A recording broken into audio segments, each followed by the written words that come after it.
For the good catch. The explanation there is that delta V is about what we expect update-wise, but the TGO calculation is not understanding that you will not have the SM when you burn CM rays. So it's doing a different mass calculation there. I remember that class in November of 2023 in Building 5 on the 3rd floor. Thank you very much.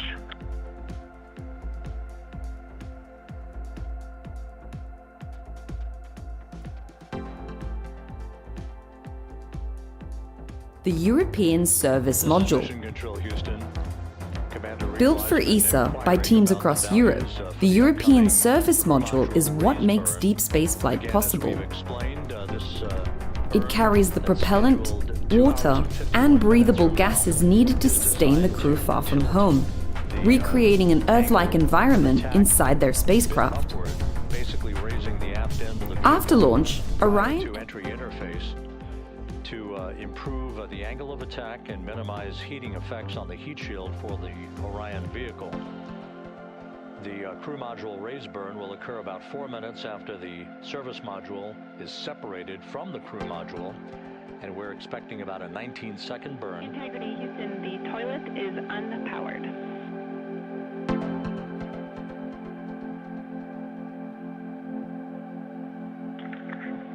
Christina Rogers, thank you. The crew module raise burn is expected to be 19 seconds in duration, with a change in velocity of about 9.9 feet per second. Once again, that's designed to fine-tune the angle of attack for integrity as it enters the Earth's atmosphere, which will occur about 16.5 minutes after the raise burn itself. And as you heard, spacecraft communicator Jackie Mahaffey relaying that we have sent commands to turn off the ship's potty, so it is no longer to be used for the remainder of the mission, with splashdown scheduled 3 hours and 19 minutes from now. The 4 crew members on board Integrity, Reed Wiseman, Victor Glover, Christina Cook, and Jeremy Hansen are in the process of completing the stowage of items in the crew cabin before they move into their entry checklist, basically looking through all of the chronological procedures that lie ahead for the rapid-fire succession of all of the events that will unfold over the course of the next 3 hours.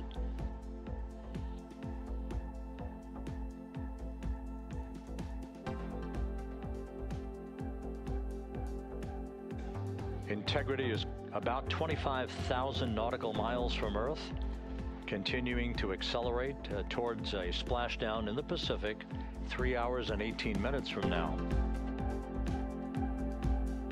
All of Integrity's systems are in excellent shape. The crew is great, feeling well, and the weather in the splashdown zone in the Pacific, although a bit cloudy with broken and scattered clouds, is a go forecast with just 10-knot winds and wave heights less than 4 feet.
Views from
Integrity Houston for a post-RTC3 tracking update.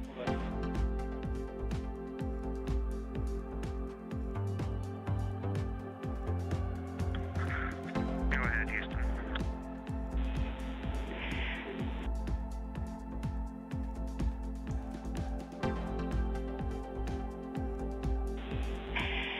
Hey, the post-RTC3 tracking looks great. So good, in fact, that if we got to CM rays and did not yet have GPS acquisition, we would still be go for CM rays from that perspective. And so overall, I can confirm the post-RTC3 trajectory is within EI limits. All right, Jackie, we love that. That says a lot about our FIDO folks in this vehicle.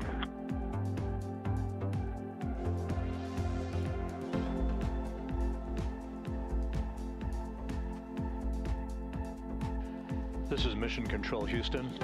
A tip of the hat from Canadian Space Agency astronaut Jeremy Hansen to the flight dynamics folks and the guidance, navigation, and control officer.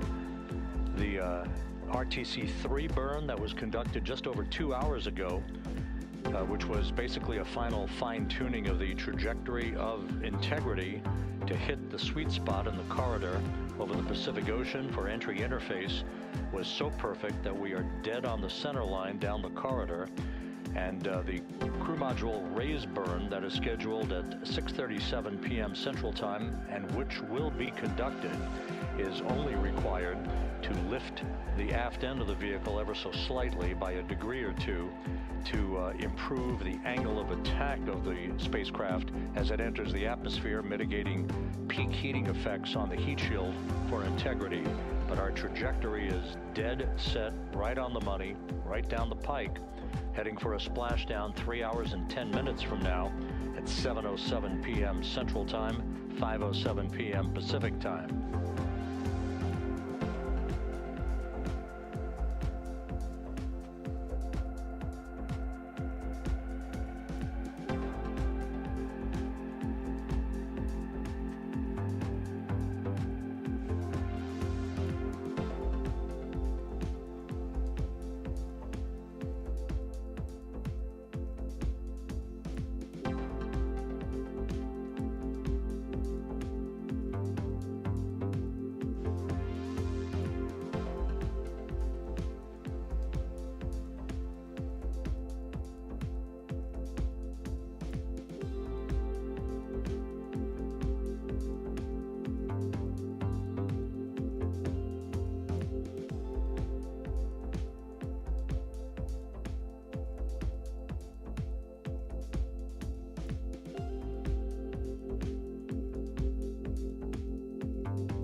Houston integrity com check from seat 1. Seat 1, have you loud and clear coming down on both OE 1 and 2? How me on 1?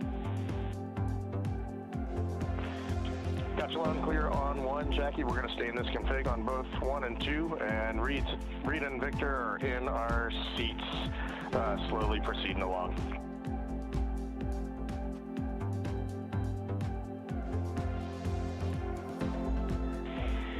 Okay, we copy, and just to confirm, that means that you've got the bulk of your suits donned, is that correct?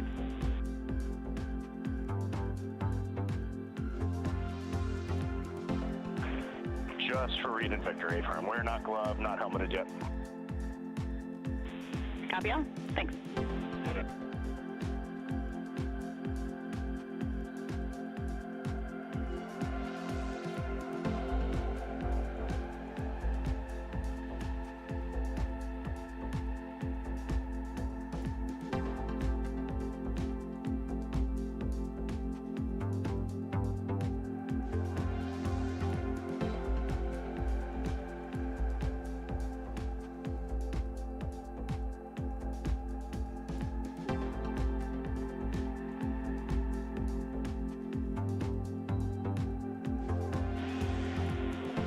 Integrity BFS is configured for entry with outputs inhibited.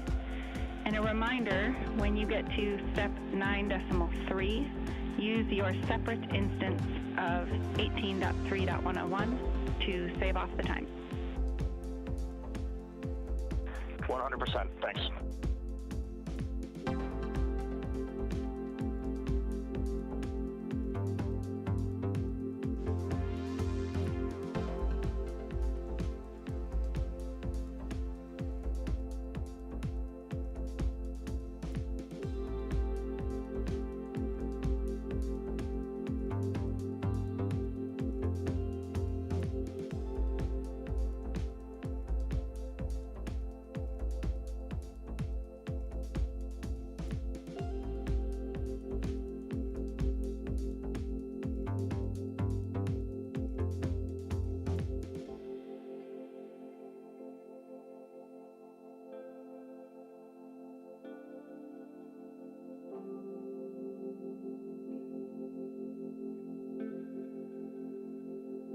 Houston integrity com check from C2. Victor, have you loud and clear? I'm coming up on 1, how me?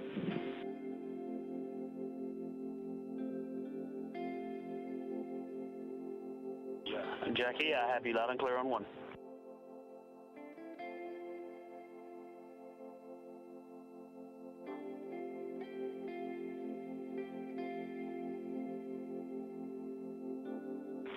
You are loud and clear on 2, Jackie.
integrity.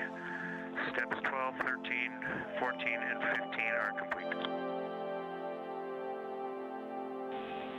Jeremy, Houston copies. Thank you.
Houston, 8 days, 22 hours, 55 minutes into the flight of Integrity on the Artemis 2 mission.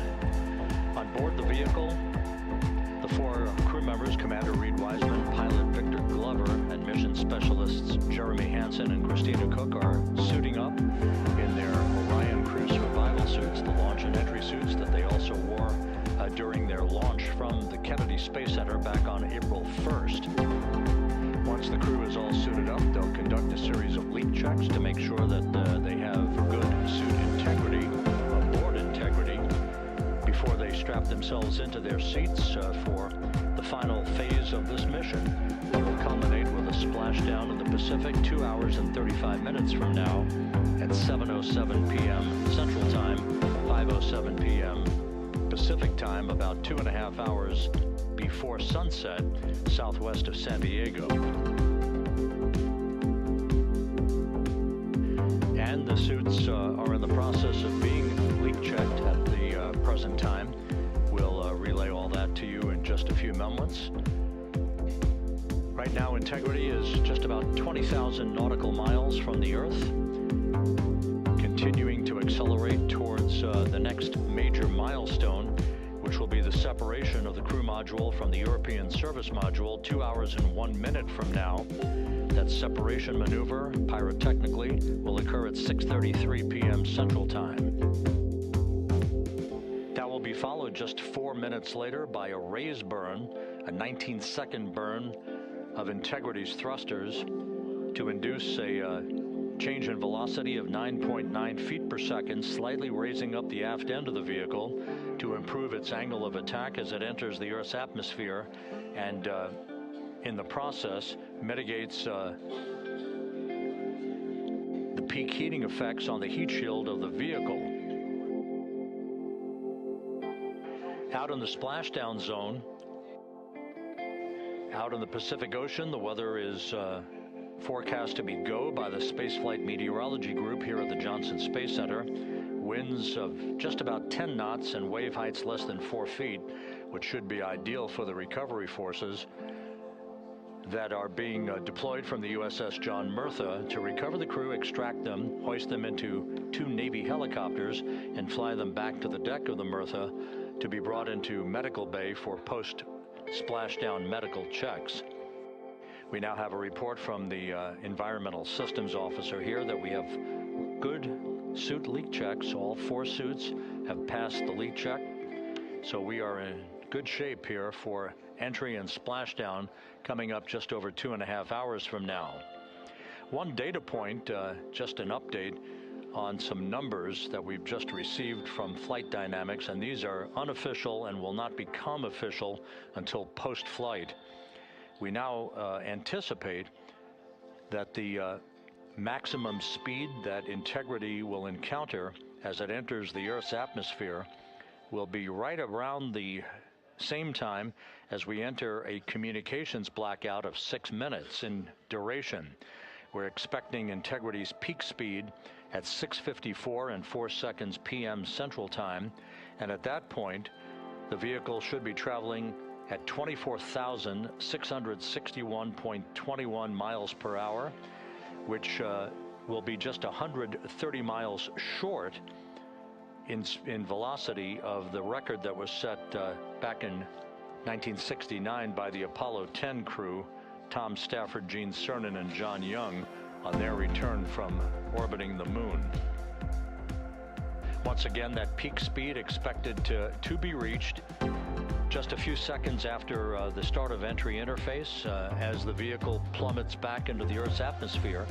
The peak speed expected to be reached at 6:54 and 4 seconds p.m. Central Time, and that peak speed now estimated by Flight Dynamics to be 24,661.21 miles per hour, which equates to about Mach 33. Houston Integrity, seat 1 and 2, leak check complete. Also, we powered up the AGA, and it's giving us a CO2 alarm at 4.4.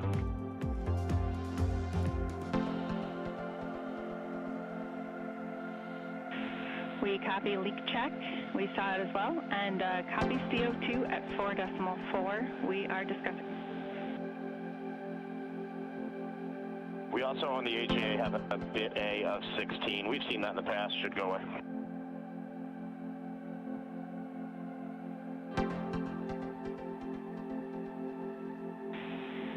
And Reed, is the AGA been powered for 5 minutes yet, or are we still in that wait period?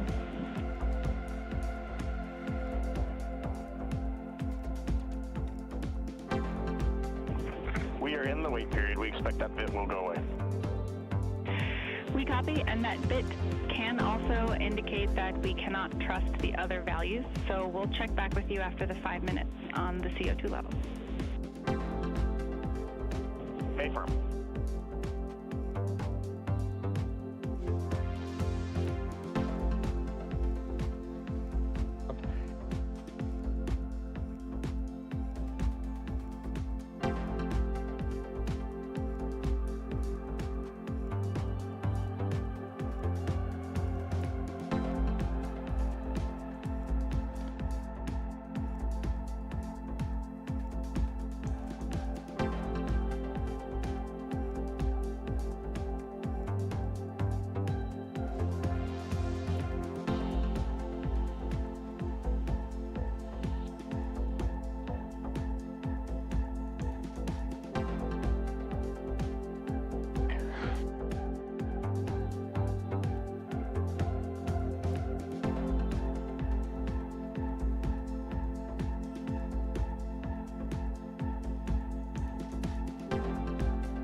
This is Mission Control Houston. Mission elapsed time of 8 days, 23 hours, 2 minutes into the flight of Integrity on the Artemis 2 mission. While we have a moment here, just an opportunity to run down some of the chronological highlights that lie ahead over the next 2.5 hours before Integrity splashes down in the Pacific Ocean. Coming up at 5:30 p.m. Central Time, 6:30 p.m. Eastern Time, we will begin a simulcast of NASA Plus coverage that will accompany our 24/7 YouTube coverage that we have been providing ever since we began the mission with the tanking of the Space Launch System at the Kennedy Space Center for launch back on April 1st. Integrity, we are complete through steps 18, seats 3 and 4 yet to suit, obviously.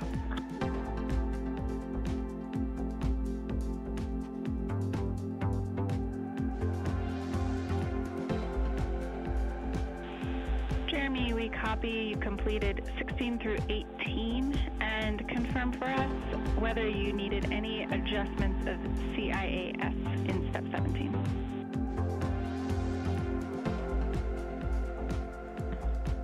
Negative.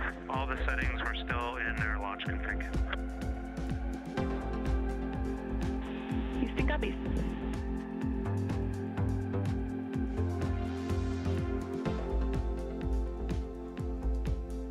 Once again, with the leak checks having been successfully completed on the 4 launch and entry suits for the crew members on board Integrity, once again we'll begin our NASA Plus coverage as a simulcast to our 24/7 YouTube coverage in less than an hour at 5:30 p.m.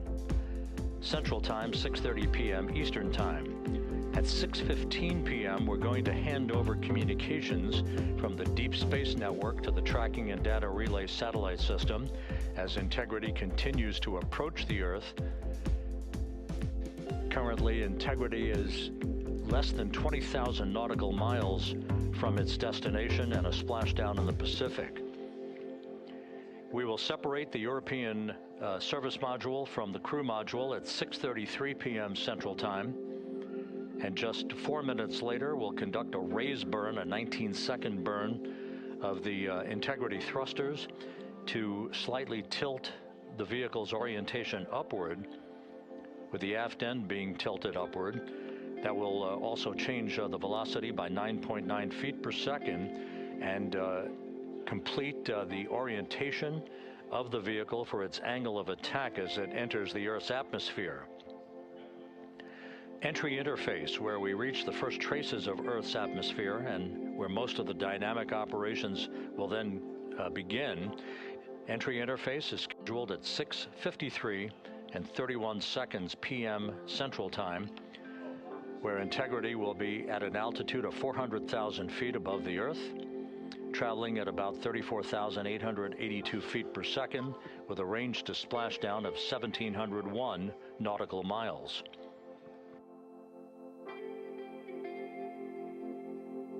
Just 10 seconds, just a few seconds later, about 24 seconds later, we'll enter a 6-minute communications blackout at 6:53 and 55 seconds p.m. That communications blackout will be due to the buildup of plasma around the vehicle, the ionization of the interaction of the velocity of Integrity with the friction of the Earth's atmosphere. So the communications blackout, to last about 6 minutes in duration, will start 24 seconds after entry interface. At 6:54 and 4 seconds p.m., we'll reach our peak velocity. This is an estimation from Flight Dynamics. We should be reaching a peak velocity of 24,661.21 miles per hour, or somewhere around Mach 33.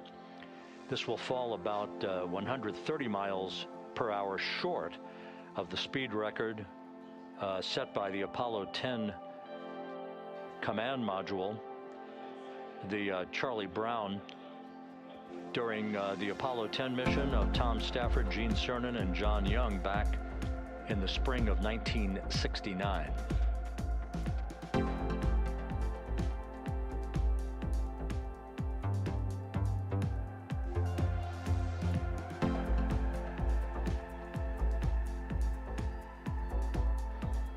Once the communications blackout ends, which is expected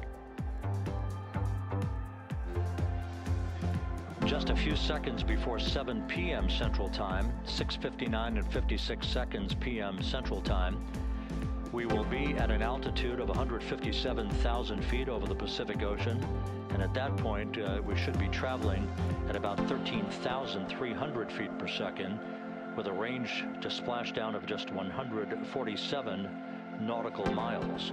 There will be a series of roll reversals, first to the left, allowing Integrity to bank to the left. These are computer-commanded, not crew-commanded, but computer-commanded roll reversals to bank the vehicle first to the left, then to the right. That bleeds off excess energy and helps to reduce the speed and the heating effects on the vehicle during the final phase of flight. Starting at 7:03 and 22 seconds p.m. Central Time, we'll begin the series of chute deployments. In all, there are 11 parachutes associated with this mission. The first 3 will pull off the forward bay cover from the top of the vehicle. The forward bay cover chutes are 3. That'll be followed by the deployment of the drogue chutes at 7:03 and 23 seconds p.m. Then 3 pilot parachutes will pull the main parachutes, 3 of them, from the forward bay cover. The forward bay housing all of the parachutes at the very top of Orion. The main chute deploy is scheduled at 7:04 and 44 seconds p.m. The vehicle will have slowed to just a very glacial speed of 198 miles per hour, feet per second, I should say, at that point, at an altitude of 5,400 feet above the Pacific Ocean. The splashdown velocity, of course, will be 0.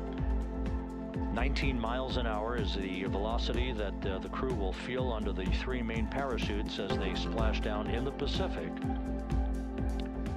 southwest of San Diego. So a number of major milestones lie ahead. Splashdown time is currently estimated at 7:07 and 7 seconds p.m. Central Time, 5:07 and 7 seconds p.m. Pacific Time. That will conclude a total traveling distance from launch to splashdown of 694,481 statute miles.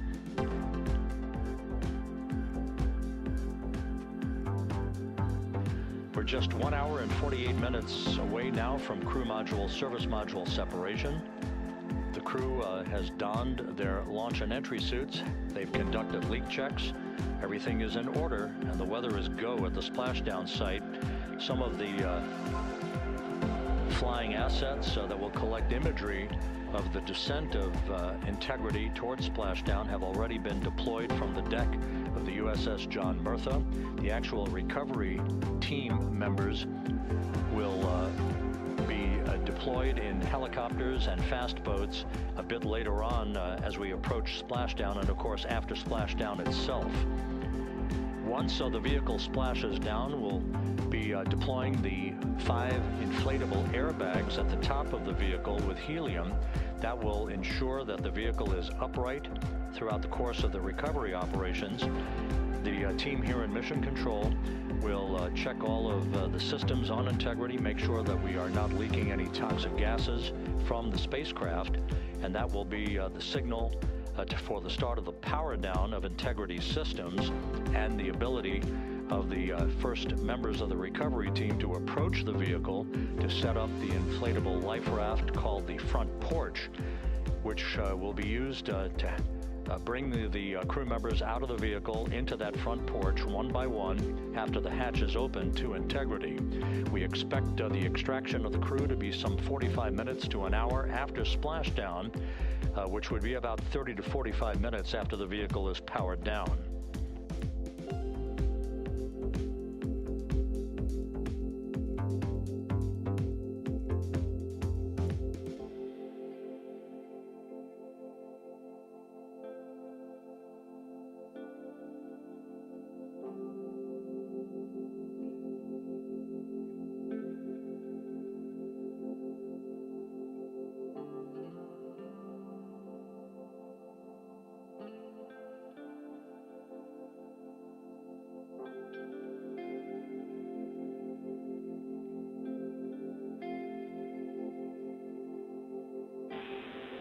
Integrity, Houston, we are ready for another CO2 reading on the AGA.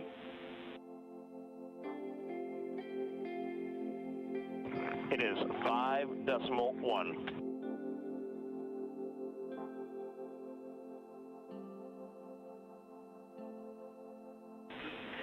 Houston copies.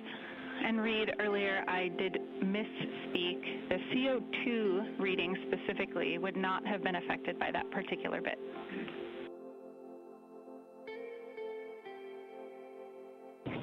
Okay, sounds good. We just know we're in an ARS suit, and that's very likely contributing to that.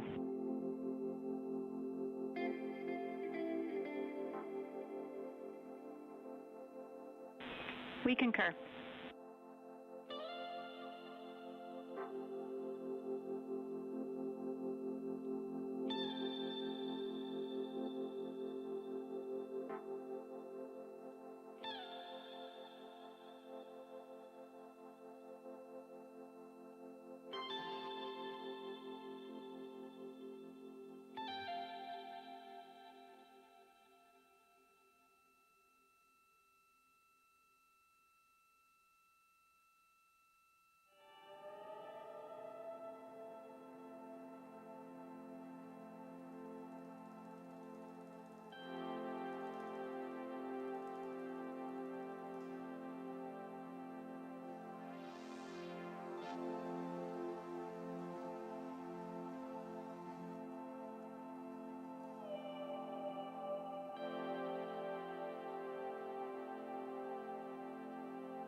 Integrity Houston for CO2. Go ahead, Jackie. Hey Reed, what we'd like to do is open the ARS ISO valve to mix the cabin and suit loop air for the time being. And we would just need a call from you all when Christina and Jeremy are getting in their seats and are a few minutes out from leak checks, and we'll get that back into a good config for you to start the next leak check.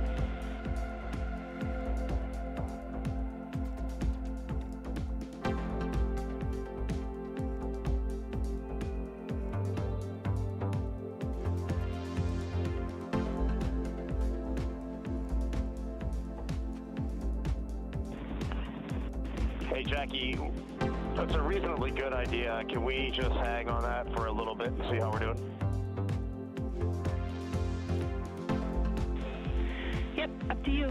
We will wait. Let us know if you'd like that cabin air mixing.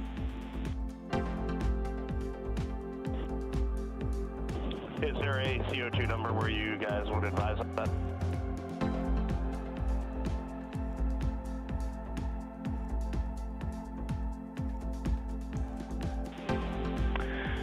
Reed, we would not want to go above 7. Yeah, that's perfect. Let us monitor for just a couple minutes here.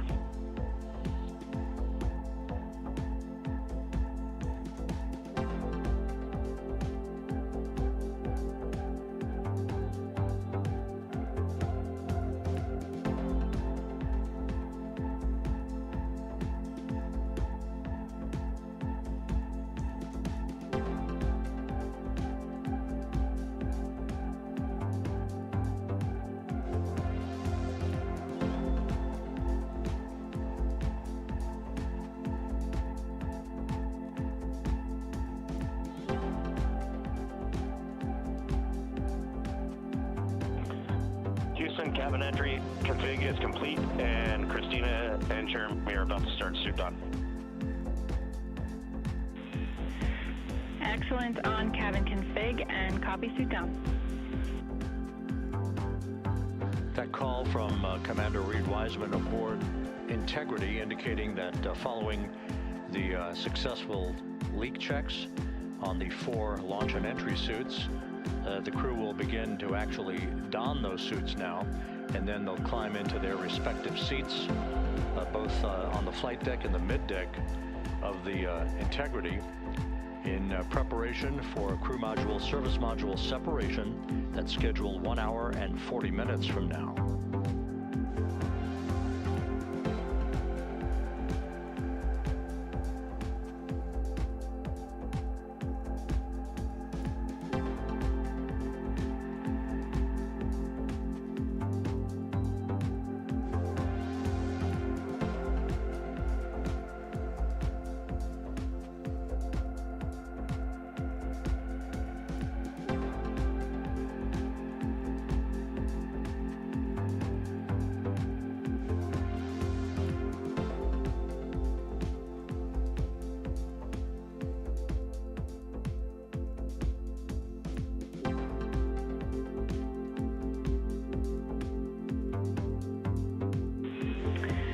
Integrity, Houston, for enter checklist.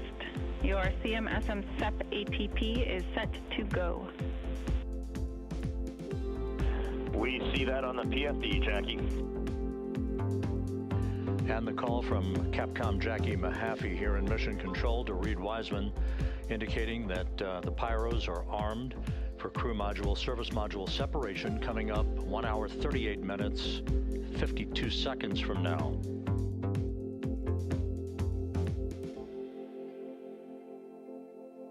Integrity now squarely facing the planet Earth, 17,600 nautical miles away, headed for a splashdown 2 hours, 12 minutes from now.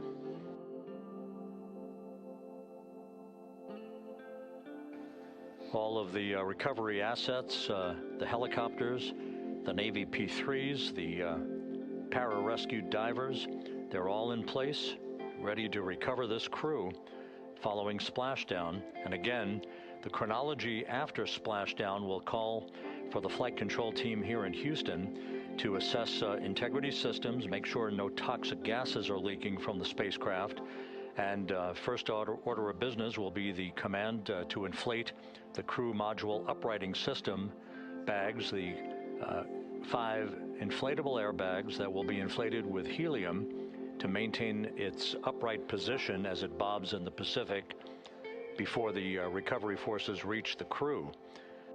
About 15 minutes after splashdown is when we expect the green light to be given to power down integrity systems, at which point the recovery teams will begin to make their way toward the vehicle to set up that inflatable life raft called the front porch, buttressed alongside the spacecraft. That will be the precursor to the opening of the hatch and the extraction of the crew members, one by one, into that raft, giving them a chance to get their land legs back as they feel the first sensations of Earth's gravity in 9 days and their high-speed return to Earth, with their peak speed reaching some 24,661 miles an hour.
Christina's got an amazing view of home planet out the side hatch window, and it's lighting up the cabin, and it's just a great blue hue to it. It's beautiful. That is amazing.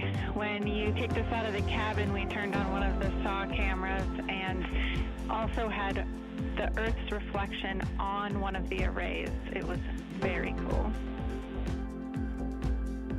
Oh man, that is amazing.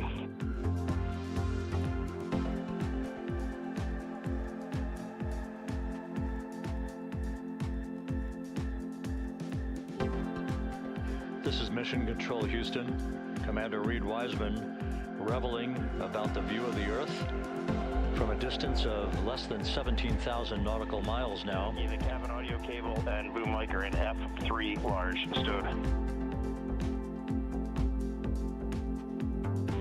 We copy. The view that Reed Wiseman is describing is the view you're looking at right now as the Earth grows larger in the field of view with each passing moment.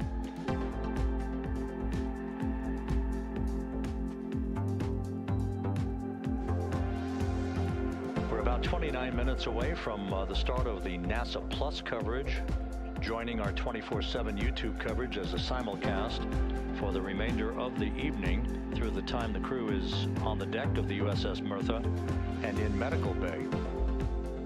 So we'll be looking forward to additional reports and other video coverage from the deck of the USS John Mertha and other assets in the splashdown zone as we continue towards splashdown and the return of Integrity's astronauts just 2 hours and 5 minutes from now.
Couple of minor updates, just tweaks by a second or so for some of the key activities that will be coming up.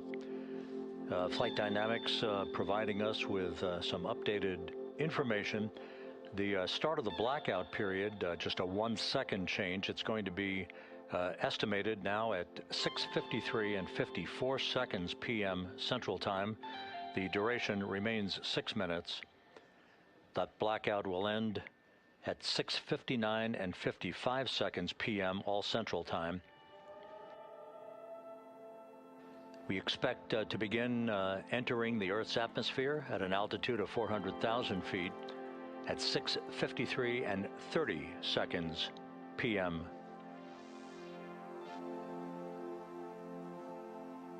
And 1 second difference now in our splashdown time. If everything unfolds the way we believe it will, splashdown now scheduled at 7:07 and 8 seconds p.m. Central Time, 7:07 and 8 seconds p.m. Central Time, 5:07 and 8 seconds p.m. Pacific Time at the splashdown zone off the coast of San Diego.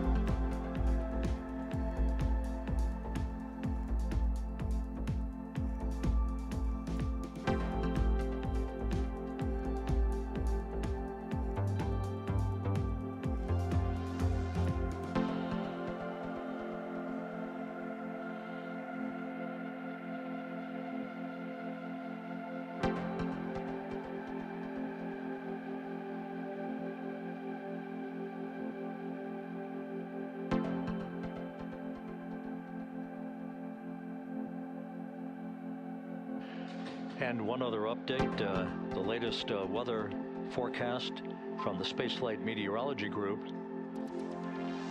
passed on to Flight Director Rick Henfling, calls for the clouds in the splashdown zone to be in the process of dissipating. The winds are somewhat reduced, now just 6 knots. The wave height's still less than 4 feet. All go forecast.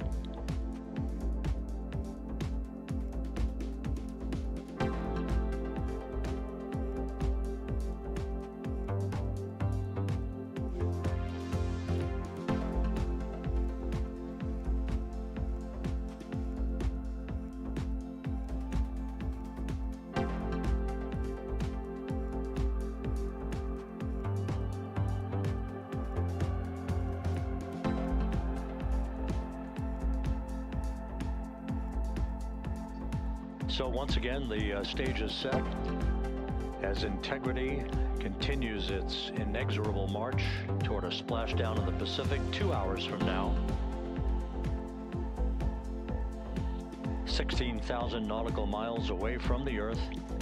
We are just 1 hour and 26 minutes away from crew module, service module separation, followed by a raise burn to tilt the aft end of the vehicle up ever so slightly and improve its angle of attack into the Earth's atmosphere as a mitigating action to reduce heat loads on the heat shield of the vehicle. This is all pre-planned, pre-flight. There's no differentiation between what we had designed this mission to do. We are expecting to reach the first traces of Earth's atmosphere at entry interface and 400,000 feet above the planet 1 hour and 45 minutes from now.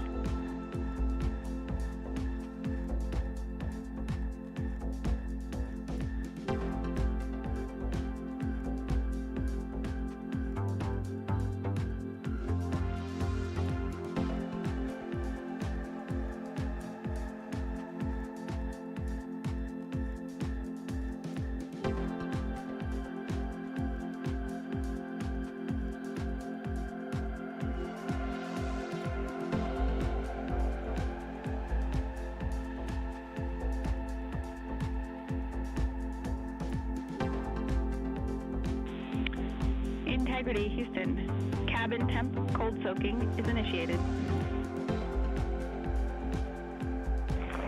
Copy that, Jackie. CO2 is 5.5, and we are still doing good on board. Christina and Jeremy are beginning suit on.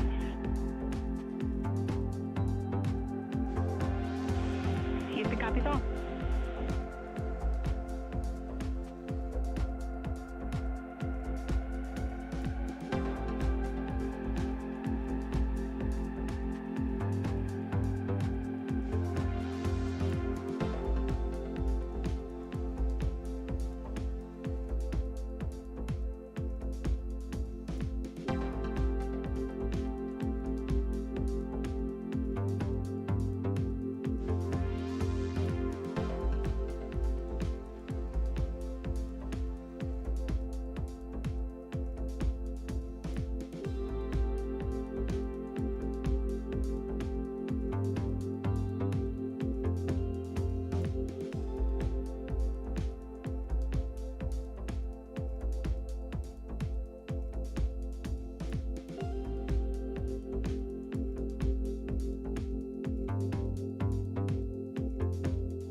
for entry checklist. Go ahead, Jackie. Reed, with this time to EI, we expect you're about to be stepping into steps 9 and 10 in the entry checklist. In step 10 for the SIP switch config, there are no deltas. No deltas to step 10. Copy all.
This is Mission Control Houston.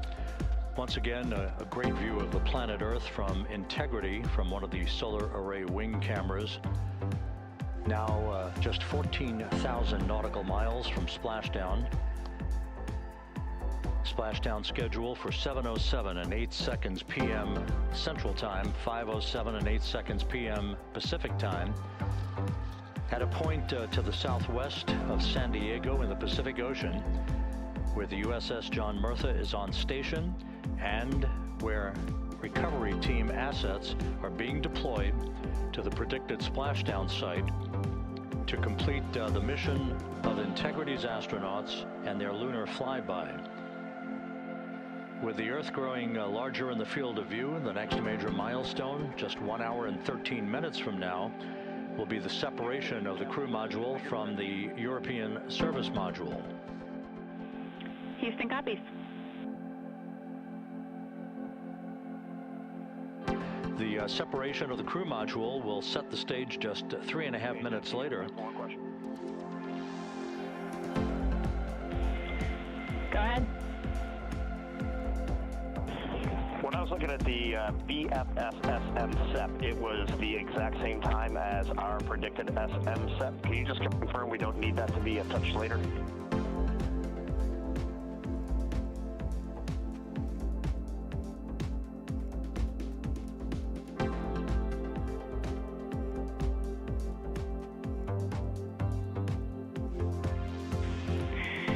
Matching is expected. That's when the sequence will begin for that whole SEP config. Outstanding. Thank you for the verification. Here in Mission Control in the Artemis Flight Control Room, Capcom Jackie Mahaffey confirming some of the timeline activities with Commander Reed Wiseman aboard the vehicle. The crew has suited up in its launch and entry suits, ready to begin the critical phase of this mission. Their homecoming to a high-speed entry and a parachute-assisted splashdown in the Pacific. Once again, the next major milestone, 1 hour, 11 minutes from now, the separation of the crew module from the European service module as Artemis's astronauts head home to complete this historic flight.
as a test mission of the Orion space capsule. Artemis 2 will be the first time we put humans on this rocket. We're going back to the moon because it's the next step in our journey to Mars. We were always going to the moon. Pushing ourselves to explore is just core to who we are. It's a part of being a human. We shall return. Continuing to test out every bit of Orion. Coming back to Earth, 7 miles a second. When humanity sets big goals, we can bring together genius from around the world. You have the best people on planet Earth putting this vehicle together. That's what's up. To innovate for the benefit of humanity and to inspire the world through discovery. And here we go.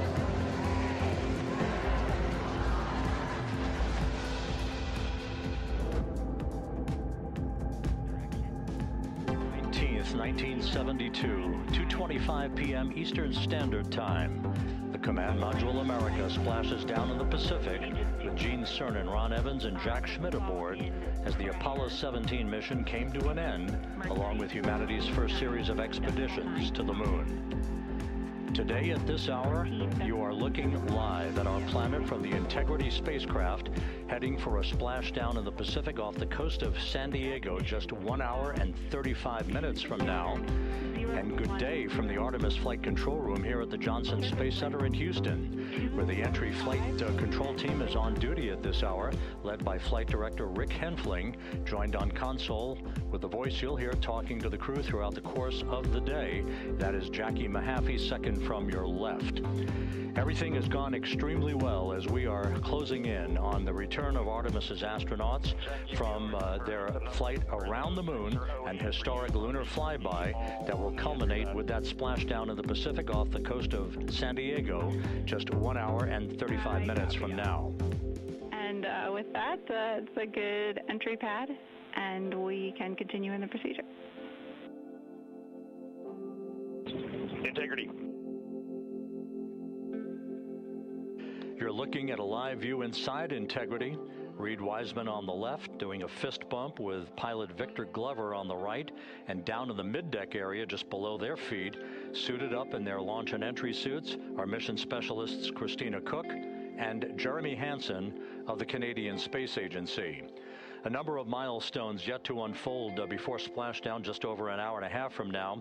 Earlier today, the crew woke up at about 10:35 a.m. Central Time. They completed the final major maneuver of the flight, that being the return trajectory correction 3 burn. It was an 8-second burn that fine-tuned its trajectory to enter a corridor over the Pacific Ocean a short time from now.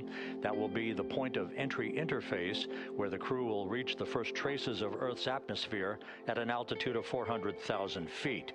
The crew moved into its entry checklist just after 4 p.m. Central Time, suited up in those launch and entry suits, conducted leak checks, and now are in the final stages of their entry checklist. Instruction 115 of entry checklist.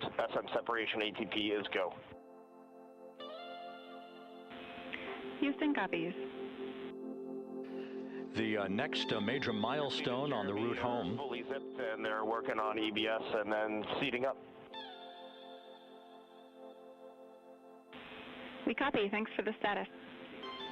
Jackie Mahaffey talking to Reed Wiseman aboard Integrity. The spacecraft now about 12,000 nautical miles from the Earth's surface. The next major milestone on tap for the crew will be the handover of communications from the Deep Space Network to the Tracking and Data Relay Satellite System. The Deep Space Network came into play after the translunar injection burn back on April 2nd that propelled Integrity toward its lunar flyby. We'll be back on the TDRS network here in about 41 minutes. Following that, the next activity will be the pyrotechnic separation of the crew module from the European service module. That is scheduled at 6:33 p.m. Central Time, followed 4 minutes later by one final critical maneuver. That will be a 19-second burn of Integrity's thrusters in what is called the crew module raise burn. Now, what that does is it basically acts. If you were sitting in a reclining chair, you'd basically tilt yourself back. It raises the aft end of Integrity ever so slightly, and that is the final opportunity for us to fine-tune the angle of attack of Integrity through the area of peak heating and entry interface that will come a bit later on, about an hour and 18 minutes from now. So after the raise burn, we will be in the final orientation that will minimize any peak heating on the heat shield of Integrity, and prior to the time the crew enters the Earth's atmosphere at an altitude of 400,000 feet. Entry interface. This is the critical time where the crew will reach the first traces of Earth's atmosphere at an altitude of 400,000 feet, traveling 34,882 feet per second. Just 24 seconds after entering the Earth's atmosphere, we will experience a communications blackout expected to last 6 minutes in duration. This is planned, and it is caused by the interaction of the velocity of Integrity with the friction of Earth's atmosphere. There will be a buildup of plasma around the vehicle, and that ionization will prevent any communications with the crew and any receipt of data by flight controllers here in Mission Control. That blackout is scheduled to begin at 6:53 and 54 seconds p.m. Central Time. Again, a 6-minute blackout that will end, if all goes as planned, at 6:59 and 55 seconds p.m. Central Time. At that point, we expect to regain communications with the crew and a reacquisition of data through the Tracking and Data Relay satellite system. We will have a series of roll maneuvers. These are computer commanded that will roll the vehicle slightly to the left, then back to the right. That will bleed off excess energy as we begin our peak period of velocity. We expect to reach a maximum velocity of 24,661.21 miles per hour, equivalent to about Mach 33 times the speed of sound, shortly after we enter that blackout period. Once we exit the blackout period, of course, we're in the denser regions of the Earth's atmosphere, and then we get set up for the parachute deployment sequence. First, the deployment of 3 forward bay cover chutes that will pull essentially the top forward bay cover off the very top of the Integrity vehicle. That will be followed by the deployment of drogue chutes, and then the final deployment of a series of 3 main parachutes at 7:04 and 44 seconds p.m. Central Time. From that point on, it is about 3 minutes or so until splashdown. Splashdown scheduled at 7:07 and 8 seconds p.m. Central Time at a gentle speed of 19 miles an hour. So just to give you some perspective, at the time that we enter the Earth's atmosphere, we're traveling somewhere around Mach 32. We will splash down at a speed of about 19 miles an hour. The G-forces that will build on the crew members inside Integrity will build to about 3.9 Gs. That is what is expected and what they have trained for and what the spacecraft is designed to support.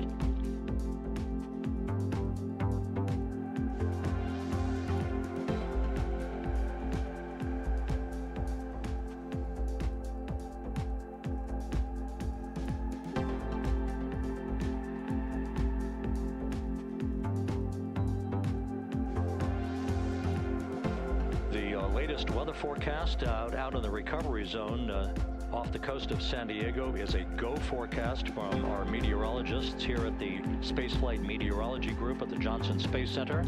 And standing by on the deck of the USS John Murtha is my colleague from the Kennedy Space Center, Megan Cruz. Megan?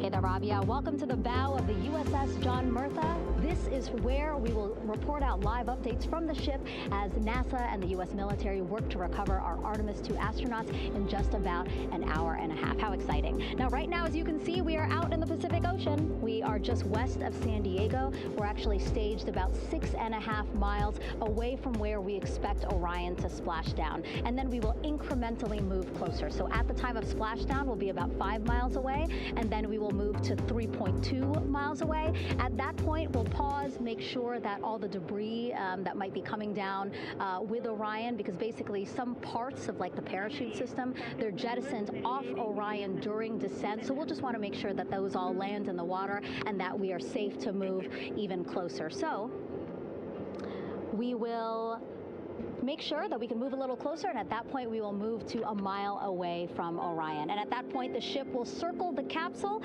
while NASA and Navy recovery forces work to get our astronauts out, and we should have great views of the bow from here. But also we have a ton of cameras all around the ship. For example, we actually have some cameras right to the left of me here on the bow. These are very strong, stabilized cameras. We can really get up close to make sure that we are sharing all the images we have available to you. We also will have some views from above. We actually have 5 planes providing live views of splashdown today. In fact, some of those aerial assets just took off from San Diego minutes ago. And then actually here on the flight deck, you see 4 helicopters, the 2 in the back. Those will take off in about 30 minutes from now, also with live cameras. So again, lots and lots of imagery that we hope to share with you today. And then those 2 helos in the front, those 2 will pluck the crew out of the water and fly them back to our ship. Now, the combined team here on the ship, more than 550 people, left San Diego 4 days ago, and since then I've watched different teams train every day, rehearse, final preps to make sure that they're ready for today. So to give us more of an update about how recovery is going on right now, why don't we turn over to Paul here, Paul Serpinski. He is the Assistant Artemis Recovery Director. Great to have you here, Paul. Great to be here, thanks. Absolutely. So you just left the landing forces operations center here on the ship. How are we looking for recovery? Right now, it's looking great. When I left, they were just about to get into weather briefing with Mission Control Center in Houston, but listening to the loops this morning and everything that's been going on, the reentry trajectory correction burn, the return trajectory correction burn went great. They were right down the money, right on the money, right down the middle, where they should be coming back. Our forces here are teams out in the water. All our boats are launched or will be imminently. So yeah, it's just coming along great. Yeah. It's really nice to see. We did see some of those boats float behind us. We were hoping to give you a live view, but of course they floated right out of the camera shot as you came to us. But so basically the team right now here on the ship, basically like monitoring mode, but really things will pick up about 15 minutes after splashdown. Yeah, so a couple minutes before splashdown, things start happening really, really fast. Some events during the re-entry, they're maybe a second or 2 apart, and so it just takes a whole lot of effort and a lot of updates back and forth between us and Houston to try to keep track of everything that's happening, all in real time. And then after splashdown, that's when the recovery team really kicks into high gear. We have our boat teams, our boat crews going out, our divers doing hazardous assessments as they get progressively closer to the capsule, making sure it's safe for all of our people to go in, and it's also safe for the astronauts to come out, because really at the end of the day, that's what we're here for, is we're to make sure that the astronauts get home safe after their tremendous journey to the moon and back. But then also we have, like you mentioned on a minute ago, all of our imagery helicopters are taking imagery, camera shots of it as it's coming in all the way through splashdown. I mean, they'll see it as soon as it crosses the horizon, all the way to the ocean here. And then afterwards, we have to recover actually Orion to bring it into the well deck of the ship. Absolutely, yeah. And so once the astronauts are safe on board, then those same dive teams are going to transition into securing the capsule. They'll position some equipment around it to kind of facilitate that. The ship will move into position. We'll attach a really big winch line to it, and then a bunch of tending lines. We'll pull the capsule around behind the ship and then start to slowly bring it in. And then, Orion comes in, goes hard down, and everyone cheers.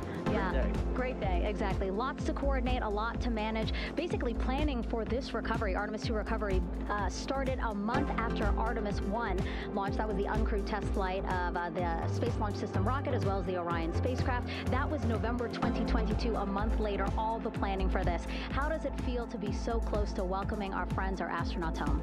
I mean, for the whole team, I walked around the ship this morning just kind of visiting with a lot of people, a lot of groups, and just kind of get the feel of them. And everyone has that same kind of mentality. Everyone's excited, everyone's thrilled to see all that work that we've been doing, like you said, for the last 3 years, since right after the last one came back until now, and some people even further back, some of them go back a decade or more. So everyone is just excited and they're ready. They're really ready for this, and just to be able to see our crew come back, that's going to be a thrill for everyone. How are you feeling? Are you ready? Is this something you ever thought you'd be doing? I'm ready. I'm excited. This has been the pinnacle of my career so far. It really has. I've seen a lot of firsts, a lot of lasts, but I can't think of ever topping seeing the first crew to go to the moon and back in 50 years, and to be here and be a part of that. And it's just a tremendous privilege. And on behalf of the whole team, I'm thrilled, and so are all of us. We're ready. Yeah, I definitely think that those words really embody how everybody on the ship is feeling. So thank you so much, Paul. I appreciate you being here. And so, Rob, we'll toss it back to you again. We will continue to join you with live updates from the ship as much as possible. Thank you, Megan. Back here at the Johnson Space Center, the entry team of flight controllers looking over the shoulders of Reed Wiseman and Victor Glover. They're on the flight deck of Integrity, and again, just below their feet in the mid-deck area, if you will, Christina Cook and Jeremy Hansen of the Canadian Space Agency. They're in the final review of their entry procedures and all of the activities that will follow here very shortly in trip hammer fashion.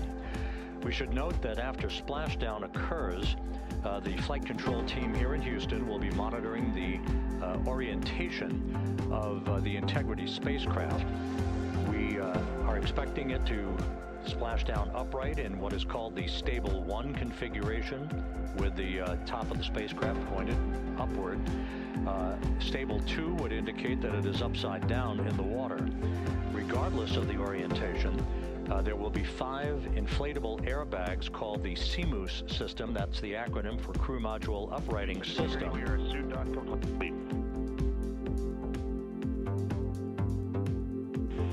Houston, copy. Reed Wiseman acknowledging that the final steps in suit donning are now complete for the crew. Leak checks have been completed earlier. The CMOOS system, those 5 inflatable airbags, will be inflated with helium. Those airbags will ensure that the vehicle remains upright. While that activity is going on, the flight control team here will be checking the systems on Integrity, also making sure that there's no leakage of toxic gas from the spacecraft. It should take about 15 minutes from splashdown to the power down of all of the systems on Integrity. And at that point, assuming everything is in a nominal fashion, then the green light will be given for the Navy recovery teams to begin to make their way closer to Integrity to begin the erection of a large inflatable life raft called a front porch that will be buttressed up alongside the hatchway to the spacecraft. That life raft will be used to bring the crew members out of this vehicle once the hatch is open, one by one. They'll get their land legs back after 9 days of weightlessness before they're put in harnesses to be hoisted one by one in sequential fashion and in alternating fashion to the 2 hovering Navy helicopters overhead. Houston, Integrity for status. Go ahead. Seats 3 and 4 are connecting umbilicals. We're going to be stepping into leak check soon. 1 and 2 will be seated. 3 and 4 will be free float, and we'll configure EPROC accordingly. Houston, copies all. Reed Wiseman talking about the current procedures with the suiting of the crew members and subsequent leak checks, a final leak check for all 4 crew members. Everything is actually running a few minutes ahead of schedule. So once the life raft is inflated next to the Integrity spacecraft and the recovery teams have arrived alongside of the vehicle, the hatch will be open and the crew members will be brought outside into that front porch, as it is called, one by one. They then will be hoisted into the hovering helos overhead, and those helos then will turn around once the 4 crew members are on board, 2 for each helicopter, and will head back to the ship. That should be about a 10 to 15 minute transit, Once the helicopters land on the deck of the USS John Murtha, the crew members will be exiting those helicopters and brought into medical bay on the deck on the ship itself for comprehensive medical exams. They will spend a period of time yet to be determined on board the USS John Murtha before they are flown by helicopter to the shore in San Diego, to the San Diego Naval Air Station, and ultimately will board a NASA jet for the flight back to the Johnson Space Center here in Houston.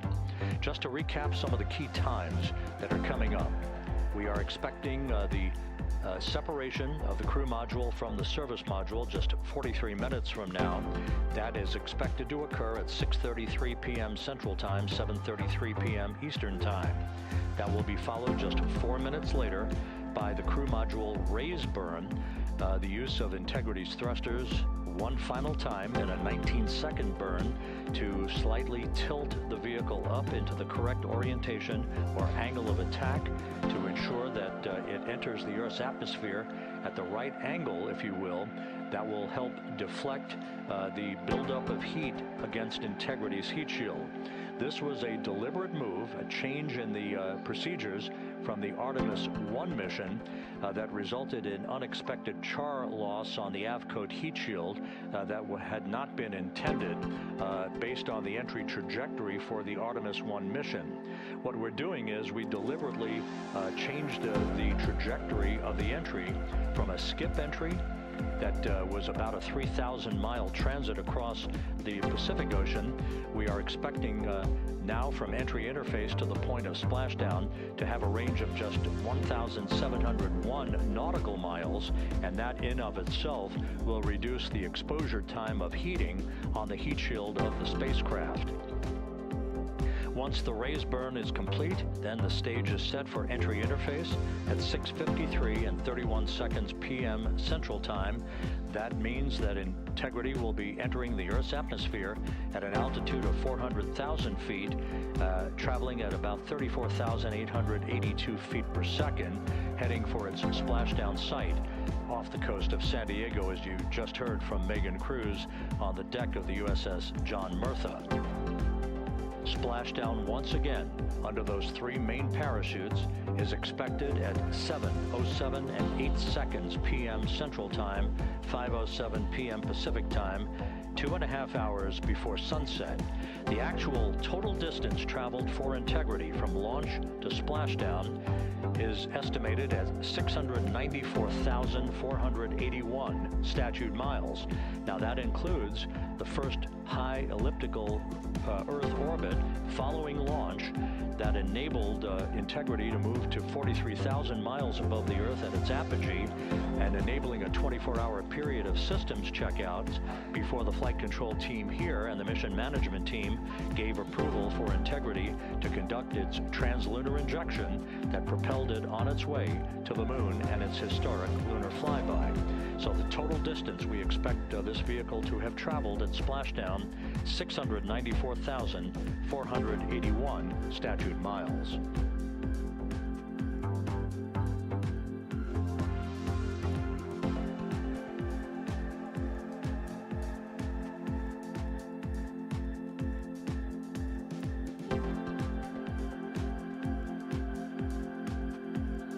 With everything proceeding on track and on time aboard Integrity, the vehicle system is in excellent shape as the Earth grows larger in the field of view.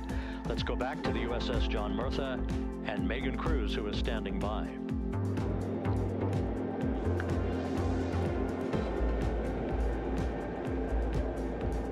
Hey, Rob, welcome back. Again, we are out in the Pacific Ocean, staged just about 6.5 miles from where we expect Orion to splash down now in just over an hour. How exciting, and the weather, awesome conditions here. I know you see some wind blowing around my hair, but really nothing to speak of when it comes to having to recover our astronauts, as well as no waves here, really.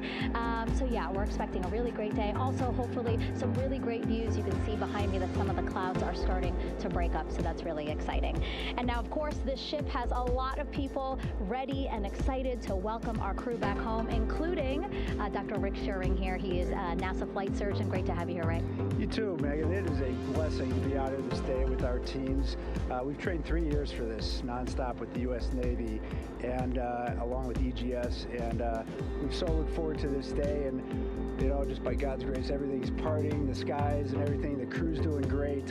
Looking forward to coming back, and our teams are ready. So this is one of those days you've dreamt about, and now it's finally here, and we're ready, and just thankful to be a part of it. Yeah, and you play a really integral role. When was the last time you spoke to the crew, and how are they feeling in this last hour before splashdown? Sure. Yeah, so the crew woke up. When they splashed down, they were woken up about 8.5 hours ago. Me and my fellow crew surgeons, Doctors Chris Haas and Rafi Kumjian from the Canadian Space Agency, spoke with them about 6.5 hours ago, just to double check on how they were doing, if there's any medical issues, you know, how they slept, and then kind of go over their landing day protocol for their medications, for what we call a fluid load, to try to replace some of the fluid and electrolytes that they've lost with just a normal space adaptation. Once they got to space, they kind of have to replace some of that fluid to help them with the whole landing kind of readaptation to 1G, which they haven't done for the last 10 days. And then just kind of let them know how things are going to play out, you know, out with the open water teams all the way until we finally get to the med deck. So they were very pumped up, very hurried though. They had a lot of cabin configuration, a lot of things to get ready.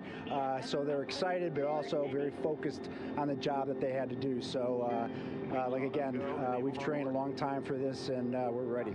And you said some medications. I mean, those are kind of just to mitigate the effects of, obviously, their more than 695,000 mile journey back to Earth.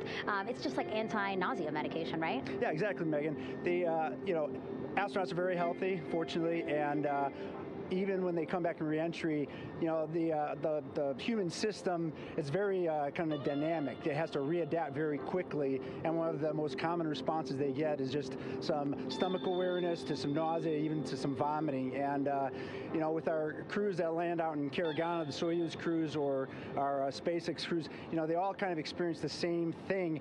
This will be the first time we're landing in water since December 1972, and I worked with all the Apollo astronauts years ago, and they all told me that, you know, landing in the water, especially in the Pacific, can be very provocative. So we take steps to give them medicines to really mitigate some of that nausea, vomiting, help them feel a little bit better, and also sometimes just use a little anti-inflammatory medicine just to help with coming back to 1 Earth, or 1G. The effects of microgravity, especially as you age and you have a little arthritis, you feel great in microgravity, and everyone kind of curses coming back to the ground like, oh dang, 1G, but so that helps a little bit. But for the most part, the main thing is just replacing that fluid and then trying to help them with that transition back to 1G, and then we're ready to go. Yeah, and their health is assessed almost immediately after they splash down. Yeah, so we have Dr. Jesse Wang, and we have our independent duty corpsmen, who are the Navy version of paramedics, extremely highly trained, highly experienced Navy medics and divers, who will go out there, open the capsule about 28 minutes after splashdown,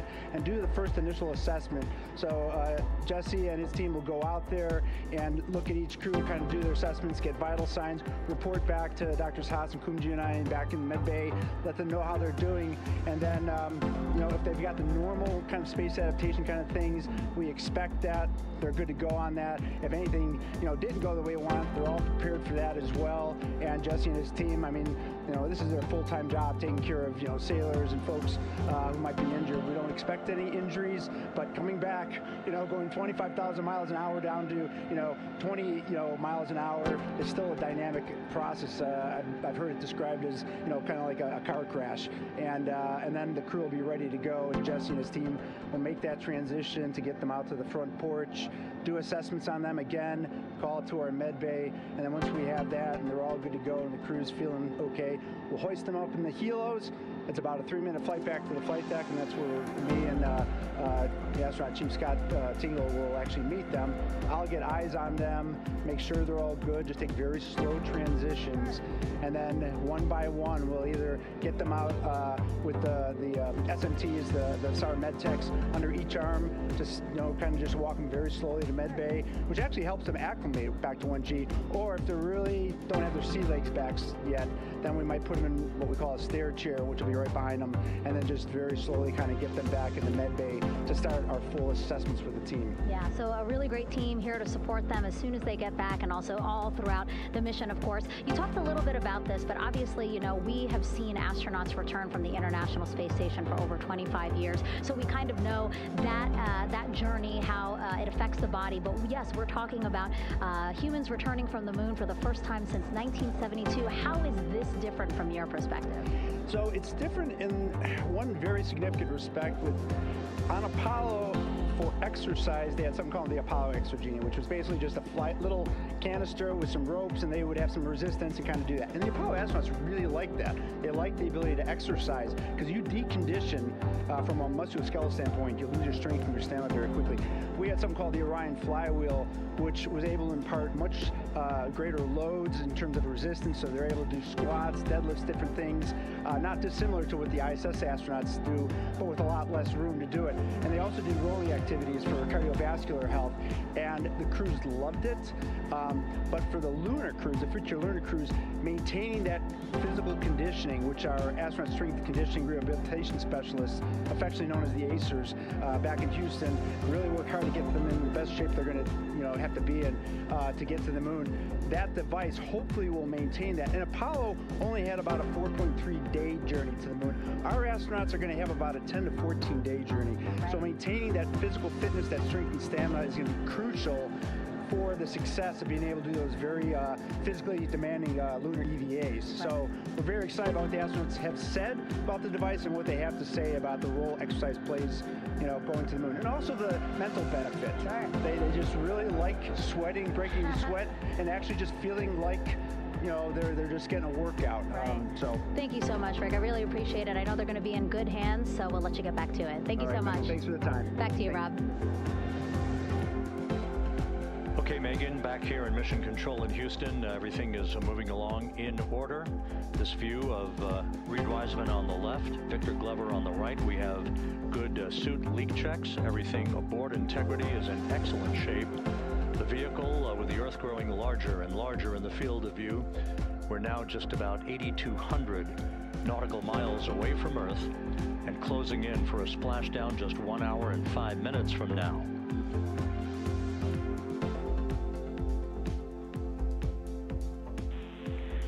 Integrity, just under a minute till your GPS maneuver initiates, and both GPS units look eager to acquire. Outstanding. Seats 3 and 4 are working on seat strap in now. Houston copies. Once again, as we start to close in on some of the major milestones, the first one coming up in just 31 minutes. And Integrity, just confirming the LCG gas trap was able to be closed out. Affirmative. Copy. Crew module, service module separation scheduled just 31 minutes from now.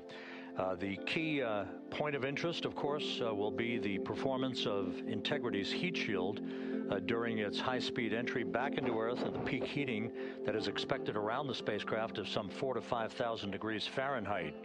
On Artemis 1, as I think most folks know by now, we flew a trajectory known as a skip entry, in which we performed an initial dip into the atmosphere to bleed off some energy. Then we skipped out of the atmosphere and dipped back into the atmosphere before splashing down in the Pacific. But after the mission was over with, we noticed unexpected liberation of some of the charring effects on the heat shield known as AVCOAT. Before the flight, we had an opportunity to sit down and talk with Entry Flight Director Rick Henfling to get a perspective on what this all means and how the mission was redesigned to try to protect Integrity's heat shield to a higher extent. Let's take a look at that interview. Returning from the moon is a lot different than deorbiting from low Earth orbit. When we return from the moon, we expect to achieve velocities upwards of 36,000 feet per second. And in order to slow down to a nice, graceful splashdown in the Pacific Ocean, the flight crew is going to experience between 3 and 4 times the force of Earth's gravity. On Artemis 1, pressure buildup inside the char layer of the heat shield resulted in the char losses we saw. NASA established a Tiger team whose job was to investigate the cause of the problem and then make recommendations on how to fly the Artemis II mission safely and successfully. And so for Artemis II, we are going to fly a profile that ensures the spacecraft will not see that same type of pressure profile. And so the char losses seen on Artemis II will not be like the ones that we saw on Artemis I. Rick Henfling indicated that the orientation of the spacecraft and the shortening of the distance of transit to the splashdown zone from the point of entry interface when we reach the top of the Earth's atmosphere, which will be coming up at 6:53 and 30 seconds p.m. Central Time, should do the trick in minimizing the deleterious forces against that heat shield that were noticed on the Artemis I mission. We think we see a beautiful sunrise over the west coast of Australia.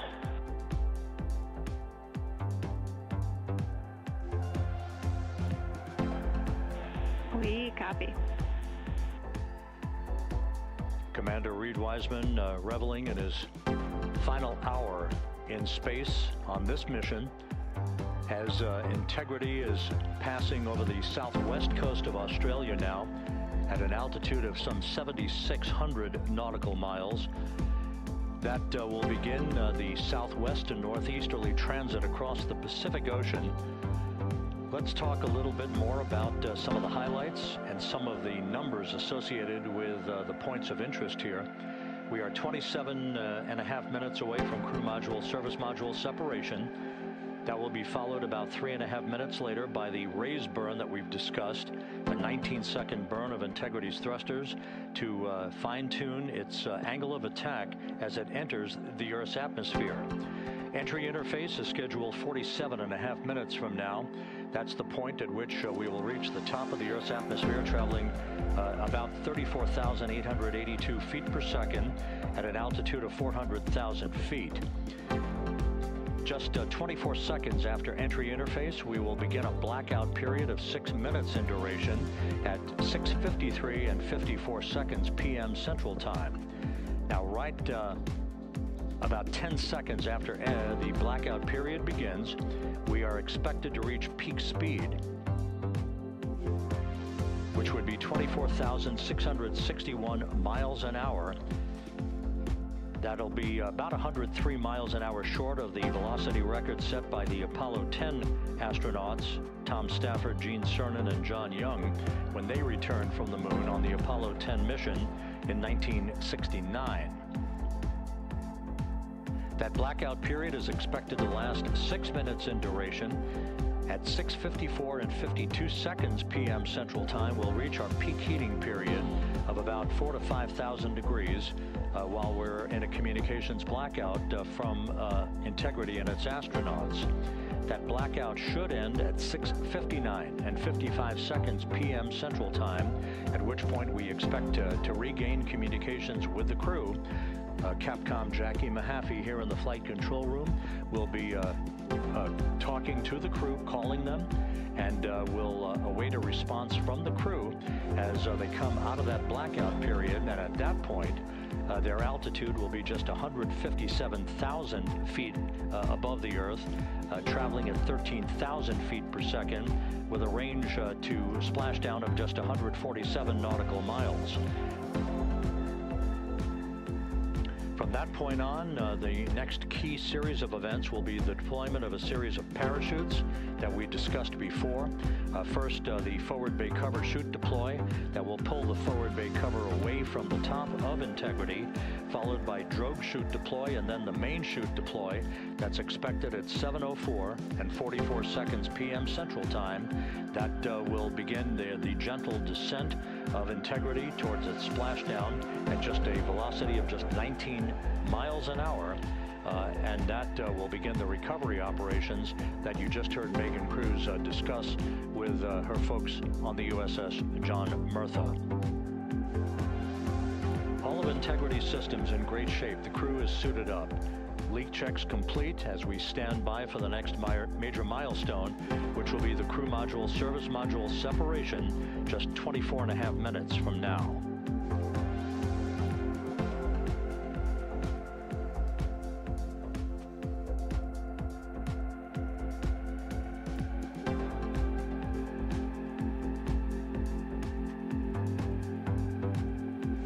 the activities from the start of entry interface to the point of splashdown will be quite rapid fire. Just 13.5 minutes from the point at which we begin descent into the Earth's atmosphere till splashdown.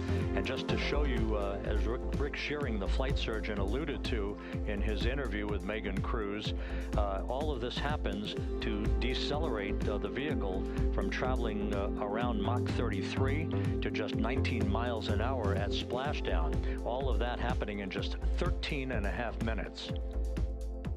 But the vehicle and the parachutes are all designed to support all of that, so we'll be standing by to report all that to you in sequential fashion as these milestones are ticked off and as we hear from the crew during its entry back into the Earth's atmosphere, and ultimately when they emerge from the blackout period, and at that point we'll be just minutes away from splashdown.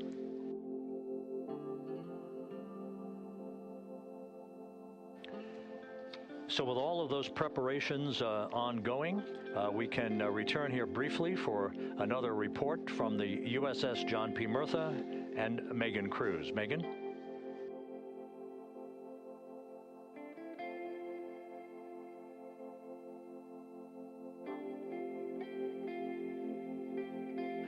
And we'll regain that communication with the USS John P. Murtha just momentarily. In the meantime, everything is on track aboard Integrity, the flight control team here in Houston, led by Entry Flight Director Rick Henfling. The voice you will hear talking to the crew is that of Jackie Mahaffey. She will be reporting everything to the crew and receiving their reports as they enter the Earth's atmosphere for their 13.5-minute plunge back into the atmosphere for splashdown off the coast of San Diego. Now we have the ship back with us and Megan Cruz aboard the USS John P. Murtha. Megan? 11 balloon, right?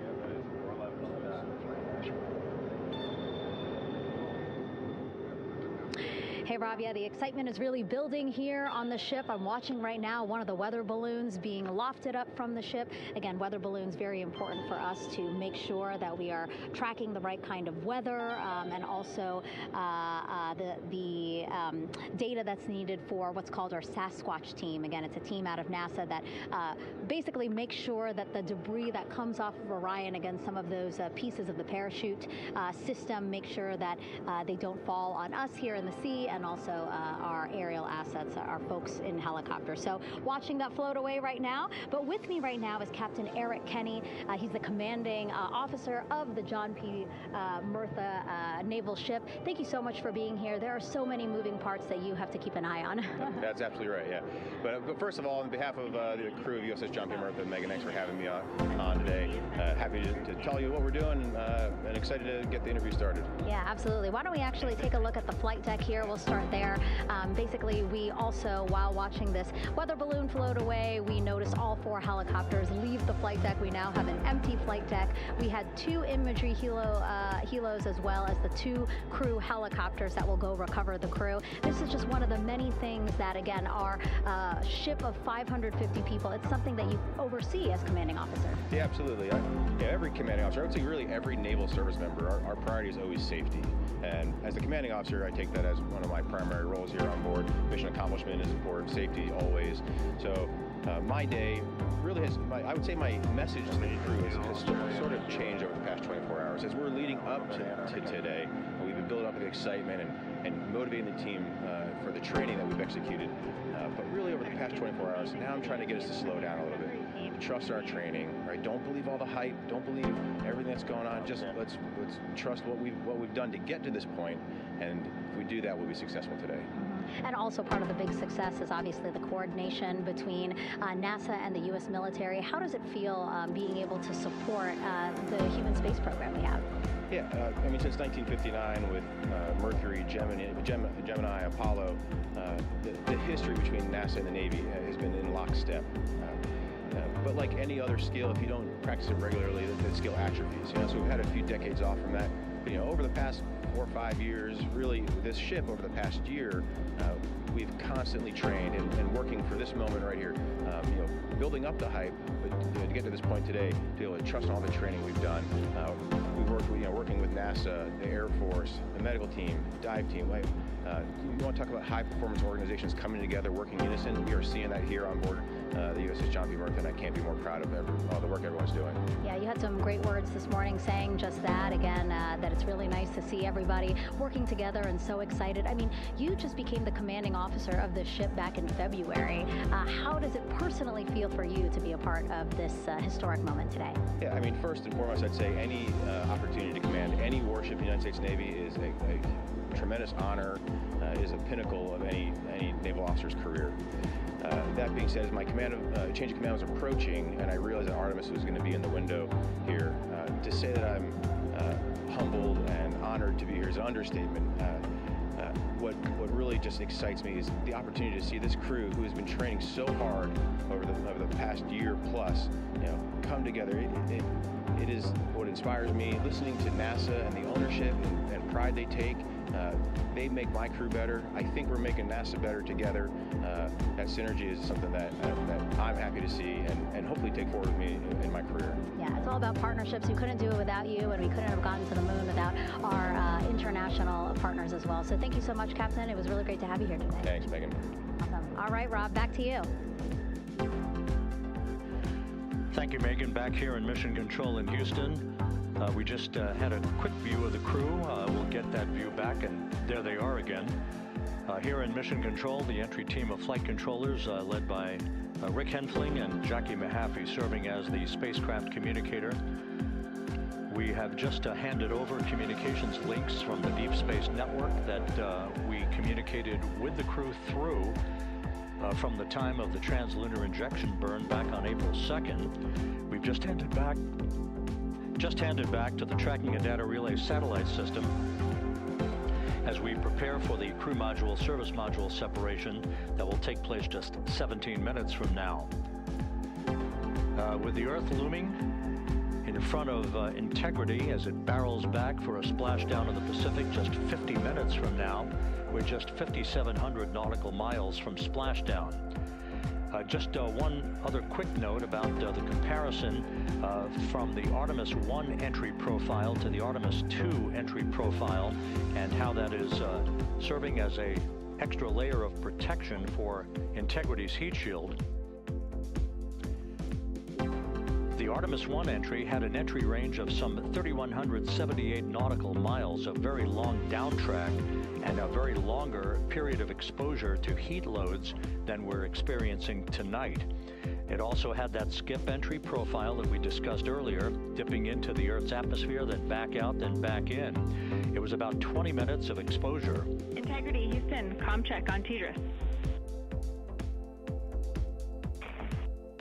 Jackie, we have it loud and clear on TDRS.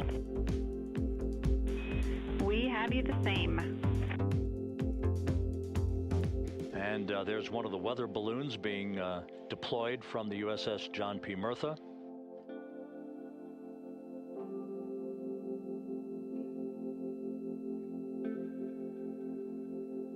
So the Artemis 1 entry had the vehicle. The update on GPS, we haven't seen a track in yet.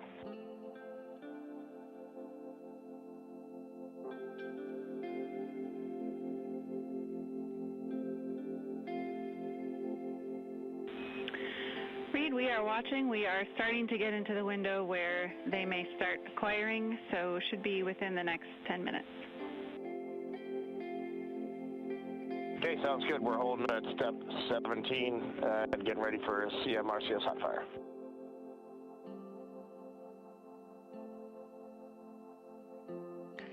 And that exchange indicating that we are expecting to acquire data from the GPS system on board. That'll be a navigational tool that will basically tell Integrity's computers that they're on track down the center line of the corridor for the entry interface that will lead them to their splashdown point. Once again, the Artemis 1 entry exposed the heat shield for about 20 minutes of peak heating. For Artemis 2, we're going to reach a downtrack distance of 1,701 nautical miles from the point of entry interface with just 14 minutes of duration. And it's basically a different angle of attack, a little bit steeper angle of attack that will protect the heat shield from excessive heat loads. So that is the difference between Artemis 1 and Artemis 2, all designed into this mission to gather data, to protect the heat shield, since the Artemis 3 mission and beyond will have a different designed heat shield that will allow that skip entry type of profile to be resumed for all of the future missions coming back from the south pole of the moon when we initiate lunar landings. So we've handed over to the Tracking and Data Relay Satellite System. That's where we'll have communications for the rest of the flight. Just to give you some time hacks here, we're 13.5 minutes away from crew module, service module separation, and just 17 minutes away from the raise burn, that 19-second firing of the thrusters that will basically be the final fine-tuning of the angle of attack for integrity as it enters the Earth's atmosphere.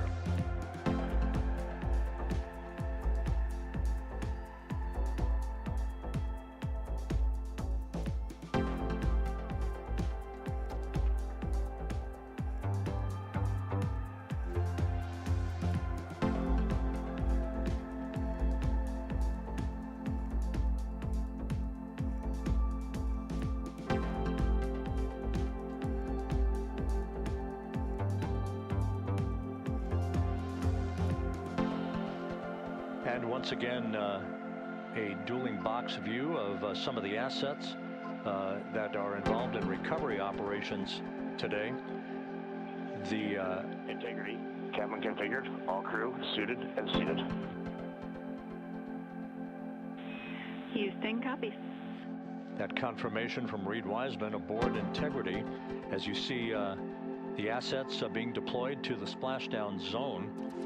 At the time of splashdown, we expect the John P. Murtha to be about 5 miles away from Integrity, keeping a safe distance until we are sure that the vehicle is in the water and upright, and that it is in a good configuration system-wide for the recovery teams to begin to approach the vehicle to erect that inflatable raft.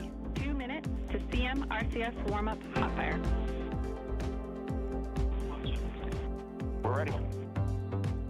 That call from spacecraft communicator Jackie Mahaffey indicating that we're 2 minutes away from a quick burst of the reaction control system thrusters. That will be a hot fire test prior to the separation of the crew module from the service module. The European service module has performed flawlessly throughout this flight.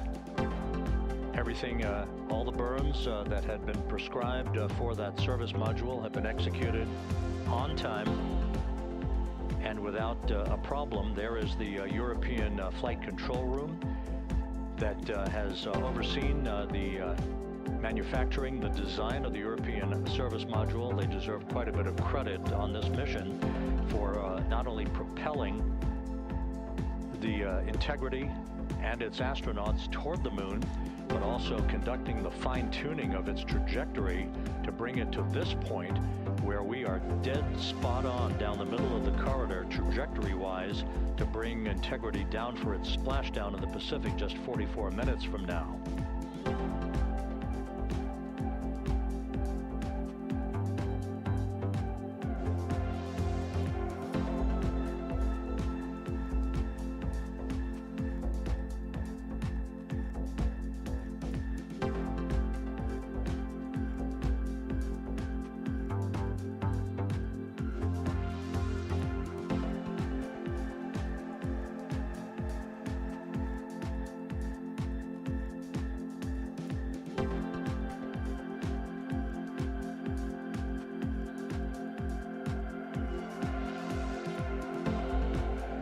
What you're looking at is a computer-generated visualization based on real-time telemetry from Integrity. Currently traveling about 16,000 miles an hour.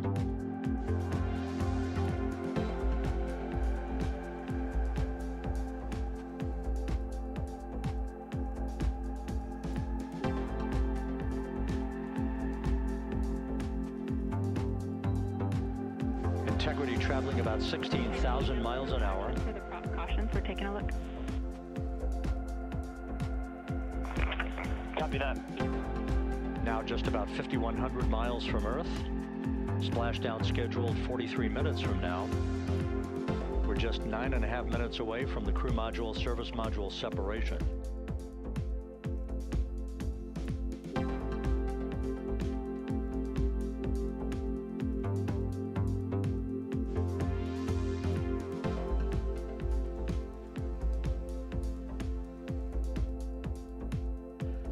We are confirming. Integrity, we are assessing details, but so far looks like a good hot fire. Looks good on board, Jackie. Thank you. And Jackie Mahaffey took the words out of my mouth. I was just about to say that we had a good hot fire test of the thrusters in advance of the crew module service module separation that's coming up just 8.5 minutes from now. This will begin the period in which we will have rapid-fire succession of critical activities on board that will lead to entry interface just 28 minutes from now, where the vehicle will enter the Earth's atmosphere at an altitude of 400,000 feet. The time of entry interface, 6:53 and 30 seconds p.m. Central Time.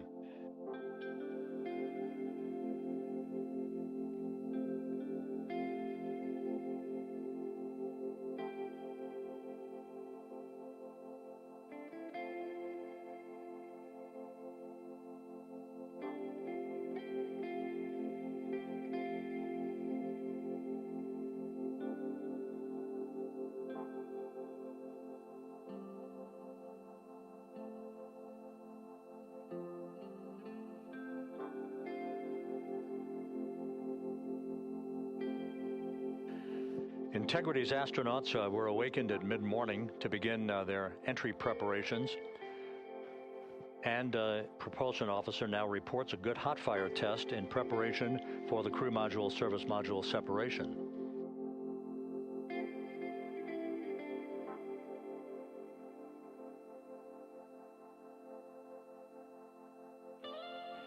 We're now inside 41 minutes until splashdown.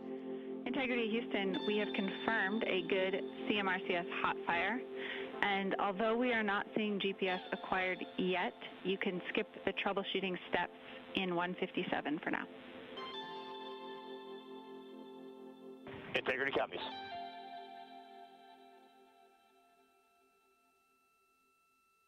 That GPS discussion indicating that we will be acquiring navigational data for Integrity through the Global Positioning System equipment on board.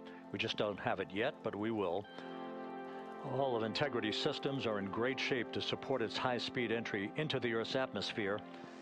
It, once again, will reach a peak speed of 24,661.21 miles an hour. You're calling GPS. We at least have GPS 1 looking good on board.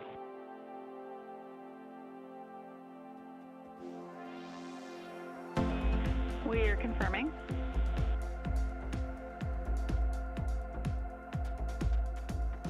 The Guidance, Navigation, and Control Officer here in Mission Control confirming that we have good lock on GPS data. We are on a communications link now through the Tracking and Data Relay satellite system.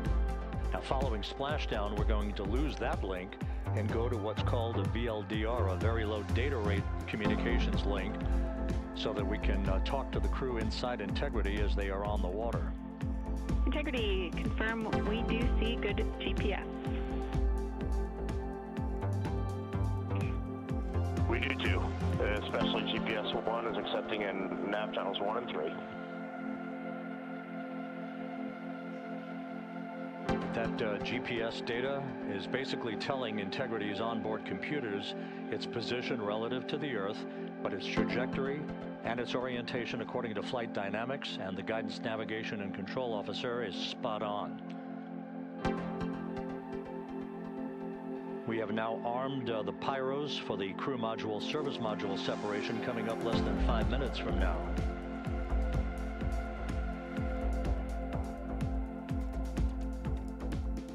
Once again, just 10 seconds after entry interface, we will see Integrity reaching its peak speed of 24,661.21 miles per hour. That will be just seconds before we begin a 6-minute blackout period. Integrity, Houston. Your vehicle is in a good config for CM-SM SEP and go for CM raise. Houston, we see the same on board and copy go for CM raise.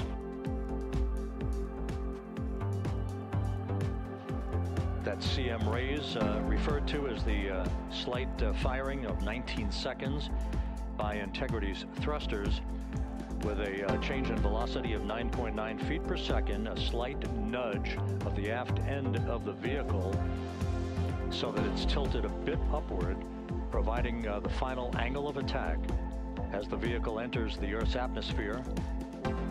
This being the mitigating factor that will reduce heat loads on the heat shield as we reach a point downrange from the start of entry interface, some 1,701 nautical miles to the splashdown site.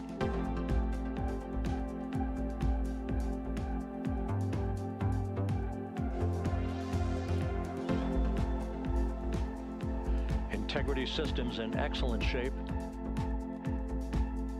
We are currently 3,300 nautical miles left in this mission.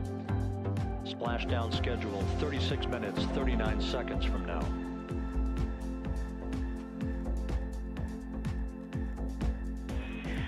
Integrity, Houston. For the 2 enabled prop cautions, what happened is while the thrusters were firing, multiple pressure sensors on each of the strings diverged a bit from each other.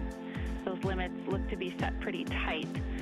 We think it could happen again when the thrusters fire in the future, so we are going to suppress those messages. We concur with suppress, not inhibit. Thank you. That exchange between Jackie Mahaffey, our Capcom for tonight, and Reed Wiseman aboard Integrity, indicating basically to ignore sensor data. All of Integrity systems are in good shape.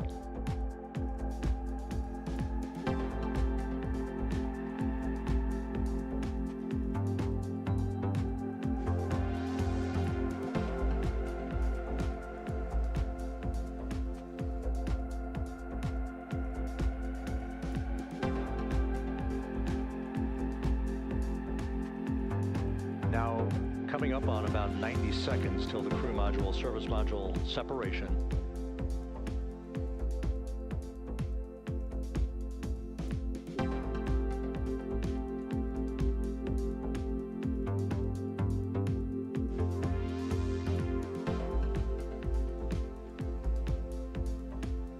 All quiet here in Mission Control as we enter the most critical phase of the completion of this flight.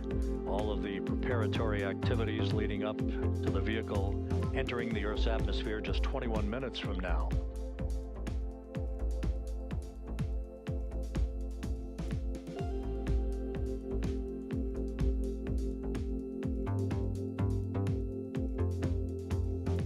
Coming up on 1 minute. Mark 1 minute till crew module, service module separation.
And we have confirmation of crew module, service module separation, and a great view, albeit momentarily.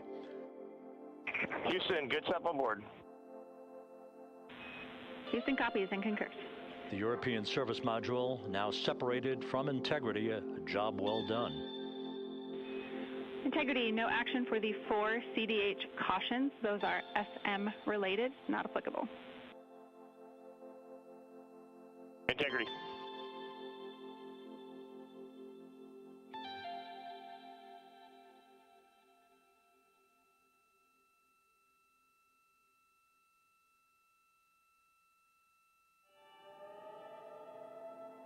So, with Integrity now flying free on its own for the remaining 32 minutes of this mission, next up, the raise burn, a 19-second firing of Integrity's thrusters. GPS 2.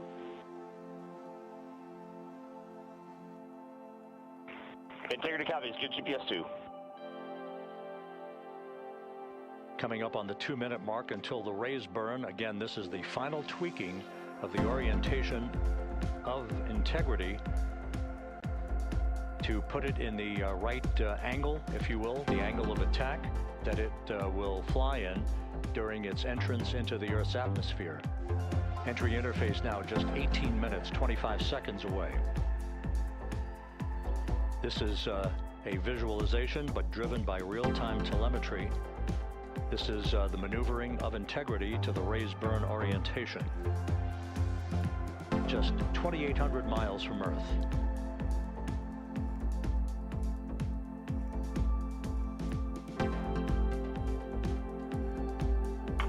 Houston, we got a great view of the European service module out the window with the sun hitting the side and the solar rays and the NASA worm right there. It's a beautiful looking machine.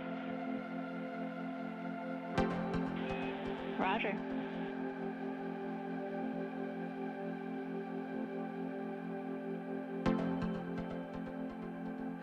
And we have completed the maneuver to the raise burn orientation, 1 minute away from the raise burn.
The crew module raise burn is underway, 19-second firing of the thrusters, and we have a completion of the burn.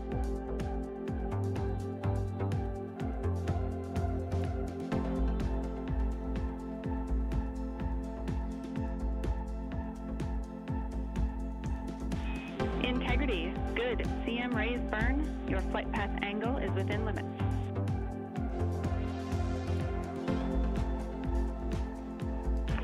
Integrity copies. Looks good on board, Jackie. So the final maneuver is now complete. Our trajectory for a splashdown in the Pacific 29 minutes from now is set and will not be amended any further. And we have the right angle of attack to mitigate any excessive heat loads on the vehicle during entry interface. Integrity Houston, a heads up about comm coverage.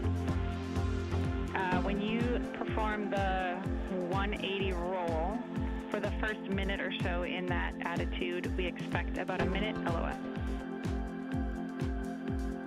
We copy.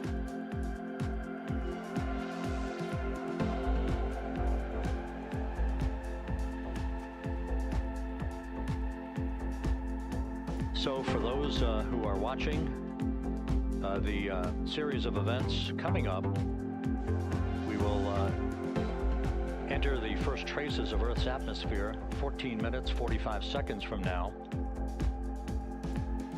6:53 and 30 seconds is what is pegged for entry interface at an altitude of 400,000 feet, traveling at approximately 34,800 feet per second, range to touchdown or splashdown 1,701 nautical miles.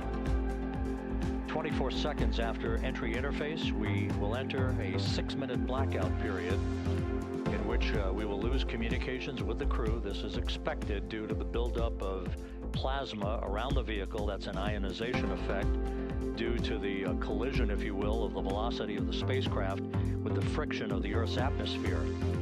That 6-minute blackout is expected to begin at 6:53 and 54 seconds p.m. Central Time.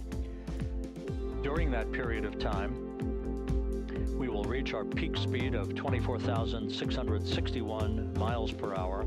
That comes just short, based on unofficial data from the flight dynamics officer right now, will come just short of the velocity record set by Apollo 10 of 24,791 miles per hour in 1969. We expect peak heating on the vehicle at 6:54 and 52 seconds p.m. Central Time, a minute and 22 seconds into entry interface. At that point, we will be just 204,000 feet above the Earth, traveling at 33,000 feet per second. The blackout period is expected to last 6 minutes. We expect that blackout period to end at 6:59 and 55 seconds p.m. Central Time. From the end of the blackout period until splashdown, it is just 7 minutes, at which point we'll start deploying the series of parachutes to slow integrity down to an ultimate splashdown velocity of just 19 miles an hour. We see the same, waiting for the 180 rolls.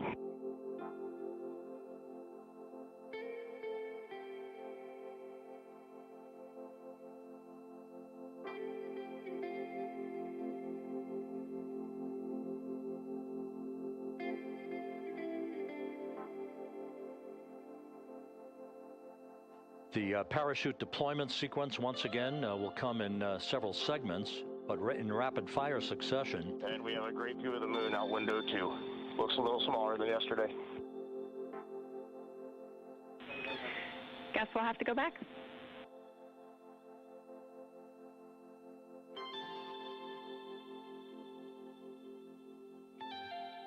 Reed Wiseman and Jackie Mahaffey exchanging discussion on a view of the moon that Integrity's astronauts are seeing in the final minutes of this mission that will be completed with splashdown just 25 minutes from now.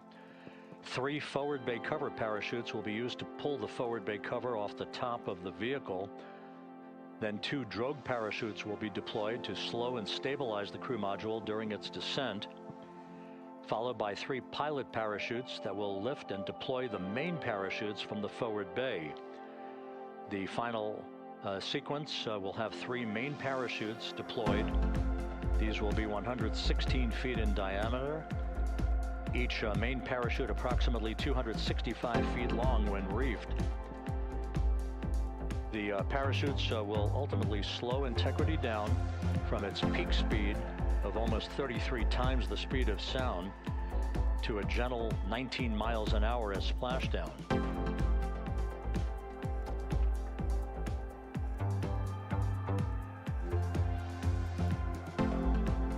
The vehicle is now currently in a roll to the proper attitude for entry interface. Our trajectory is right on according to flight dynamics.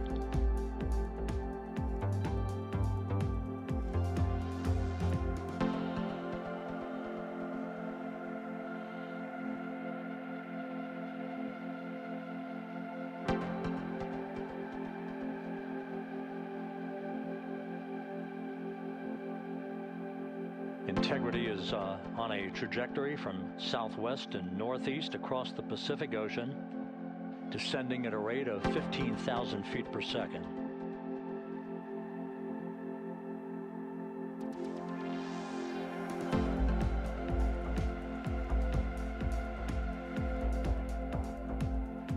Range to touchdown 4,300 nautical miles, all the systems in excellent shape.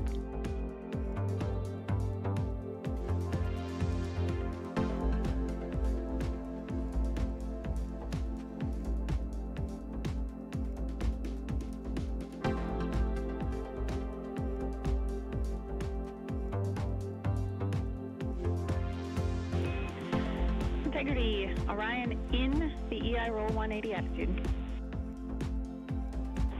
Looks good on board, Jackie.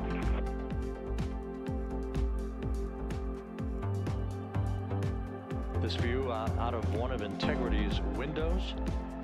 We had a call for 3 good baros. Those are barometric pressure sensors that feed altitude and rate of descent information to Integrity's computers that will trigger the parachute deployment sequence. We are less than 9 minutes away from entry interface, 22 minutes from splashdown.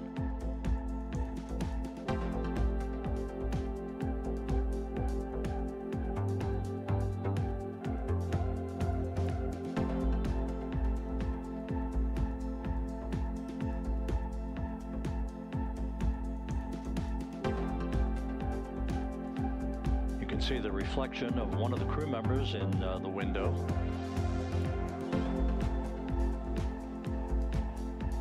Out in the Pacific, the weather conditions remain go.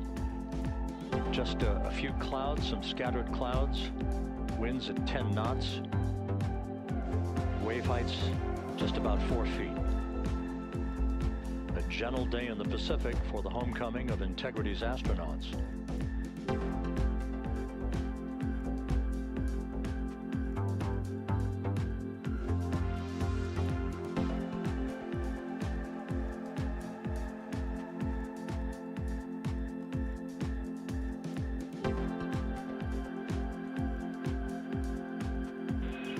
Integrity back in EI attitude.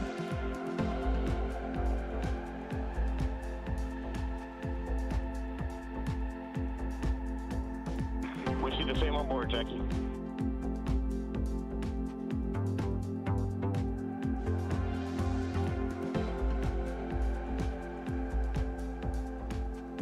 Houston, purge is complete. Crew and vehicle are configured for entry. Houston copies. And we're in step 37, transferring NASA to BFS.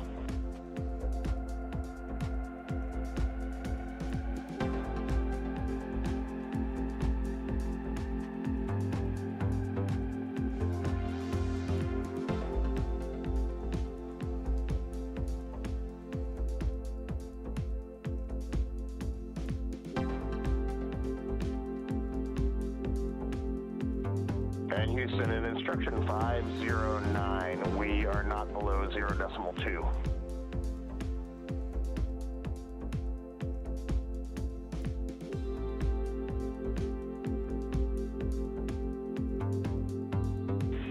Integrity, no action required. Integrity.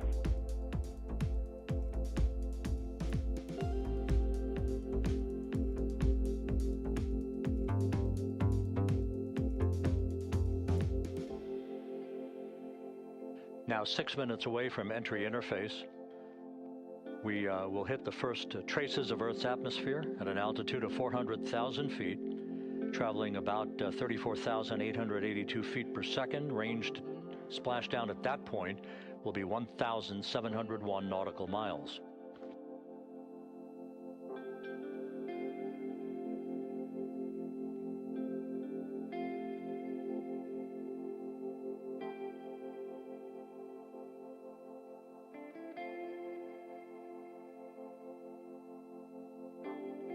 And once again, just a reminder, some 24 seconds after entry interface, we do expect to lose communications with the vehicle and the crew during a 6-minute blackout period when a plasma shield will build up around the spacecraft due to the ionization, due to heating effects.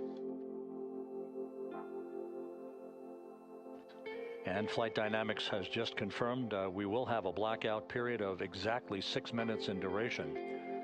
And once again, that's due to the fact that a plasma buildup around the vehicle will prevent communications and data, so we will not be able to talk to the crew members at that time, nor will we receive data here in the flight control room.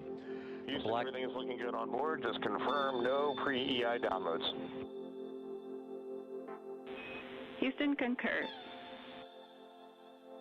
That blackout period to begin at 6:53 and 54 seconds p.m. Central Time, and again will last about 6 minutes in duration.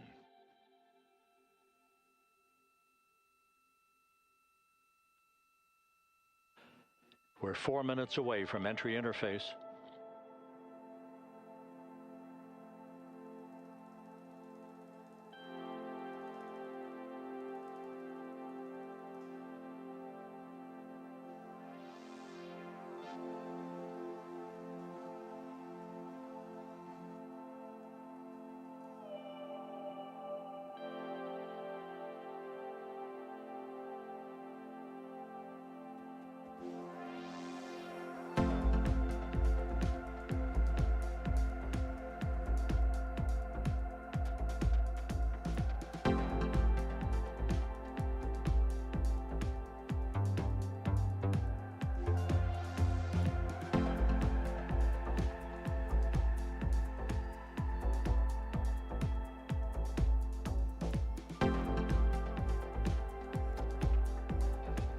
This view from Integrity as it crosses from southwest to northeast across the Pacific Ocean, 3 minutes from entry interface.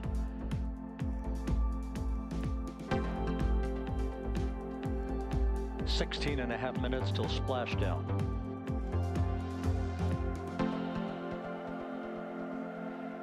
The USS John P. Murtha and the recovery team is on station and in position, as are the airborne imagery assets that we hope to receive imagery from as Artemis enters the Earth's atmosphere and through parachute deployment.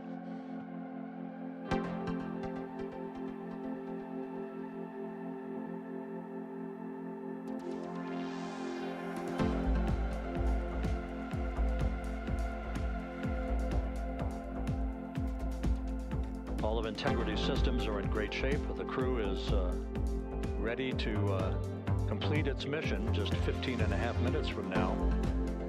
All of the activities today have gone off in perfect fashion. No issues with the vehicle, no issues with the crew. And the weather at the splashdown site is go.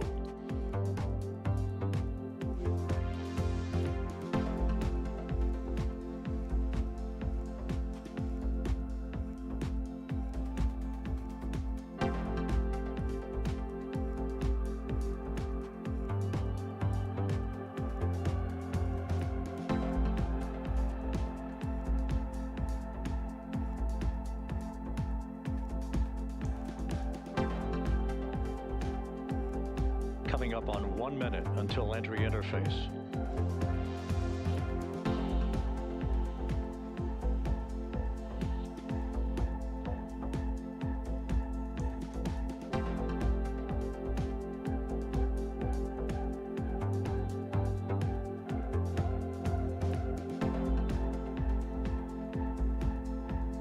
Mark 1 minute until entry interface.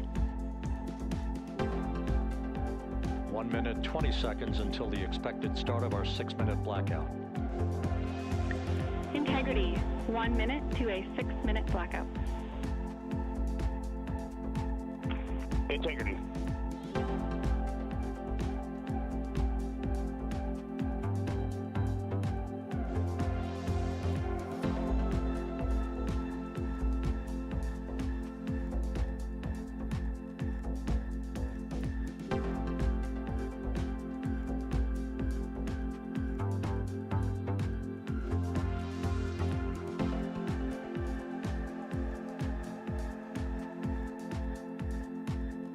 Ten seconds till entry interface.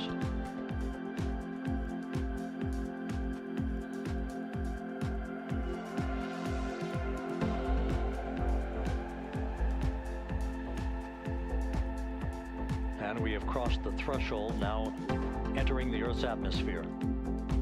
We're at 400,000 feet, traveling 34,800 feet per second.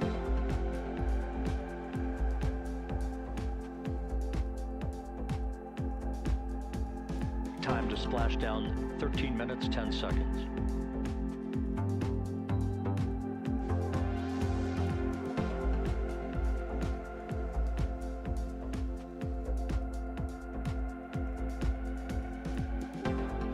And as predicted, we've entered our communications blackout.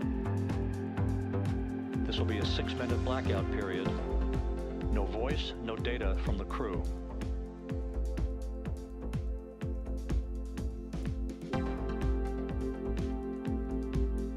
We're 30 seconds away from the anticipated point of peak heating on the vehicle, where temperatures will rise to about 4,000 to 5,000 degrees Fahrenheit. This is the true test of our trajectory.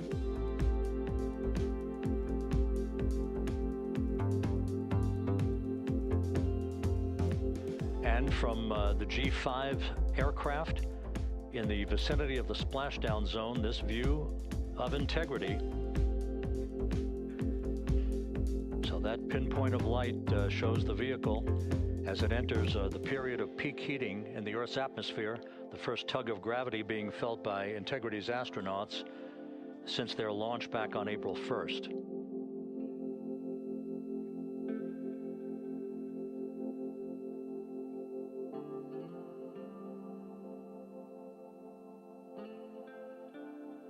Four and a half minutes until the end of the blackout period.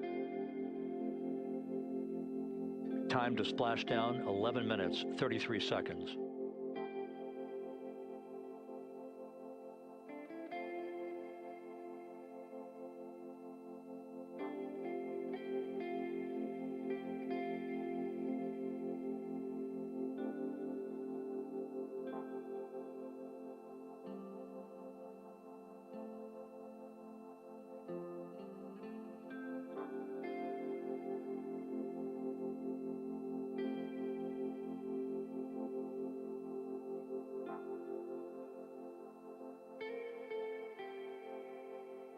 The landing and support officer reports that the P3 has acquisition on Integrity.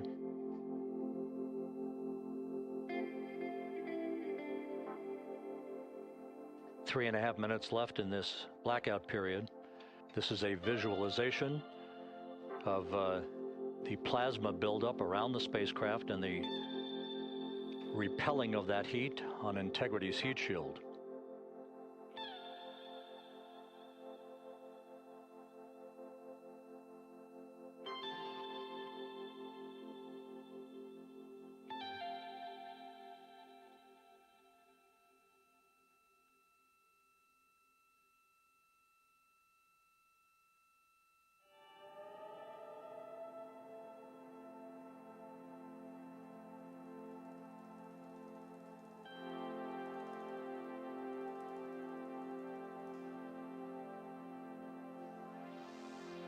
Flight Dynamics reports that airborne assets in the vicinity of the splashdown zone do have a visual on Integrity. Still 2 minutes and 40 seconds left in our blackout period. Time to splashdown, 9 minutes, 35 seconds.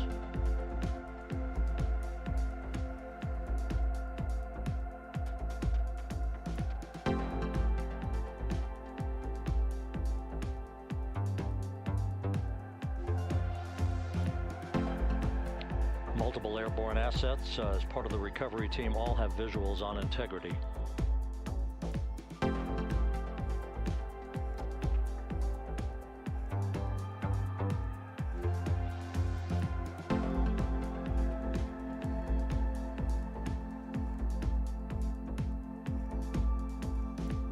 And the WB-57 flying in the splashdown zone also has a visual.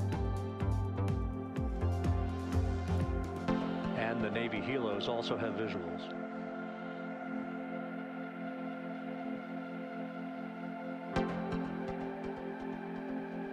We're still in the blackout period. Still do not have communications from the crew.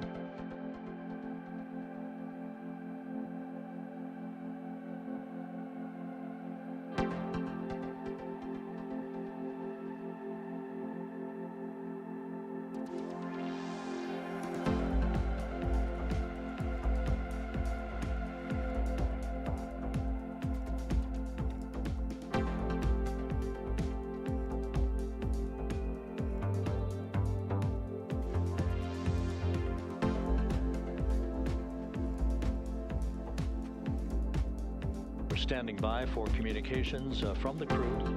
We should be out of the blackout period less than a minute from now.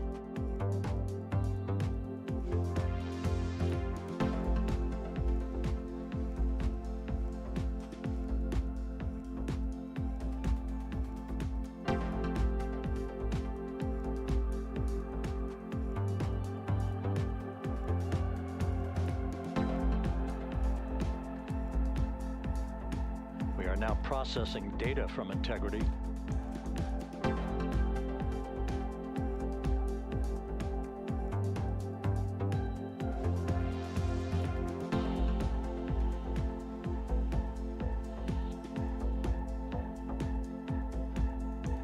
Landing and support officer reports the small boats are en route to the splashdown target zone.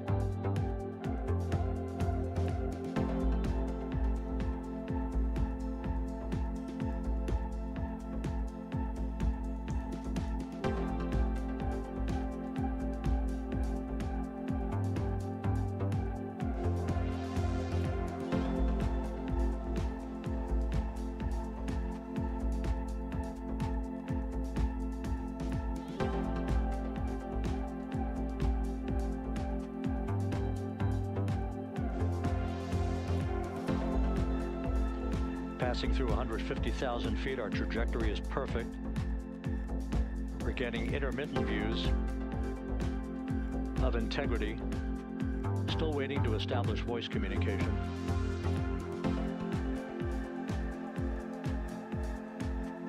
Integrity, Houston, comm check, post-blackout. Houston, Integrity, we have you loud and clear. Your trajectory is nominal and your recovery teams have visual.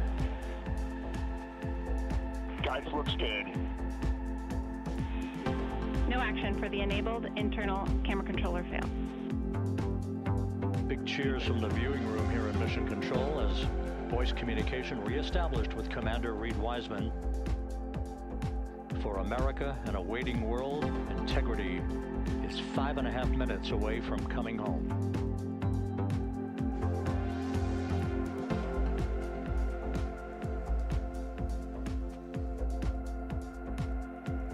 Passing 100,000 feet now. Range to splashdown 19 nautical miles.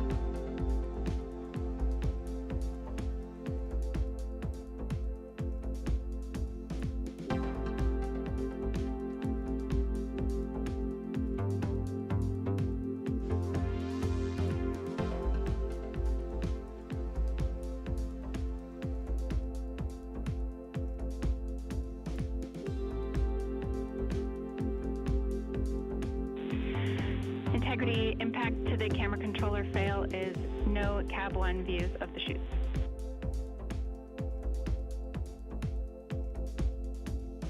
Integrity. We're processing good data through the GPS system. A good view of Integrity, time to splashdown 4.5 minutes.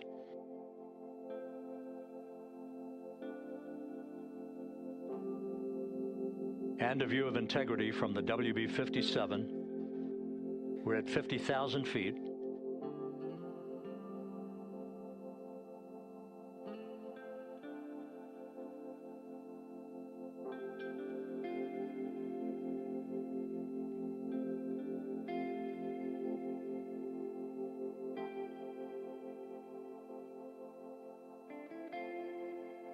The pyros are armed for forward bay cover jettison.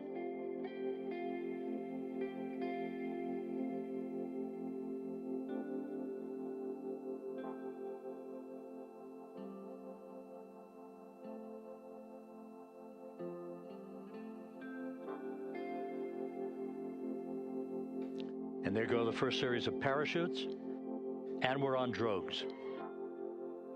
And Houston, we're visual 2 drogues out the window. 2 good drogue shoots. Next up, We copy, we see them. Next up, the deployment of pilot parachutes that will pull the main chutes out. Time to splash down 3 minutes and 10 seconds.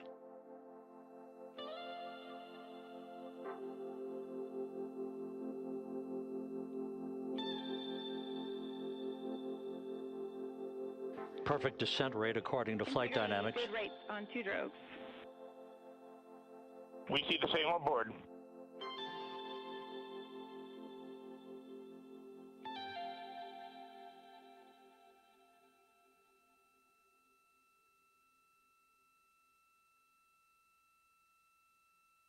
Passing through 10,000 feet, still on drogues.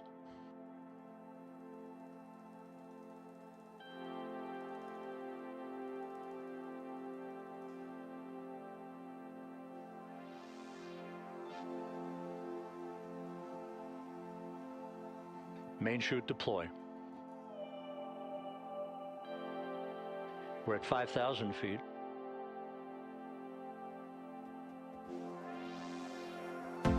Search and recovery beacon has been activated on integrity. And we have 3 good main chutes.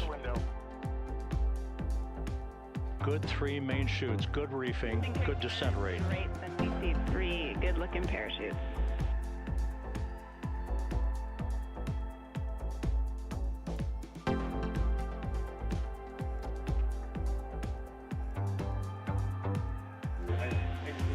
Integrity, cabin pressure indicates no need for hydrazine checks.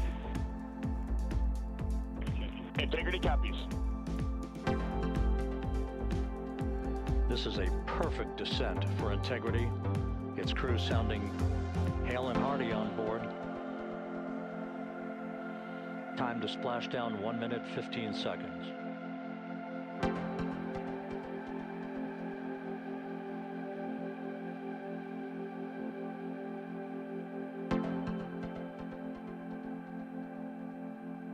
Integrity about to complete a journey spanning 694,481 miles from its launch from the Kennedy Space Center back on April 1st, and a trip around the moon.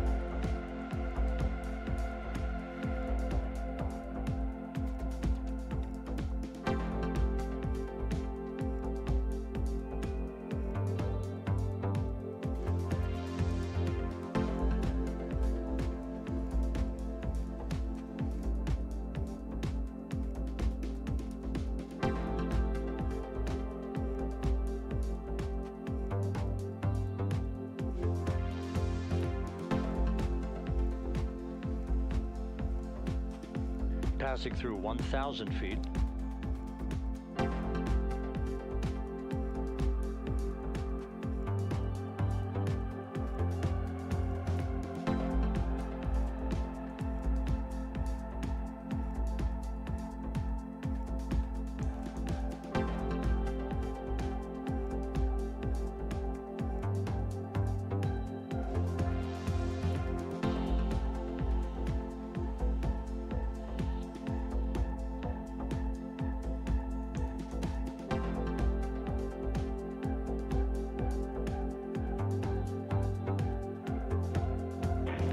Integrity splashdown, sending post-landing command now. Splashdown confirmed. Copy splashdown, waiting on VLDR. Splashdown confirmed at 7:07 p.m. Central Time, 5:07 p.m. Pacific Time. From the pages of Jules Verne to a modern-day mission to the moon, a new chapter of the exploration of our celestial neighbor is complete. Integrity's astronauts back on Earth.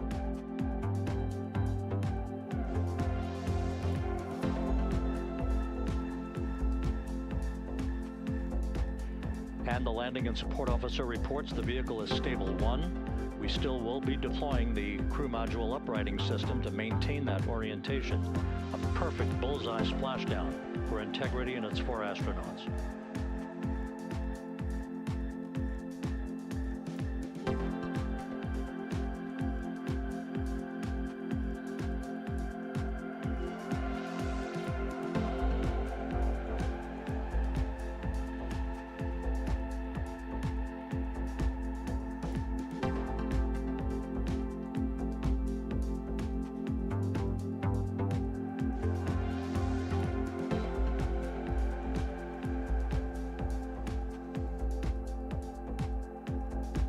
Unofficial splashdown time, 7:07 and 47 seconds p.m. Central Time. We'll get that refined for you. That would put the end of the mission at a mission elapsed time of 9 days, 1 hour, 31 minutes, 35 seconds.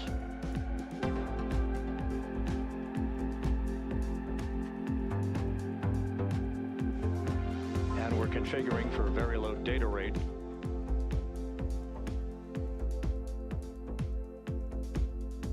Once again, splashdown occurring in the Pacific, southwest of San Diego at 7:07 and 47 seconds p.m. Integrity Houston, comm check on VLDR.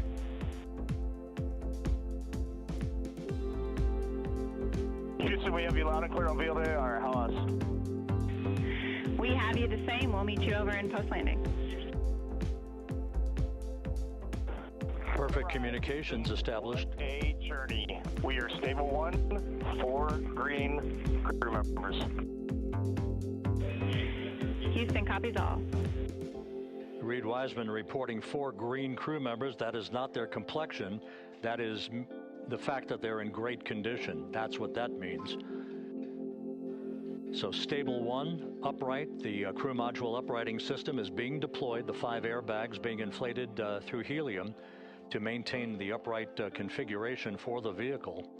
This was a textbook entry and a textbook touchdown for integrity. Reed Wiseman, Victor Glover, Christina Cook, and Jeremy Hansen back on Earth after a journey around the moon.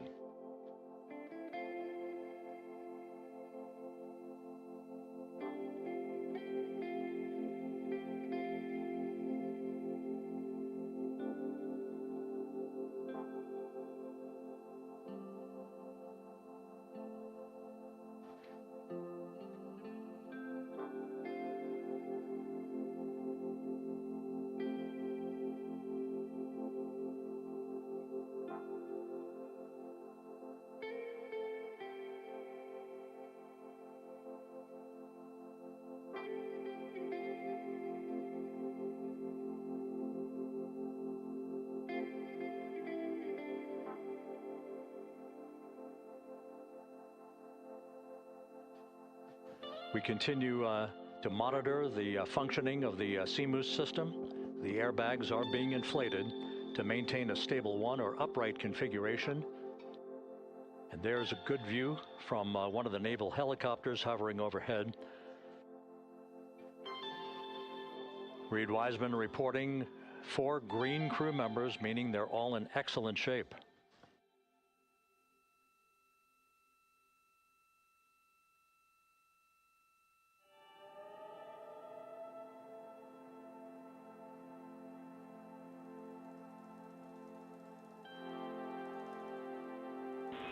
Integrity Houston for SAR beacon and radio.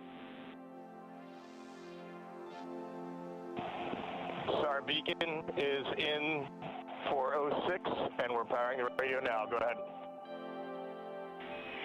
We see the beacon on, however, the recovery team is not seeing the signal. Your SAR radio uses the same antenna, so you may run into trouble with the radio. Okay, copy, and we are also powering up the sat phone now.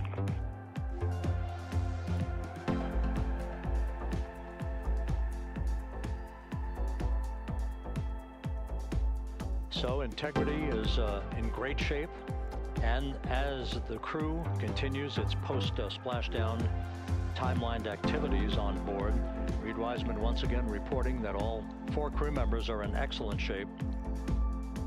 And we have 5 inflated airbags to maintain an upright configuration so that the recovery team can now begin a slow approach to the vehicle.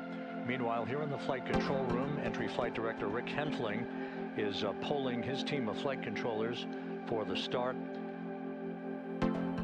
of powering down the vehicle after a thorough systems check. We have no toxic gases to be concerned about, so the recovery personnel can approach the vehicle, but not until we have powered down the spacecraft. That's expected to take a few more minutes.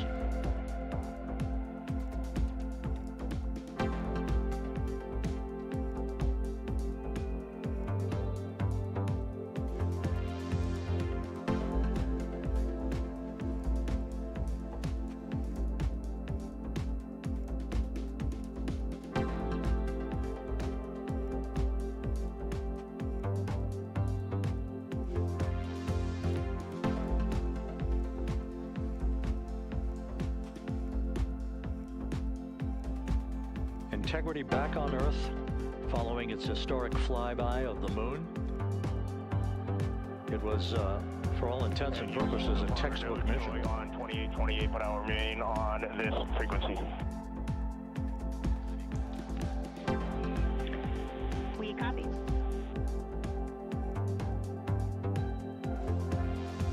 Reed Wiseman indicating some trouble with the SARSAT phone on board, but that's not an issue. What is more important is that the vehicle is solid. No issues as we begin the power down of the vehicle to begin the recovery process.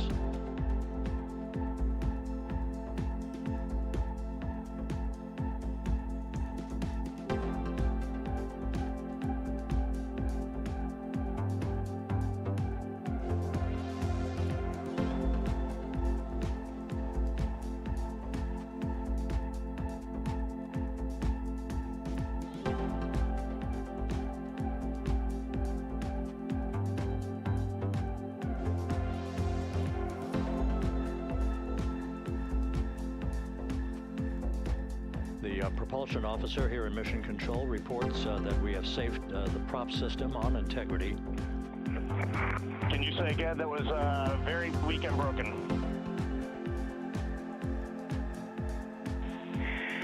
Integrity, Houston did not call.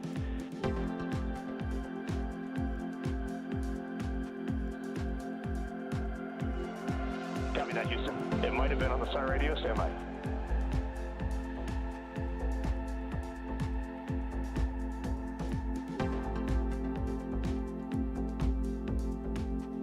All of the milestones were executed in perfect fashion. Integrity entering the Earth's atmosphere right on time, reaching its peak speed shortly after a blackout period began. We emerged from the blackout period, but the recovery imagery airborne assets were able to pick up Integrity's descent almost immediately through entry interface, tracking the vehicle all the way down. And finally, you saw the sequence of chute deployments. First, the forward bay cover being pulled off the top of the vehicle by a series of 3 parachutes. Then the drogue chutes were deployed, followed by the 3 main chutes that slowed the splashdown velocity of Integrity to just 19 miles an hour.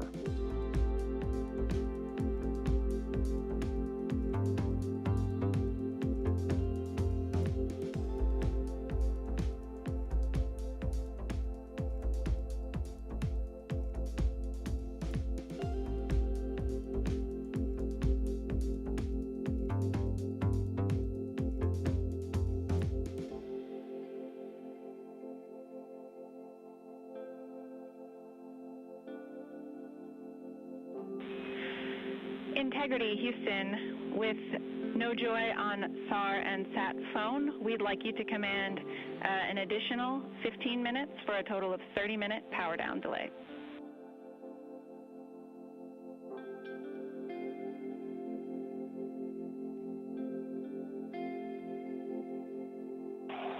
All right, Jackie, we have selected T/D+30.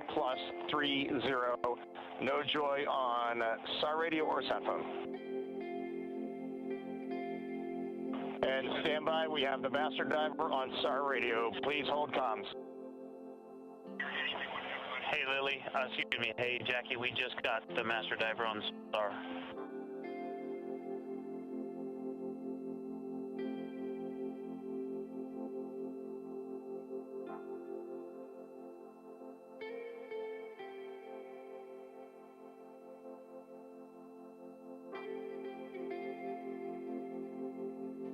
Good view of one of the fast boats. Integrity, Houston, if you are happy with your comm with Master Diver, you can go back to the 15-minute power down. Okay, stand by. Yeah, we'll confirm here in a second.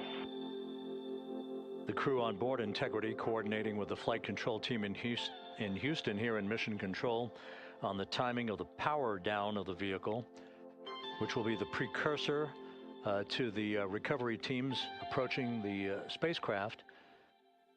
There are no issues with integrity. We've had a bit of broken capability in establishing a SARSAT or satellite phone communications capability between the crew on board Integrity and the recovery team. That will get sorted out here shortly. There's plenty of cooling on board Integrity, so there's no rush to begin the power down. I'm trying to call you on the sat phone, and I'm not getting an answer there either. Concur. We haven't had anything come through.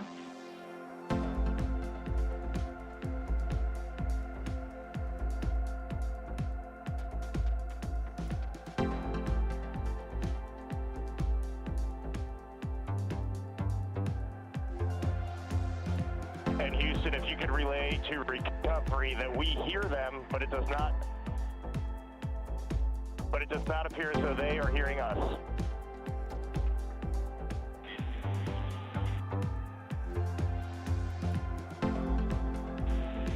Houston copies, and Reed, just to confirm, you are pushing the PTT on the radio.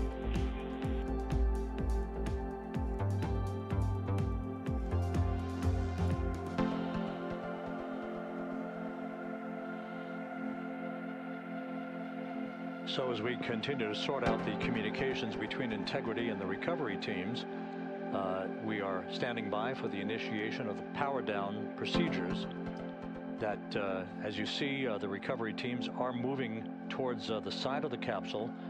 The next major event will be the erection of that large inflatable raft called the front porch. That will be the port of call for the crew as they're being extracted one by one from the vehicle.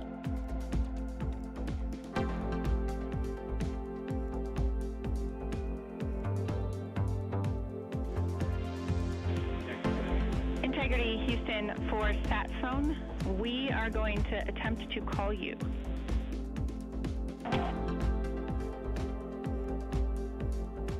Good idea, standing by.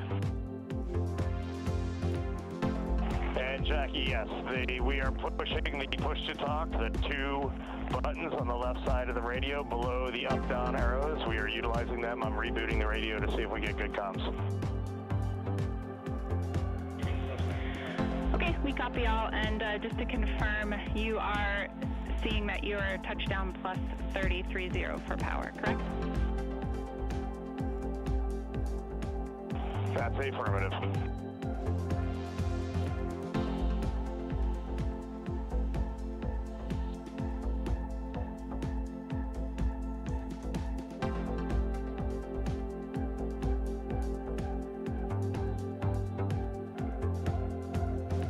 Trying a backdoor approach to have Mission Control here call the crew on their satellite phone. This is all part of the coordination for the power down of the vehicle that will initiate the actual recovery operation. The first boats with the Navy divers on board are standing by, waiting to close in on Integrity to begin the process of erecting the large inflatable raft. That's called the front porch.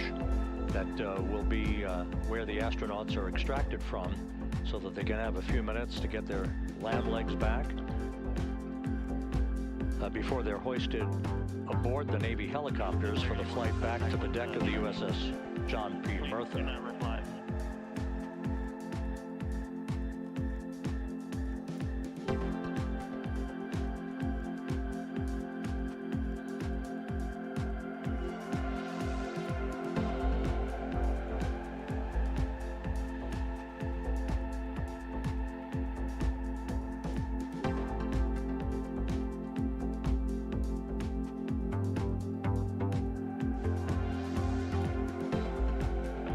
And Houston, please don't reply. NRD, very weak,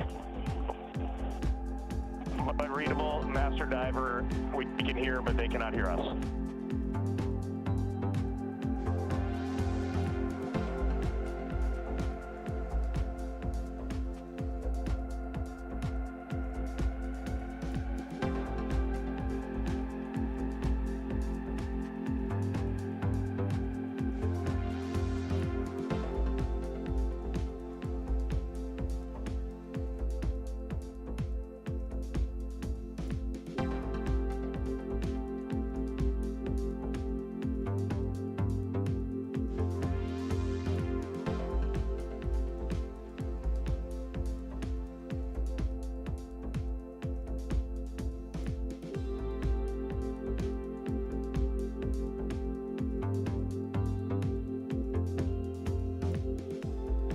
Houston on OE1. Is there any chance to tie us into NRD?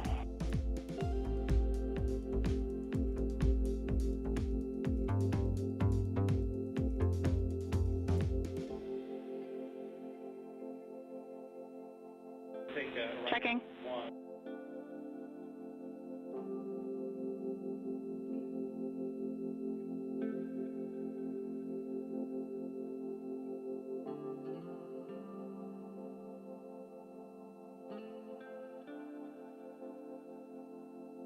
This is Mission Control Houston. While we stand by for the establishment of communications between Integrity and the recovery team that is basically standing by very close to the spacecraft, we're going to go to the deck of the USS John P. Murtha, where Megan Cruz is standing by with Administrator Jared Isaacman.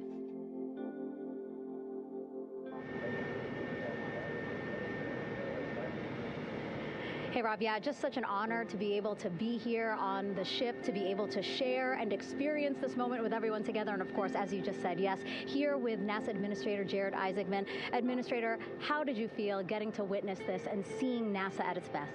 Oh, I mean, I'm honestly, I'm still at a loss for words. I mean, you know, like the childhood Jared right now can't believe what I just saw. I mean, almost been waiting my whole lifetime to see this, and then it's NASA Administrator. I just couldn't be more proud of the entire workforce, the years, the effort, the late nights, all the hard work from across the country that contributed to this incredible moment right now. And yeah, incredibly grateful too for our teams here on the John P. Murtha right now. Yeah, look at the behind us here. Got everybody. What do you guys think? We just brought some astronauts back from the moon, huh? Unbelievable. Thank you. Yeah, so grateful to the Navy, the sailors that are here, the NASA teams. I mean, this is a joint effort that's on their way right now. These recovery forces are getting out to our Orion spacecraft, to Integrity, to get our astronauts back on the ship safely. Yeah, and this is not just an accomplishment for NASA. This is an accomplishment for humanity. Again, a historic mission to the moon and back. How does this make you feel, and what do you hope people take away from this? Well, I'll tell you, I think about the crew members that we've all had an opportunity to observe over the last 10 days, right? I mean, they're absolutely professional astronauts. I mean, wonderful communicators, almost poets. But then I think these were the ambassadors from humanity to the stars that we sent out there right now. And I can't imagine a better crew than the Artemis II crew that just completed a perfect mission right now. So yes, it's a huge moment for everybody, right? I mean, we are back in the business of sending astronauts to the moon, bringing them back safely, and to set up for a series more. I mean, this is not a once in a lifetime, which you hear sometimes around here. It's like, this was a once in a lifetime. No, it's not. This is just the beginning. We are going to get back into doing this with frequency, sending missions to the moon until we land on it in 2028 and start building our base. Yeah, are we going to build on the momentum for Artemis 3? I mean, it's just around the corner. Absolutely. So, I mean, that's, part of me too. Like, I can't wait to get the crew off of Integrity right now, but also getting Integrity back on this ship so we can start taking a look at it, because all that data is so precious to us right now. I mean, we are going to definitely want to take a good look at the thermal protection system. We're going to want to download all the data they couldn't transmit back to us and use that to inform Artemis 3. But we're already making progress, right? You had SRB segments already showing up at KSC. Core stage for Artemis 3 is rolling out on April 20th. We're getting Mobile Launcher 1 back in vehicle assembly building. So yes, there is a lot to celebrate right now on a mission well accomplished for Artemis 2, and at the same time, we got to start getting ready for 3. Amazing. And last question, for people who joined us for all 10 days to see what we can accomplish together with our international partners, what do you think about the fact that we're going to keep doing this more and more and more? It's incredibly exciting. I mean, yes, it's the contributions, like the best and brightest across the NASA workforce from across the country, our industry partners, our international partners. We had a Canadian Space Agency astronaut on board in Jeremy. We had the European Service Module. And you think, in the days leading up to this launch, I mean, 48 hours prior to launching Artemis 2, I was meeting with the Italian Space Agency. We signed a memorandum of understanding to build a habitation module on the moon. I mean, you have countries, all of our allies and partners coming together saying, we are committed to this effort. We are returning to the moon. We're doing it to stay. We are building that enduring presence. We are going to master the skills on the surface of the moon so someday we can undertake missions to Mars. It's just an incredibly exciting time, and we're not going at it alone. We're bringing everybody along with us. Absolutely. And speaking of everyone, one more time, we're going to ask the crew here, you guys ready to land on the moon?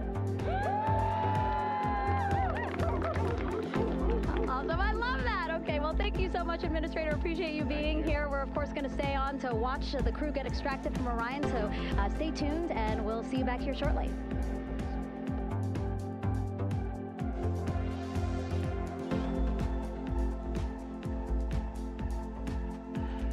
Thank you, Megan, and thank you, Administrator Isaacman. We are in the process of working to establish that communications link and to establish the procedures that will lead to the power down of the spacecraft, which is gently bobbing in the Pacific following a bullseye touchdown that occurred at 7:07 p.m. Central Time, 5:07 p.m. Pacific Time, 2.5 hours before sunset in the Pacific, southwest of San Diego. We have once again heard from the crew during that interview opportunity with the administrator, and we have 4 healthy crew members on board.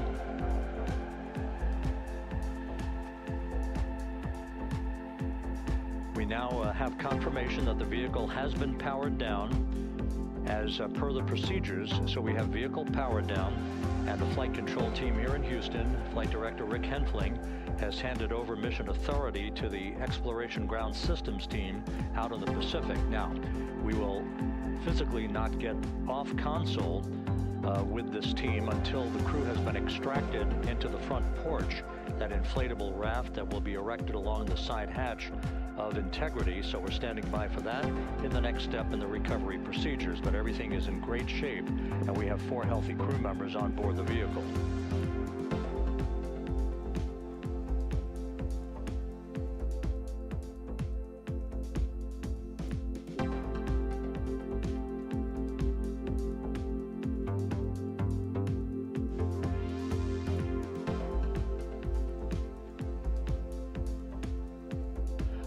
The entry events went by the book, no issues, perfect trajectory for Integrity that was culminated with one final raise burn to improve the angle of attack for the vehicle as it entered the Earth's atmosphere. All of that flight dynamics computation worked like a charm.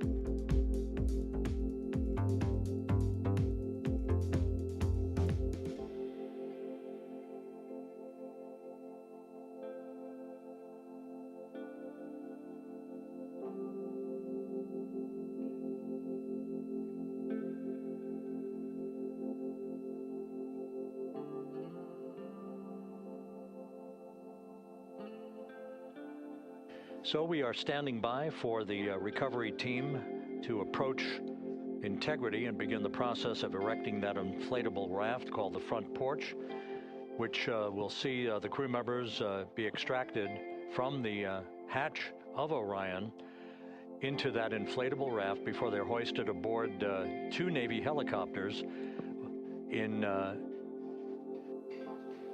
variety of different configurations. Each crew member will be hoisted in sequential fashion, in alternating fashion, 2 crew members for each helicopter before they turn around to head back to the John P. Murtha. Once on the deck of the ship, they'll be brought into medical bay for comprehensive medical exams.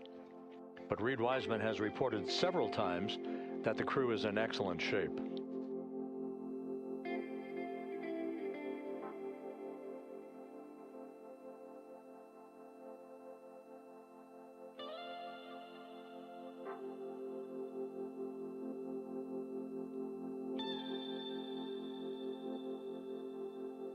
So just to recap, it has been some 26.5 minutes since the splashdown of Integrity in the Pacific.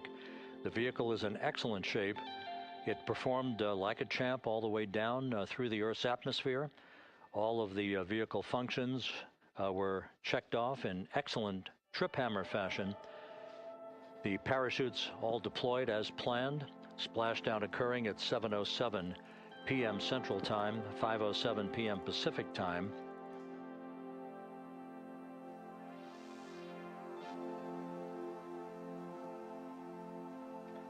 And after a bit of a tussle to try to establish a communications link with the recovery team, we were finally able to run through the procedures for the powering down of the vehicle. We've handed over mission authority to the Exploration Ground Systems folks out in the Pacific, and the recovery team will be approaching the vehicle shortly to erect the inflatable raft called the front porch before opening the hatch to integrity to bring the crew members onto that raft before they're hoisted onto 2 Navy helicopters, 2 crew members for each helicopter, before they're flown back to the deck of the USS John P. Murtha.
This is Mission Control Houston.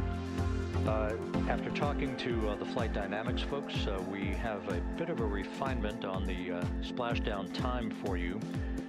Their computation shows a splashdown time of 7:07 and 27 seconds p.m. Central Time, 7:07 and 27 seconds p.m. Central Time.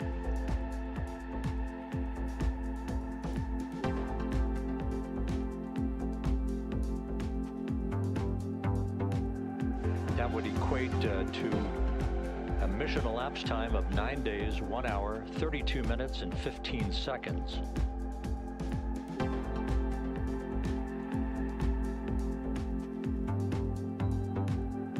Once again, from Flight Dynamics, a splashdown time of 7:07 and 27 seconds p.m. Central Time.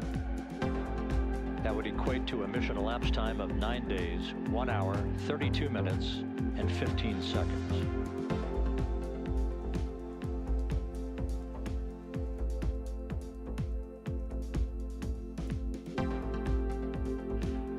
reports from the Pacific indicate that the recovery team in communications with the crew aboard Integrity, that the crew remains in excellent shape as they await the approach of the team for a final hazard gas evaluation before they move to the side of the vehicle to erect the inflatable life raft called the front porch.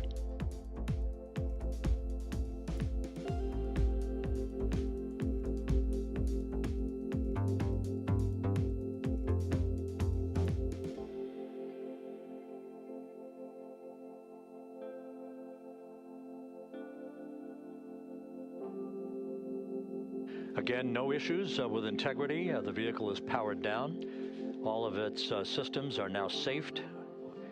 We have handed over mission authority to the Exploration Ground Systems folks in the Pacific, but we will not stand down and have the entry flight control team depart its positions until that inflatable raft, the front porch, is erected, the hatch open, and the crew having exited the vehicle. So that's the next step in the recovery process that will lead to the hoisting of the crew members.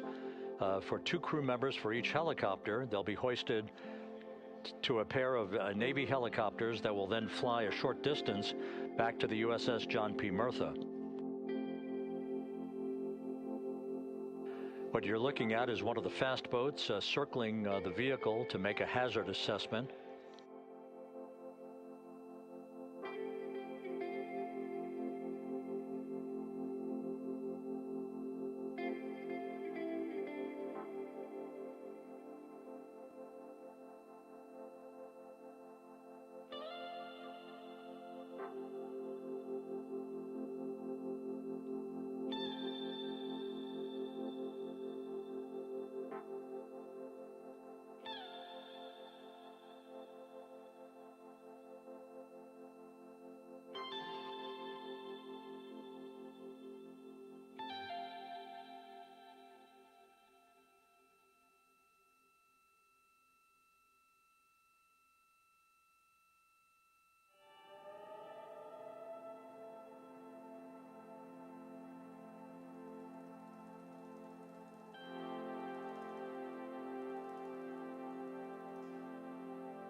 This is Mission Control Houston. Once again, you're watching the initiation of the recovery of the Artemis crew aboard Integrity. All of the Navy divers and the fast boats are now approaching the spacecraft after conducting a hazard assessment. The vehicle has been powered down. Entry Flight Director Rick Henfling now waiting for the life raft, the front porch, to be erected along the side of the vehicle so that the hatch can be opened and the crew members extracted from Integrity. soon to be hoisted one by one into a pair of Navy helicopters for a short flight back to the deck of the USS John P. Murtha. If you missed it earlier, we talked to Flight Dynamics and received a more official touchdown time or splashdown time, as it were, of 7:07 and 27 seconds p.m. Central Time, 5:07 and 27 seconds p.m. Pacific Time. That would equate to a mission elapsed time of 9 days, 1 hour, 32 minutes, and 15 seconds.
Continuing to get excellent views from the imagery assets out at sea in the Pacific of Integrity. We continue to get good reports from the landing and support officer, who's in contact with the recovery team, that the crew is in excellent shape, no issues. They're just currently biding their time, waiting for the front porch to be erected. We have no hazardous hazard gases and no hazardous situation with the vehicle. It performed perfectly all the way down from entry interface to its splashdown in the Pacific at 7:07 and 27 seconds p.m. Central Time. And as you can see, the first phalanx of recovery personnel now pulling up alongside of Integrity.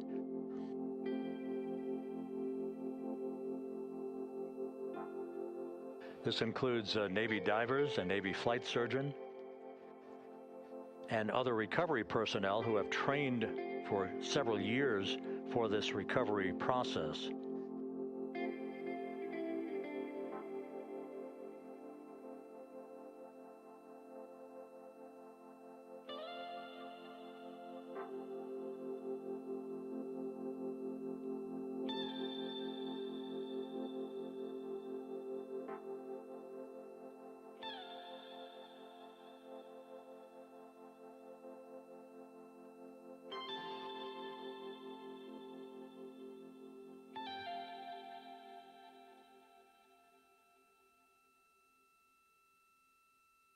At this hour, some 41 minutes following splashdown, the vehicle has been powered down. There's no hazardous gas emanating from the vehicle. That's why the first team of recovery personnel has been able to pull alongside Integrity.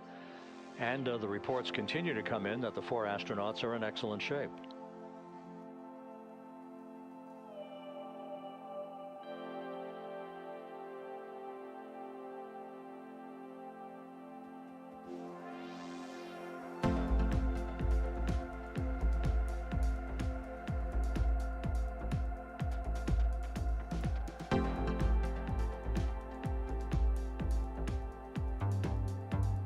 Yes.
This is Mission Control Houston, continuing to watch the initiation of the recovery of Integrity's astronauts.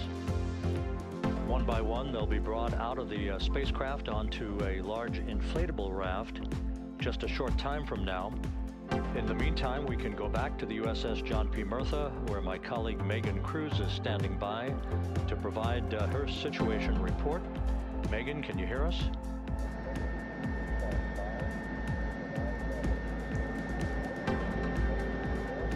Hey Rob, yes I can hear you. Thank you. Yeah, we're back here on the bow of the recovery ship where there are still plenty of people peering out into the water. We are not very far from the action everyone is seeing on their screen now.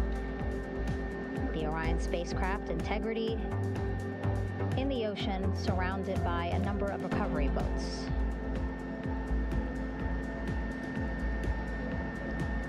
As Rob has been saying, in those recovery boats, NASA and Navy personnel specifically trained to get the astronauts out of Orion.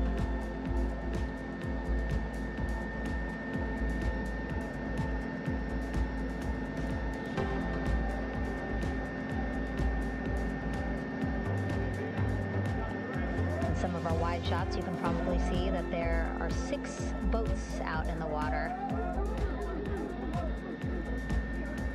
More than 40 people out in the water right now on those boats.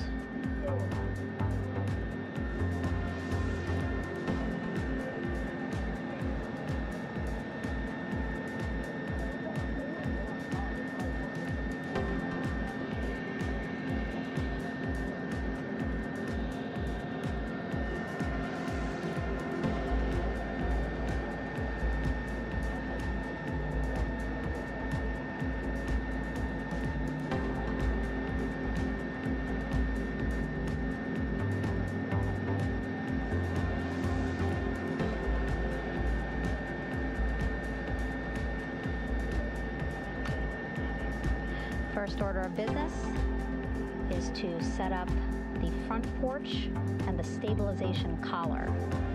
You might also hear it referred to as a stab collar.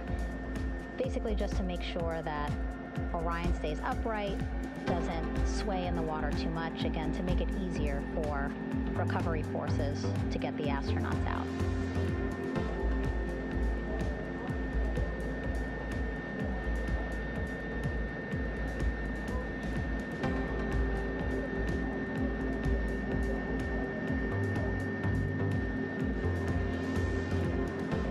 splashdown in the Pacific Ocean just after 5 p.m. Pacific time here. It's a requirement by NASA to be able to get the crew out of Orion within 2 hours of splashdown. So doing great on time so far. Plenty of time. No rush either. I was speaking to NASA flight surgeon Rick Schuring earlier in this broadcast, and he said to me, no rush to get the crew out. Just want to make sure that they're feeling good, and whenever they're ready to take their step out of Orion and onto that large raft, the front porch, folks will be ready.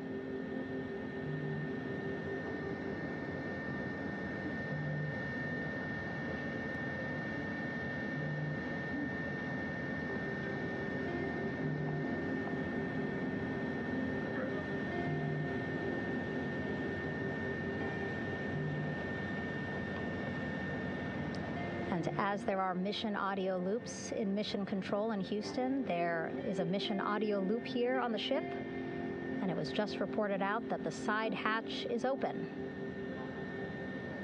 Side hatch of integrity is open. You're getting these beautiful shots from our aerial assets. The ship itself, where I'm on, just 3,000 yards away. Again, plenty of people on the boat here, glued to the side closest to where they can see all this action. And again, with just 3,000 yards separating us, great views from the bow here. You can see now that side hatch is open. One of the Navy personnel is about to get inside there.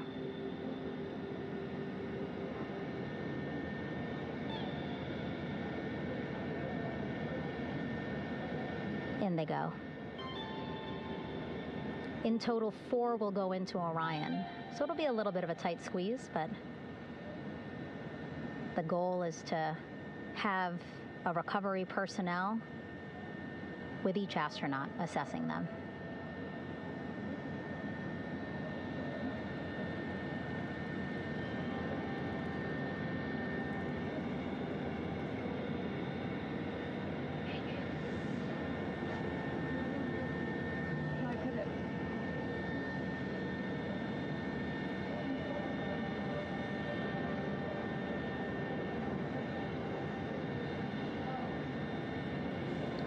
Boats getting closer now.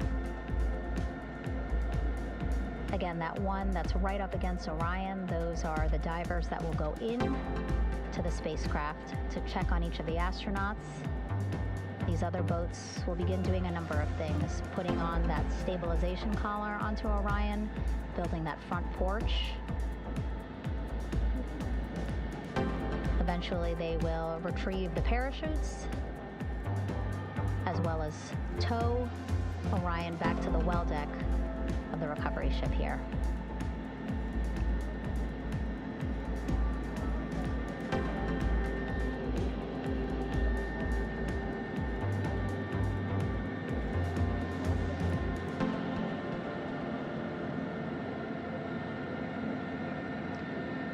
And so as we wait for the Navy and NASA personnel to get their assessment of the crew inside of Orion, why don't we toss it back to Rob for an update? Yeah, thank you, Megan. Here in Mission Control, Flight Director Rick Henfling and the entry team of flight controllers still on duty. The vehicle has been powered down for some time now. There are no hazardous gases emanating from integrity. That, of course, allowed the recovery personnel to approach the vehicle and then open the hatch to begin the initial medical assessment of the crew, as you just indicated.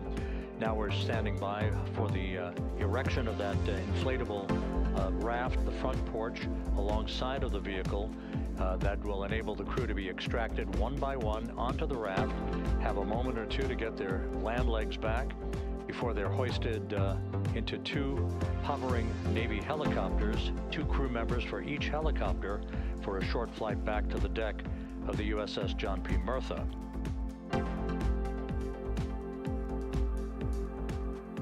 All of Integrity's systems operated flawlessly throughout the course of the approach to the Earth, the entry into the Earth's atmosphere, and all of the key milestones that followed in this high-speed return to Earth for integrity.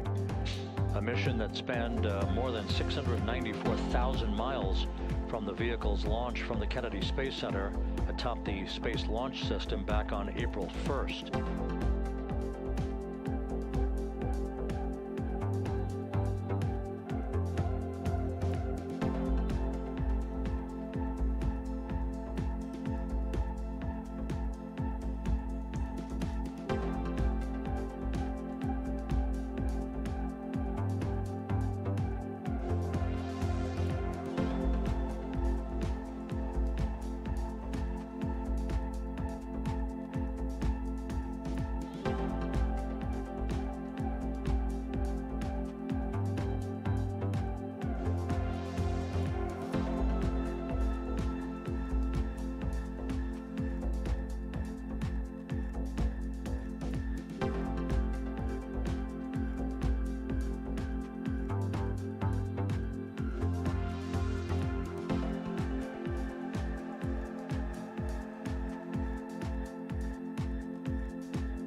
As we mentioned at the top of the broadcast, the last time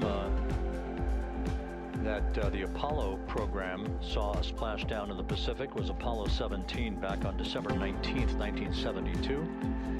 So for the first time in 53 and a half years, we have reenacted that with the arrival of Integrity's astronauts as they flew around the moon in that historic lunar flyby that began with a trans-lunar injection burn that took them out of Earth orbit following 24 hours of a high Earth orbit trajectory. The high Earth orbit trajectory enabled flight controllers here to have a full 24 hours to evaluate the systems on Integrity and the condition of the crew before they would commit to flying to the moon.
With the side hatch of Orion having been opened to set the stage for the erection of the inflatable life raft, known as the front porch, to be erected alongside the spacecraft for the extraction of the crew.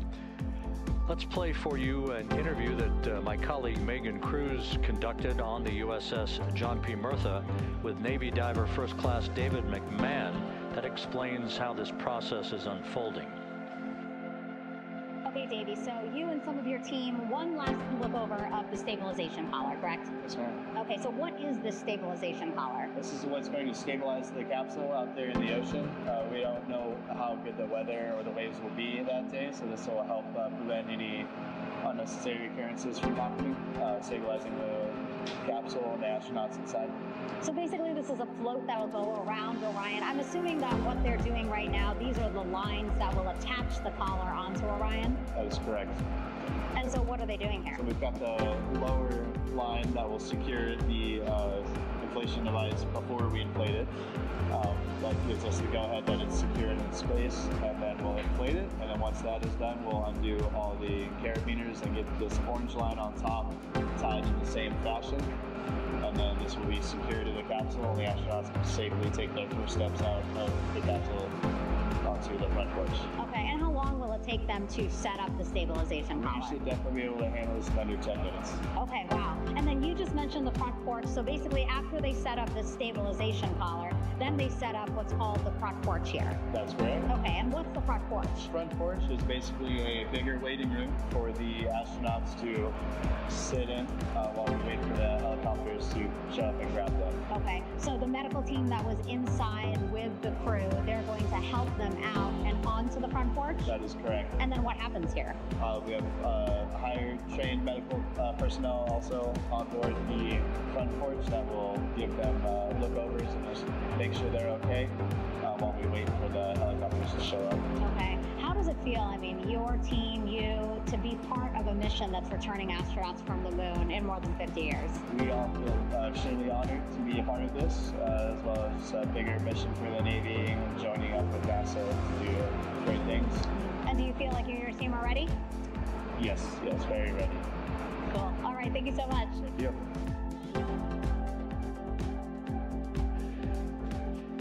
Once again, the recovery operations are continuing out in the Pacific. We shortly should see that life raft, the front porch, erected alongside the side hatch of the vehicle.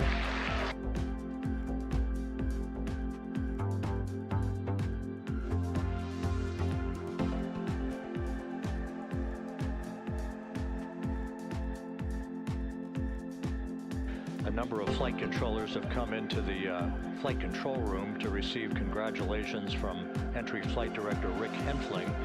But we're going to stick with our operations out of the Pacific as we await the extraction of the 4 crew members who are reported to be in excellent condition.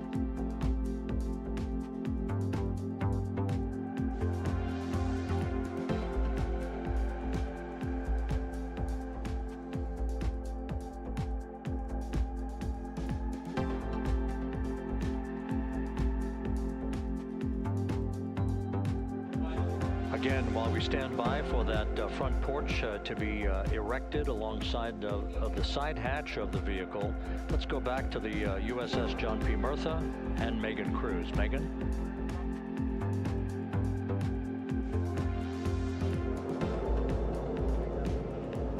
Hey, Rob. Pausing now to listen to some internal audio loops again. The operations team here on the ship communicating with everyone out on the water. It seems like currents are hindering them a little bit from unfurling and inflating the stabilization collar as well as the front porch. But again, the requirement to get the crew out within 2 hours of splashdown, plenty of time. So no concerns just yet. But as calm as the water looks, yeah, it looks like it's hindering the teams just a tad.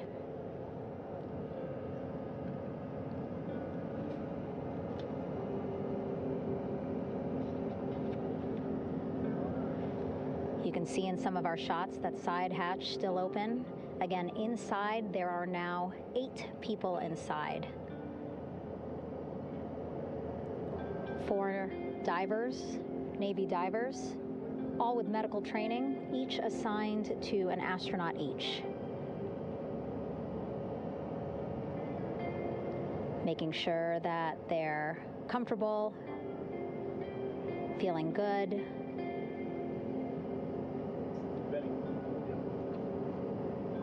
As you've heard us say in the broadcast, you know, they expect a little bit of discomfort. Again, these astronauts just traveled back to Earth at 25,000 miles an hour, a nearly 695,000 mile journey around the moon.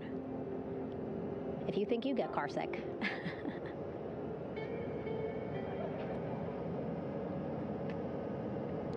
Again, 6 boats out there, lots of gear with them, just in case, right? As we said, the crew reported feeling great, but again, all those folks out there in case they weren't, right? NASA is all about making sure we think about every situation that can happen, and so, of course, wanted to be ready in case any of our astronauts needed more medical attention while out there in the water.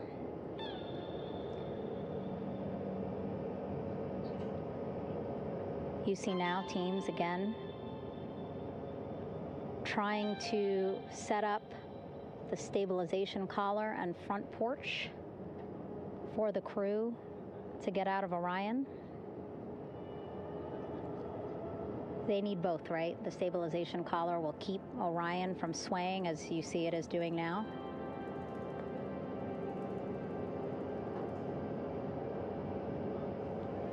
And then they will connect the front porch to the stabilization collar so that the crew can take 2 steps and they will be in the front porch.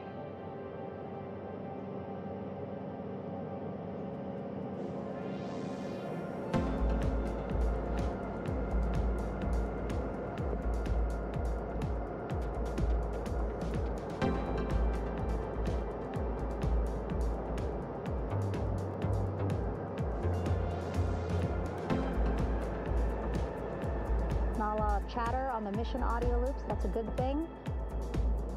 Again, things proceeding pretty nominally, even if they're fighting some currents out there on the Pacific Ocean.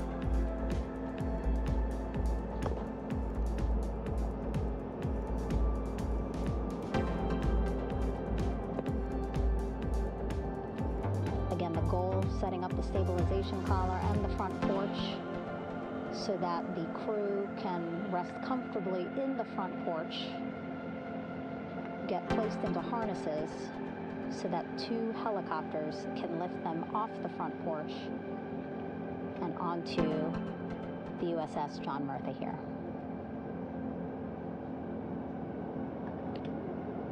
The helicopters are going to take turns picking up an astronaut. So again, Helo 1 and Helo 2.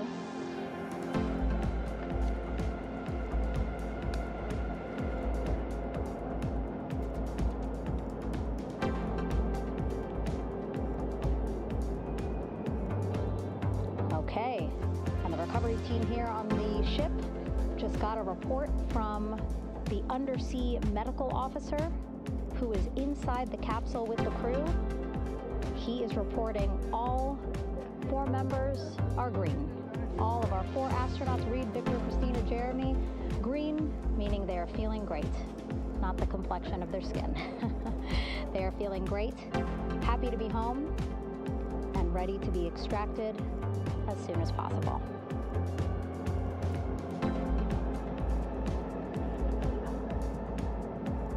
And so, as I was saying, we have 2 helicopters circling the activity you're seeing on the water right now.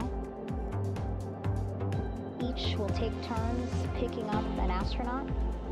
So Helo 1 will come on in, hover above the front porch, about 40 feet above the front porch. A Navy recovery specialist will be hoisted down into the front porch. The restricted maneuvering doctrine is in effect. Will connect to the first astronaut, which we're expecting to be Christina. And then Helo 2 comes around, picks up Jeremy, while Helo 1 stays above head, and then Helo 1 will come back in for another astronaut, and then Helo 2 for the last astronaut, and then back to the flight deck here on the recovery ship.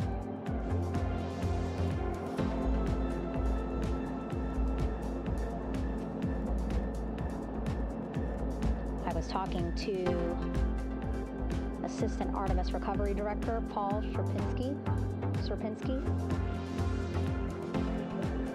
He said helos are a much quicker, safer way to get on board. They did actually consider boats, but then if you think about it, longer time, the crew would have to move through more of the ship. This way the helos will give a more direct, quicker route to the medical bay for our 4 astronauts.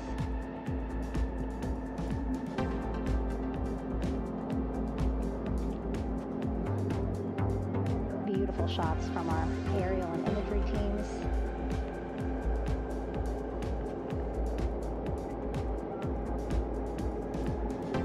Clouds have dissipated for a clear view from the bow of the recovery ship here.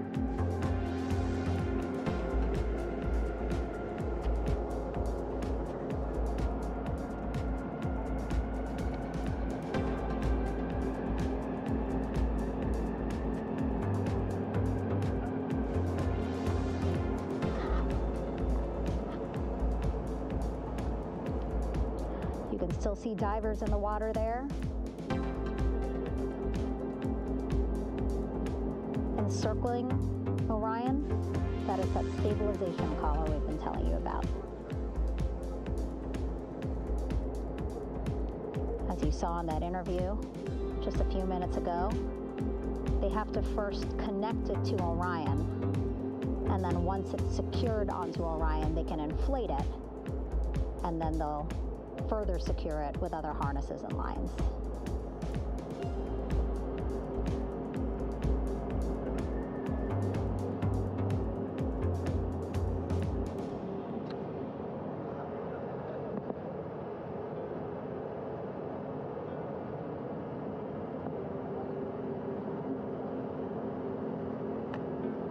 About an hour and 10 minutes since splashdown in the Pacific Ocean here.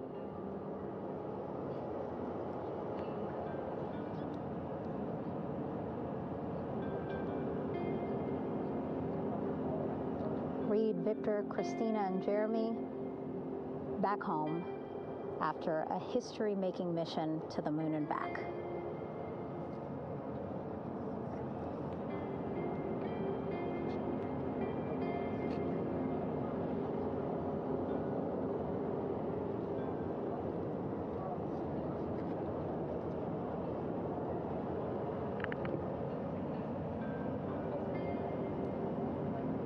If you missed what we said just a couple of minutes ago, the undersea medical officer inside with the crew in Orion, reporting all 4 crew members feeling great.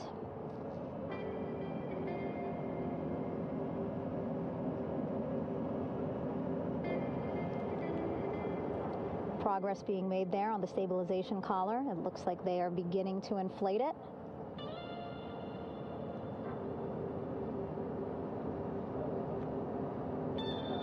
And it looks like they're starting to unfold the front porch in order to get that into the water here shortly and inflate that as well.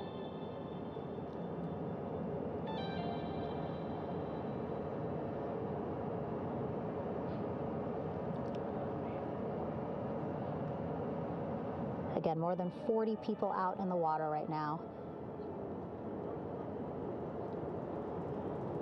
And those Navy and NASA personnel have been in the water for now about 4 hours.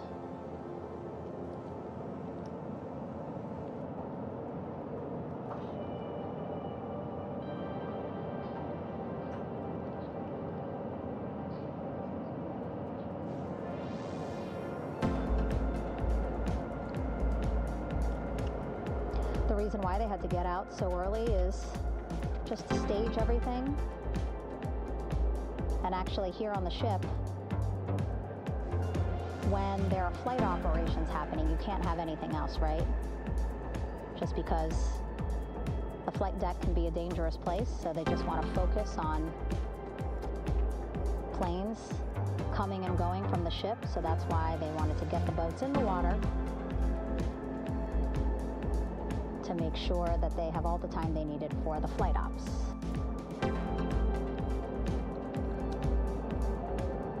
And then the same crew here out in the water, they will stay out in the water for a number of hours after we recover the crew and get them back on the ship, because then they have to recover Orion.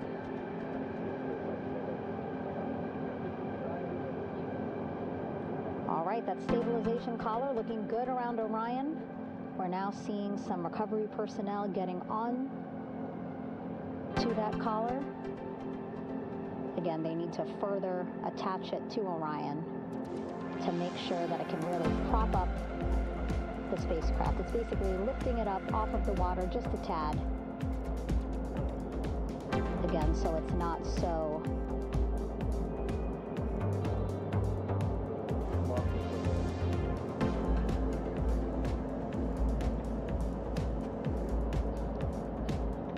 it doesn't sway so much in the water there.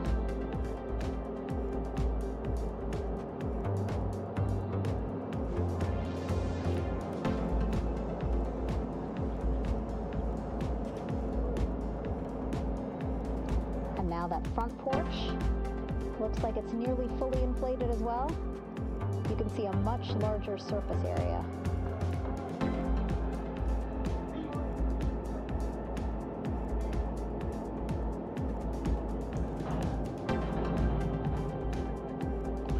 So once the crew get out of Orion, they can stretch their legs a little bit on this front porch, get some fresh air.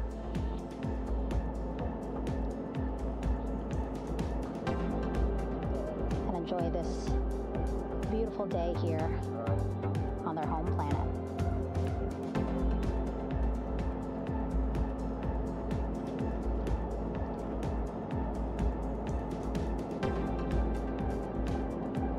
Teams now are about to connect the front porch to the stabilization collar.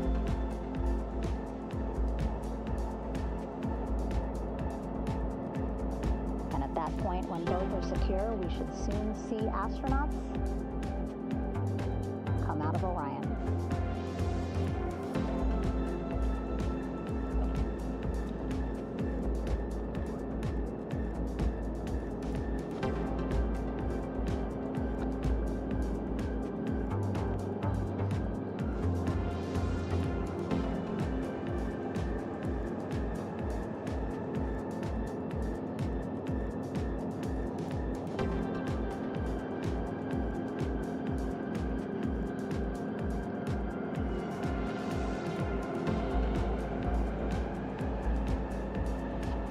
These views you see also being fed to the Landing Force Operations Center here on the ship. Of course, it is very important for our recovery teams leading the mission to have all the views that you're seeing as well. Again, listening to their communication loop here on the ship. Very quiet, which is a good thing. It means things are going pretty nominally, meaning as expected.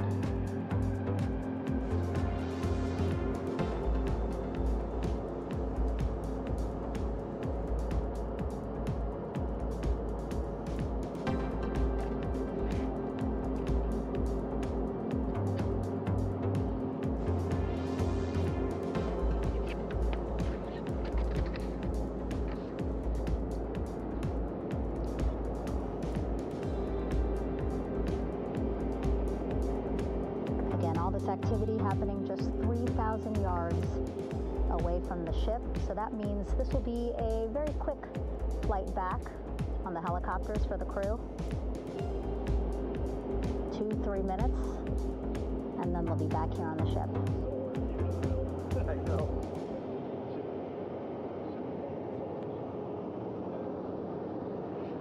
Okay, saw a thumbs up from one of the personnel on the front porch. It looks like they are now getting ready to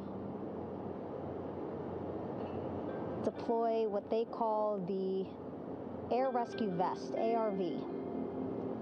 And so this is the harness that each crew member will get into in order to be hoisted into the helicopters.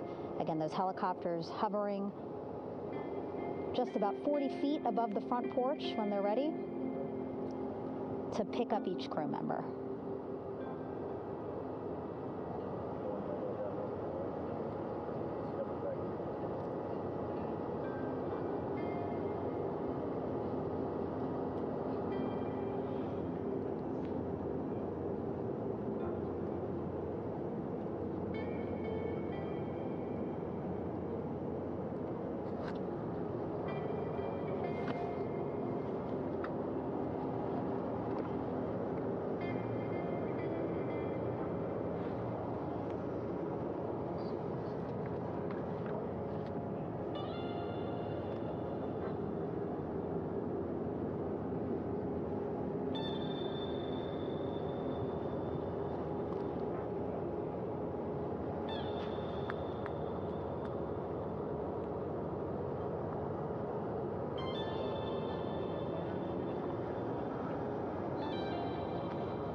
This is Mission Control Houston. Behind me, a fairly raucous scene as hundreds of flight controllers have poured into the flight control room here.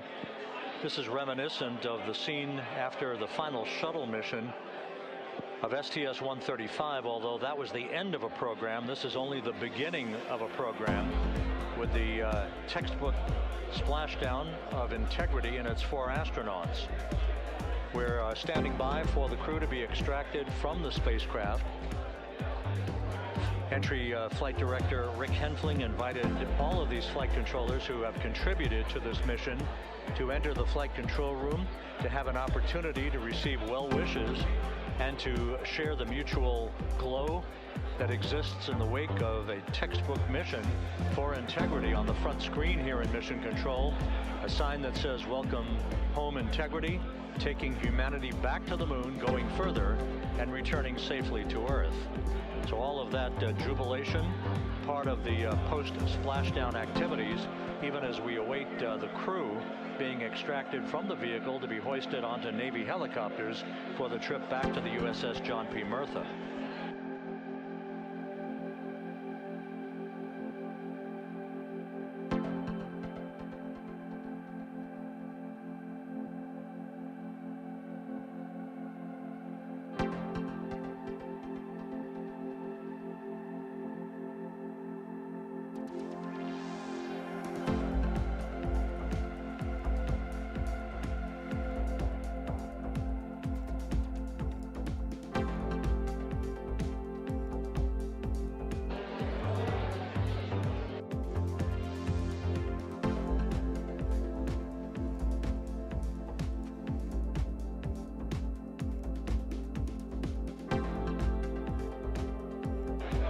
Once again here in Mission Control, this view of the Artemis Flight Control Room, known as the White Flight Control Room. This is the old shuttle flight control room, and now is the home of Artemis missions to the moon and beyond. Once again, quite a few flight controllers were invited in by Entry Flight Director Rick Henfling to share in the jubilation following the successful splashdown of Integrity. That splashdown occurring an hour and 22 minutes ago, as we stand by for the completion of the extraction of the crew, and ultimately they're hoisting onto Navy helicopters for a short flight back to the USS John P. Murtha. Splashdown occurred at 7:07 and 27 seconds p.m. Central Time. I had an opportunity to talk to the head of flight dynamics, Jeff Birch, a moment or two ago.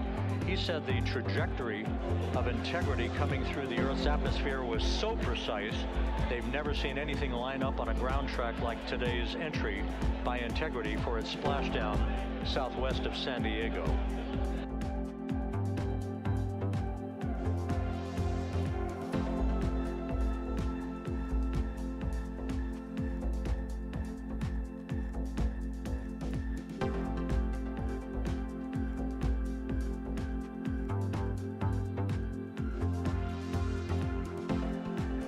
And the initial, you can hear it.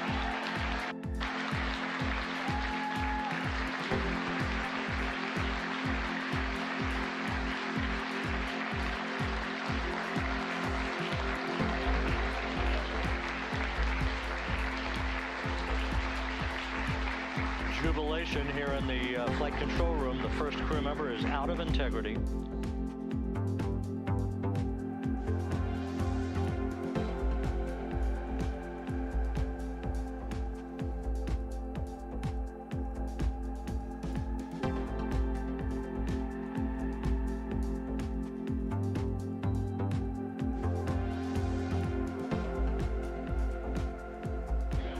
We are expecting the other crew members momentarily to be extracted.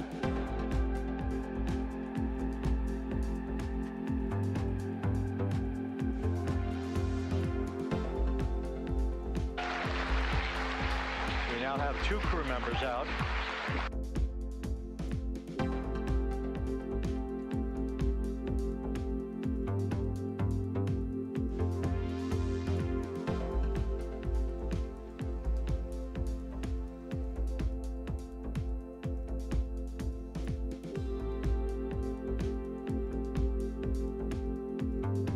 Two crew members out, 2 to go.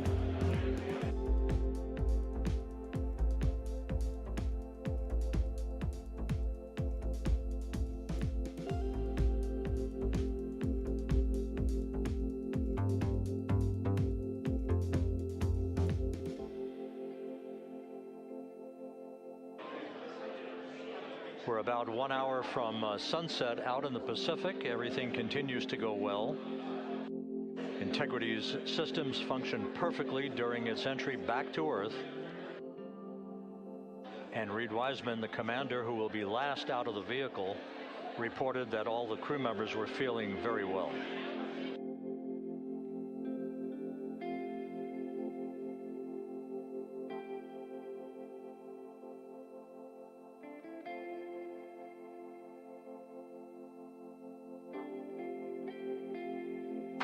Crew member number 3 now out.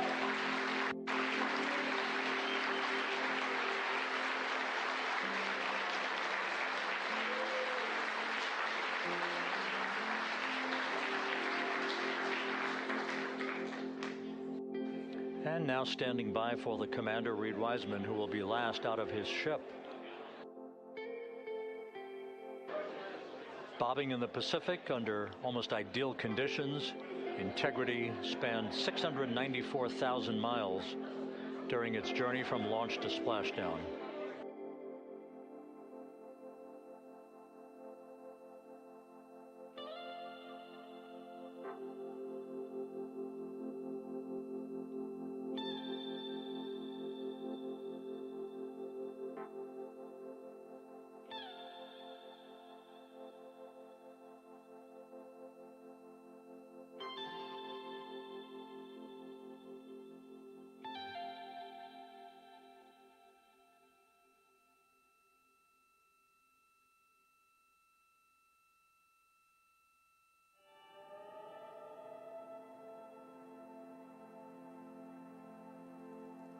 And we now have Reed Wiseman out of the vehicle, all 4 crew members now out of Integrity.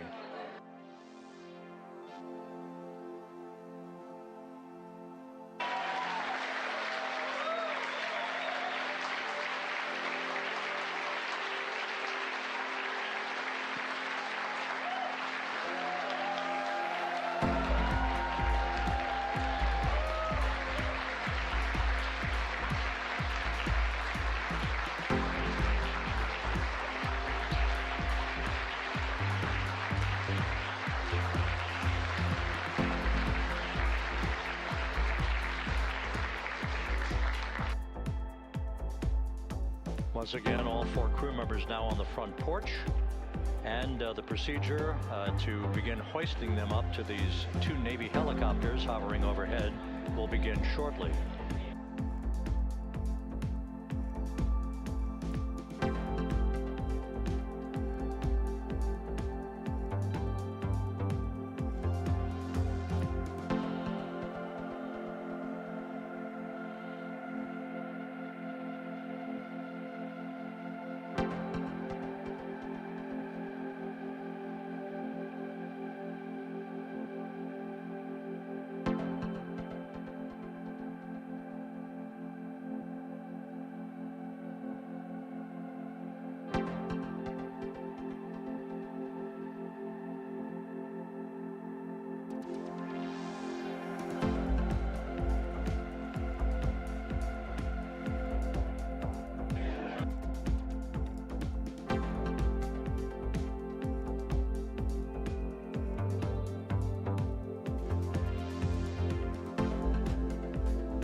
This is Mission Control Houston. The mission is over, but the melody lingers on as jubilation continues here in the flight control room. We should be expecting NASA's Associate Administrator, Amit Kshatriya, to be joining us shortly for a short interview while the recovery operations continue out in the Pacific. So we'll stand by for that. And then we'll turn it back over to Megan Cruz aboard the USS John P. Murtha.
This is Mission Control Houston here in the Artemis Flight Control Room.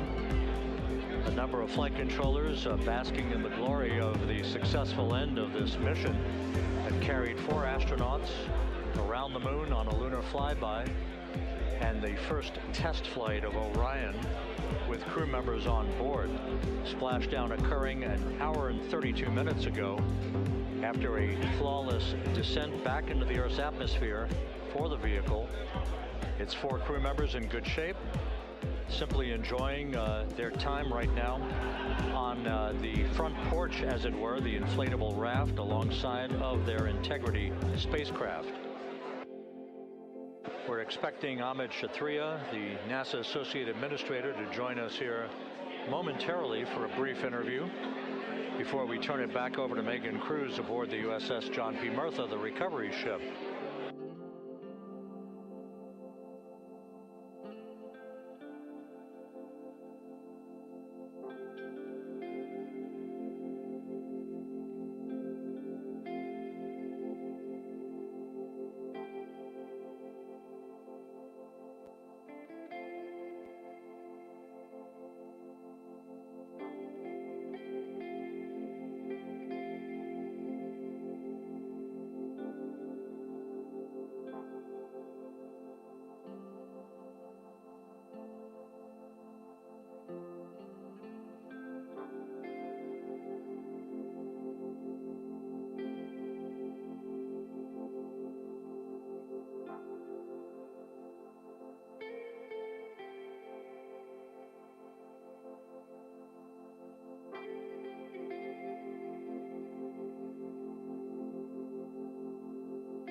This is Mission Control Houston.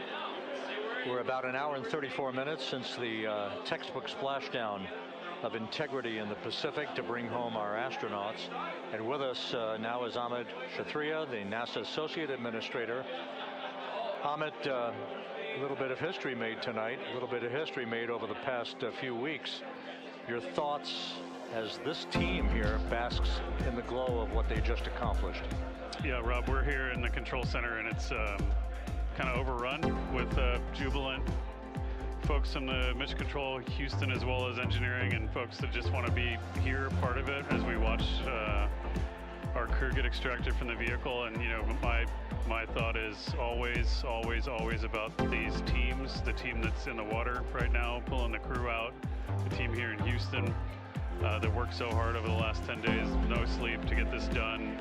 You know, we still have some work to do to get the crew to the med bay here on the ship. They all look great coming out, so hopefully that won't be too long. You know, I think we saw the administrator on the boat too, giving his thanks to the Navy team on the Mirtha, which they're just an incredible group of sailors. I was able to visit with them a couple weeks ago. And then if you pull it all the way back to the workers and the folks that joined the rocket at Michoud, that made the heat shield tiles, that held together tonight, that stacked the vehicle in Florida, that integrated the vehicle in Denver, that fired the engines in Stennis, that fired the boosters in Promontory. I mean, this is the entire team, coming together and being tested by the environment that this machine went through, and they did it right. The work was good. They did it right. You've said in a number of briefings, of course, and in other forums that this is just the first step.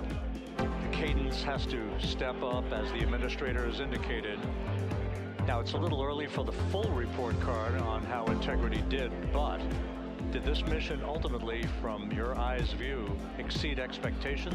It absolutely did. I mean, I was waiting to talk about this until we're in the water, and I think we still have, again, work to do to bring it in and really kind of go through it bolt by bolt and see what we learned. But I mean, so far, given what we learned during the mission and given how we performed on ascent, on entry, I always think about energy in terms of the states that you worry about the most, and every time we put these machines through these incredibly energetic states, they came through. So I'm fairly confident that we made a big step tonight to get us on the path towards the surface. I think the path to the surface is open now. We do have to do all the work, and we'll make sure we talk about that as clearly as we can. We learned a few things during the mission, but I have to tell you, this was an incredible test of an incredible machine. From an American psyche standpoint, the Empire State Building was lit up red, white, and blue tonight. Our coverage was seen on baseball stadiums around the major leagues. How captivating was this experience for the American people, for the world, in fact, as we returned to the moon?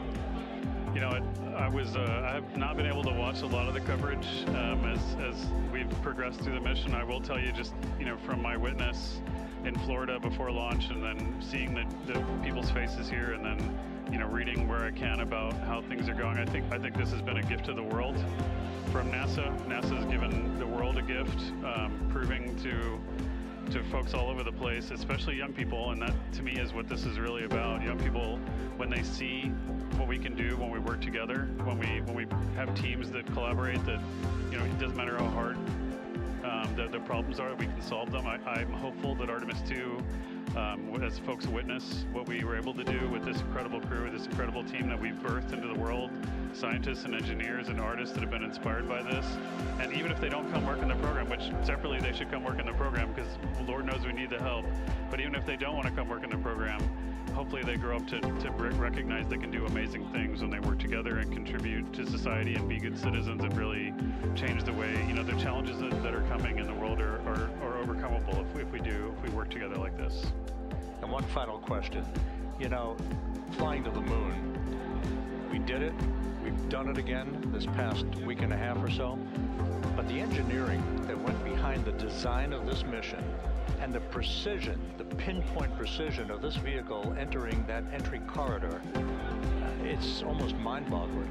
Yeah, it is incredible when you think about the energies involved and the uncertainties involved. That when we inserted the vehicle into orbit, it was 99.9 2% down the middle when we dropped the vehicle right on top of the fleet here. You know, our guys knew exactly where to go, but the guidance was perfect. You know, and it's interesting. I've got this question a lot over the last few weeks about, you know, we did this before 53 years ago, and you know that. I mean, it is a reasonable thing to contemplate, like what's gone on since then. And what I'd tell you is, you know, when we did Apollo, which again, the more we learn about what they did, the more magical it seems what they were able to accomplish given the technology and the learnings that they had. But when we did Apollo, the architects of Apollo, you know, Gilbert, Seaman, von Braun, Mueller, what they really wanted to do, you know, as they were contemplating what it meant to expand our range of action to the lunar surface, what they wanted to do was learn how to live and work in space for a long time. They wanted to do that first before they were confident they could expand their range of action to the moon. Now, of course, the politics of the time and the mission at the time was different, and so they had to go straight to the moon and bring people home. And then after that, the program kind of lost its momentum. But you know, after that, NASA kept moving along those paths, right? So we recognized during Apollo that reusability was going to be important. We spent a lot of money on those machines, and you know, we spent a lot of money on these machines here. Even though, but we recognized that reusability was important, which is why we built a winged space plane called the Space Shuttle, and then we used that reusable machine to build a space station. And we learned for 25 years how to live and work in space, and have been able to develop technologies that can enable exploration. So really, what I think is now, 53 years later, we're at the point where the architects of Apollo would have been pleased that we're now ready to actually go back to the moon and go back to stay, because we've learned all the things we needed to learn. There's a lot of people pleased here tonight, and we really thank you for joining us. Amit Kshatriya, NASA's Associate Administrator, as we begin to hoist the crew onto the helicopters to head back to the recovery ship. Thank you very much. Thank you, Rob. Congratulations, Amit.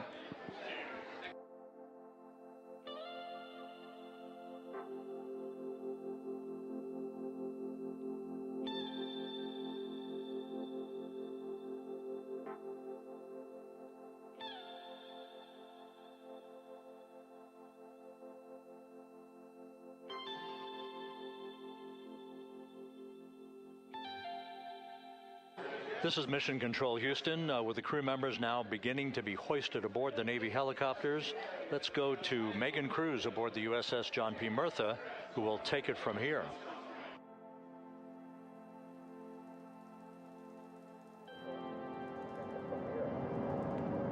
Hey, Rob. Yeah, back on the bow of the ship here, we are seeing the helicopters circling Orion.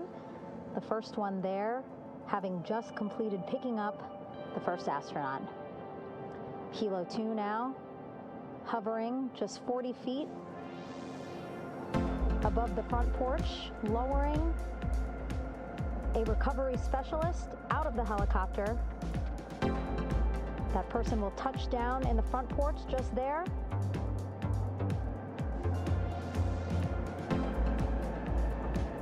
The crew members already outfitted with a harness that will allow them to quickly attach to the hoisting device.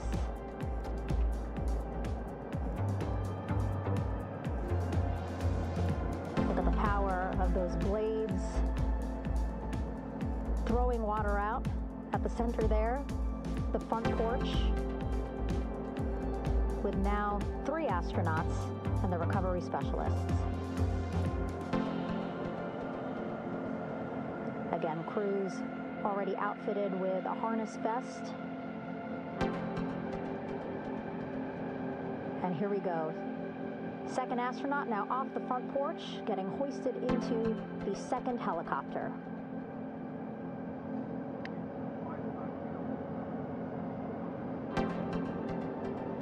That helicopter will now hover just a distance away to give room for the first helicopter to come back and pick up the third astronaut.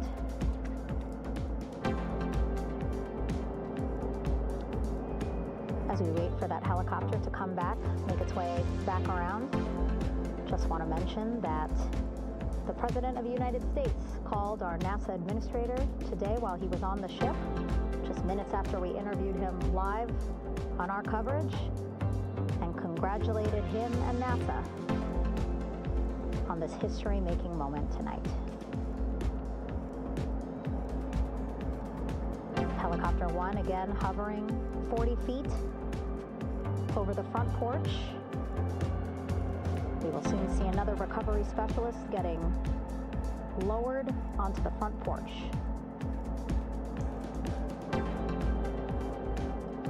Wow, imagine sitting on that front porch, the wind, the water. But again, the recovery team determined that a helicopter flight back to the ship here would be safer, faster, and more comfortable for our crew who just completed a 10-day mission around the moon. Third astronaut in the air, getting hoisted quickly back into the first helicopter now.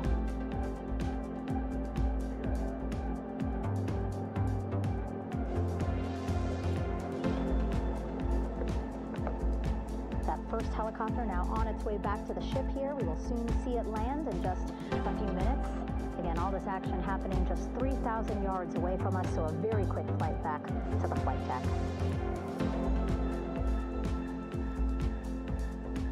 Now the only person left on the front porch, Commander Reed Wiseman. That second helicopter now making its way back over to the front porch. Here it comes.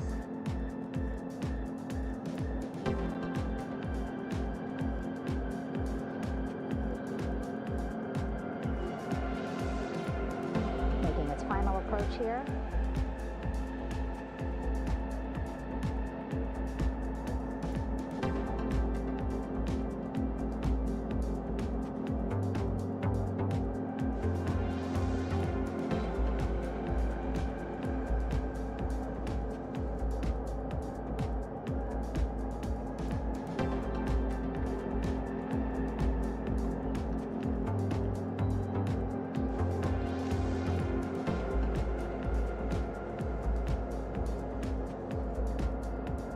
Last astronaut, Commander Reed Wiseman,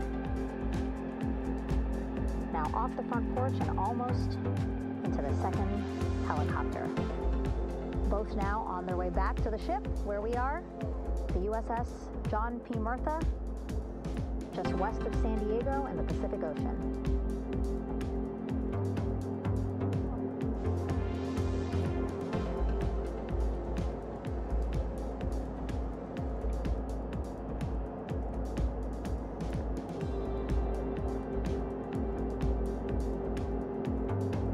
Exciting to see our 4 crew members minutes away from landing on the flight deck here on the recovery ship.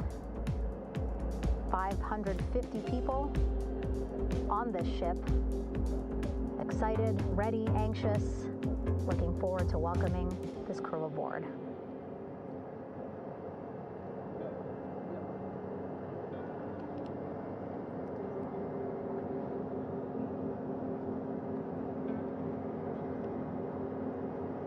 Watching them now with our own eyes. Close to the ship here. Hearing them begin to hover on the flight deck, which is just across from us, here on the bow.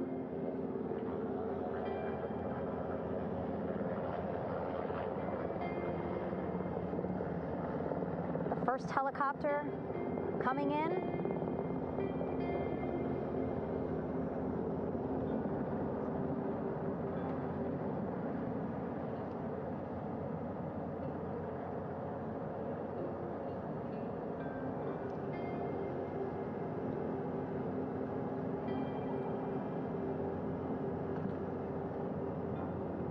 And wheels down.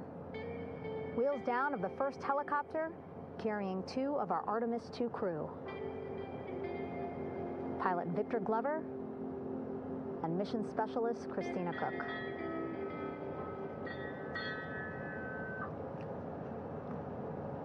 Hilo 1 on deck reported on the recovery loop. Again, the mission audio loops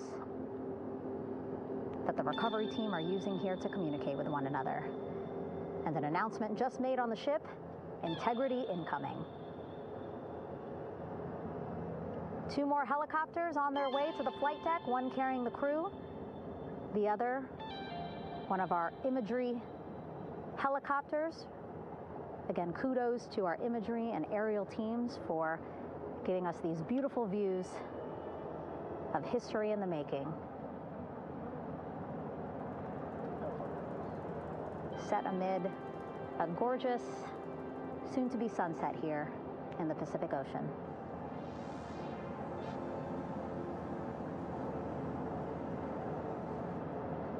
Second helicopter.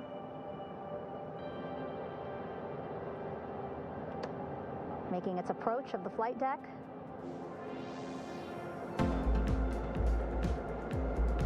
Plenty of people here on the bow with their cell phones out, filming this moment.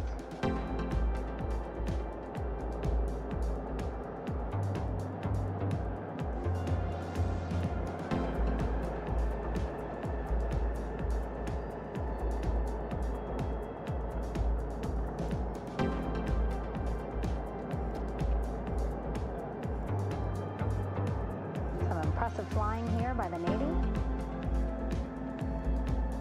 as we are seconds away from wheels down. And there you go. We now have all 4 Artemis II crew members on the USS John P. Murtha.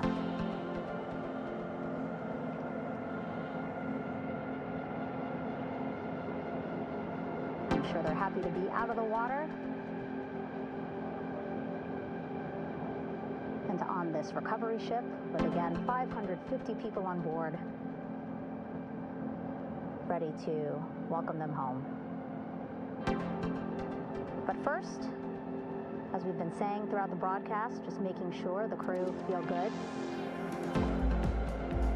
We reported that they were feeling good when they were in Orion, but those were just initial, quick, verbal assessments of how they're feeling. Their destination tonight, the medical bay here on the ship, right after we power down the helicopters here.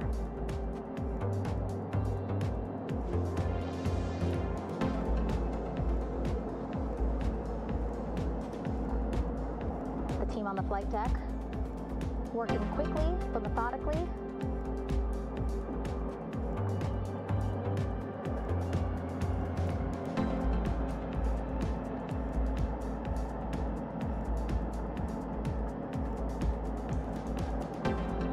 Just one more helicopter to touch down.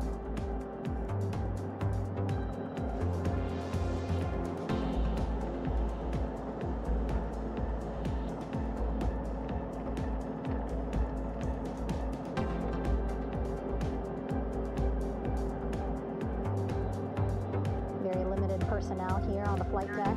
Maneuver doctrine is in effect. As that third helicopter touches down.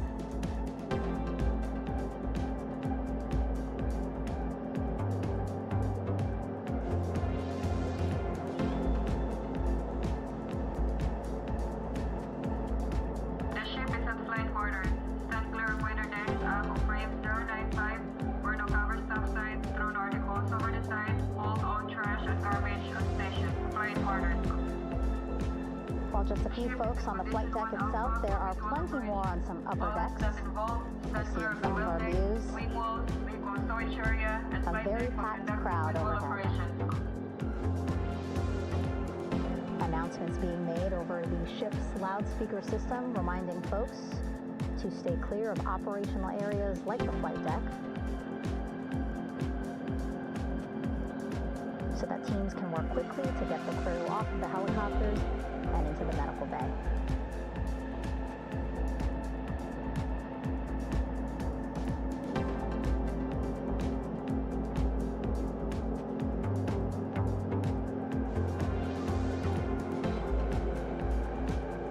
Splashdown today, 5:06 p.m. Pacific time. We are within 2 hours of that splashdown time, and already we have all 4 crew members on the flight deck of the USS John P. Murtha.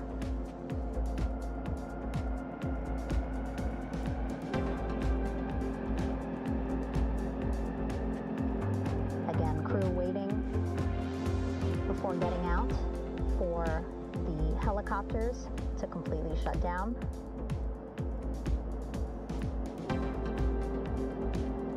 Safety, of course, very important to NASA and the U.S. military.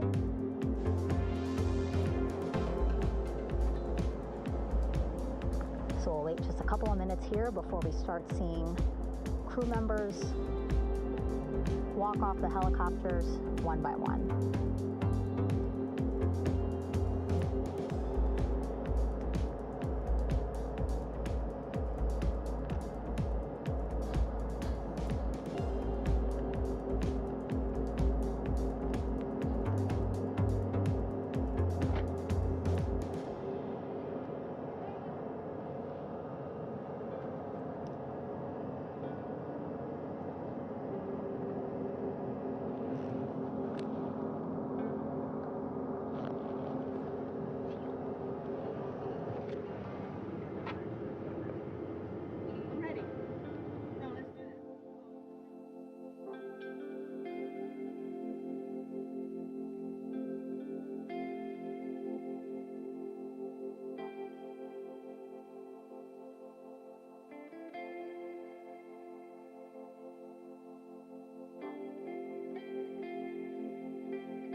All right, and now here we see pilot Victor Glover and mission specialist Christina Cook sitting on the edge of one of the helicopters, looking in great spirits. That familiar smile and laugh from Victor, I can see it from here. Christina, I'm sure, feeling the same way, just blocked a little bit by our camera here, but we'll see her here shortly. A photographer taking their pictures. Victor saluting folks on the flight deck. They look like they're in great spirits. Happy to be home, I'm sure.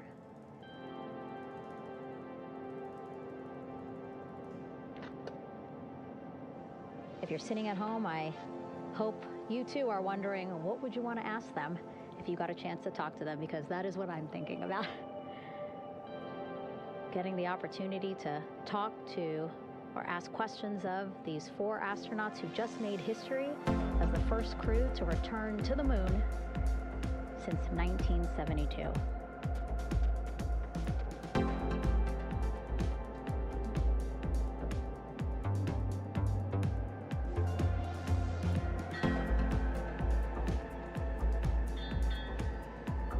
Oh, there we see Christina there, also smiling.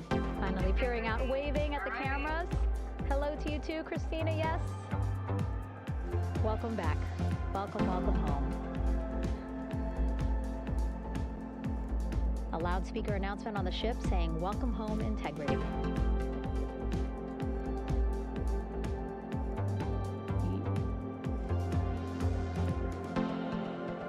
Victor in great spirits. I can't see who he's talking to, but I kind of think that he might be talking to his other 2 crew members. Shouting from across the flight deck, congratulations to one another.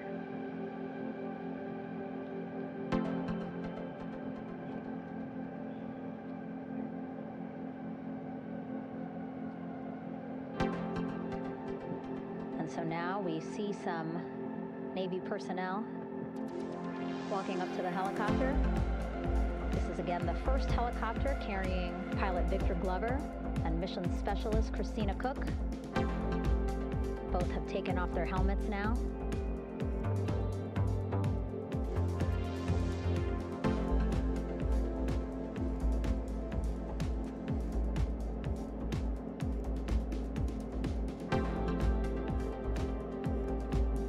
Some pictures, video, to catalog this historic moment. A beautiful sunset just behind them here in the Pacific Ocean. Golden hour. These pictures will be beautiful.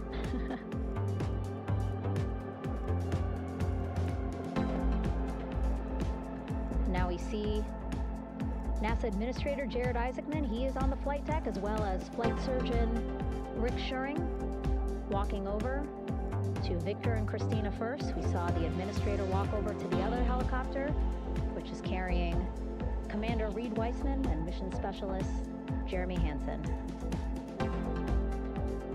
We heard from Rick earlier in the broadcast. Again, he said he's going to be out there on the flight deck to do another initial assessment of the crew, ask them how they're feeling, anything bothering them.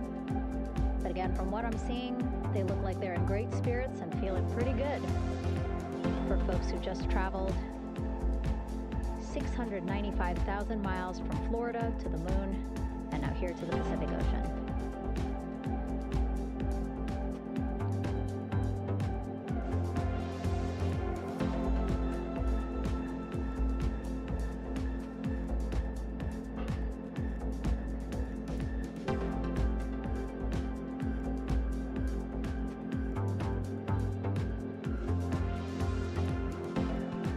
Seeing NASA Administrator Jared Isaacman walking across the flight deck. He had been talking to Reed and Jeremy, now approaching Victor and Christina.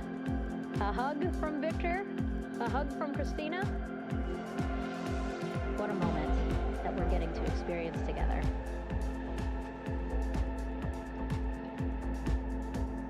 I'm sure congratulatory words. You know, we got to speak to the administrator live on this broadcast as well, and he said the kid in him right now, giddy, absolutely giddy at what we were able to accomplish today. Returning them home safely and in good spirits after a 10-day mission around the moon. And here we go. We're seeing Jeremy walking, waving across the flight deck, now on his way to the medical bay.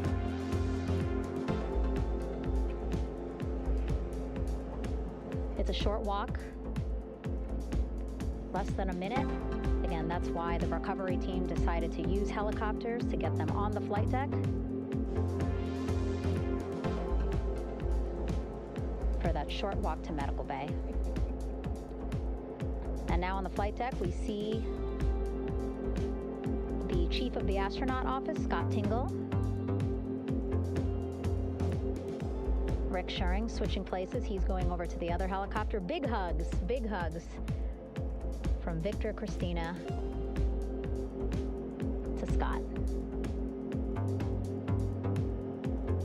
Again, a gorgeous sunset setting the stage for this recovery tonight.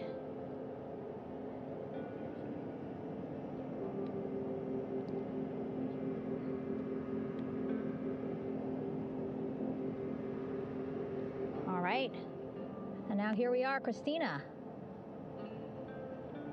making her way, looking thankful, grateful, happy to be home.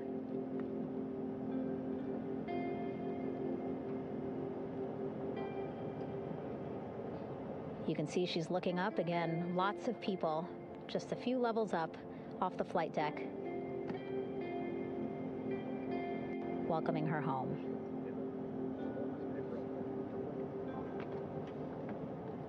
Scott holding the door like a gentleman, but back on his way to the other crew still on the flight deck.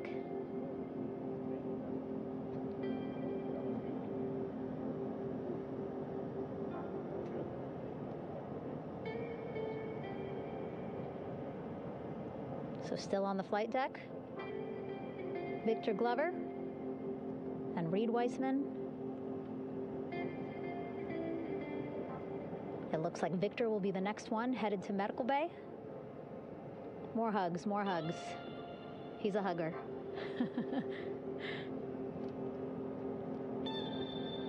Victor looking good as he walks across the flight deck. NASA Administrator applauding.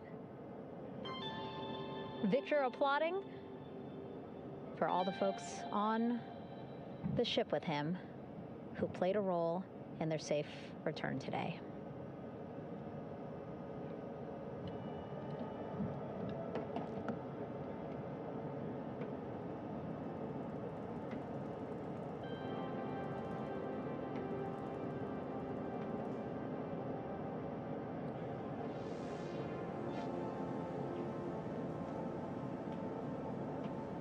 And finally, just one Artemis II crew member left on the flight deck, Commander Reed Weissman.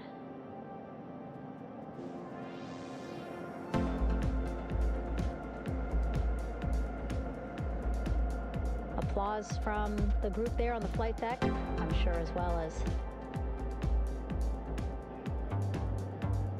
on the level just above them, packed with people. Reed looking good as he takes his steps towards the medical bay.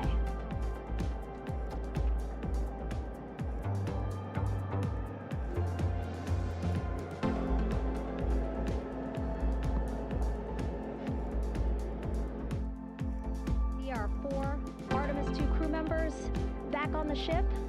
Again, now they will head into medical bay, where they will be assessed by flight surgeons from both NASA as well as the Canadian Space Agency. A more in-depth assessment. When they get to medical bay, they will each have their own nurse. They will be helped out of their suits. And then again, we'll check to see that they're feeling good. Make sure it's not just adrenaline, but that they are feeling good from their long journey back from the moon. Beautiful shot of that sunset, illuminating our flight deck.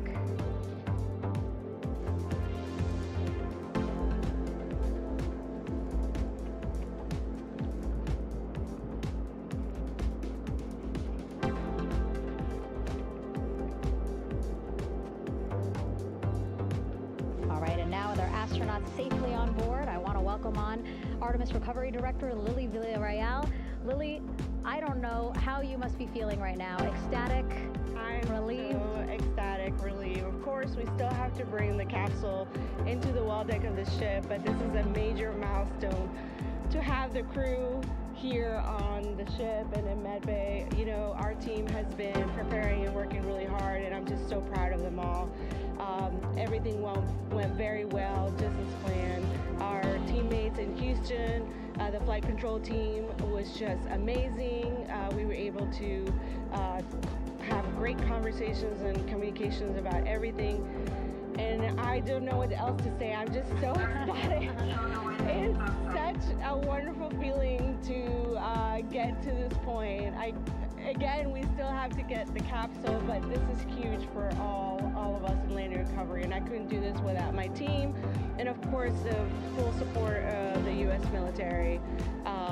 There's going to be lots of, you know, high fives when we get the capsule back in, and I'm so happy that the crew's doing well, Orion's doing well, and you know, thank you for, you know, for everybody watching. Yeah, it was great to watch the crew come back to the ship with you. How were you feeling when you were seeing them looking so happy to be home and feeling really good? You know, the funny thing is that we had video of them from inside the Orion vehicle. They were like that from the beginning. When we opened the hatch, they were already out of their seats, having a good time, waiting for us to open the hatch.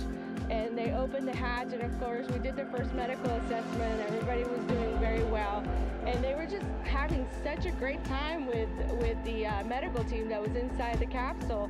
I think they were all taking selfies with you know, the phones that they have, probably talking about what they saw, and it was just smiles all around. They were having such a great time. And then we put them on the front porch when we were ready to put them on the front porch. And again, you could see they were just so ecstatic to be home and talking to everybody.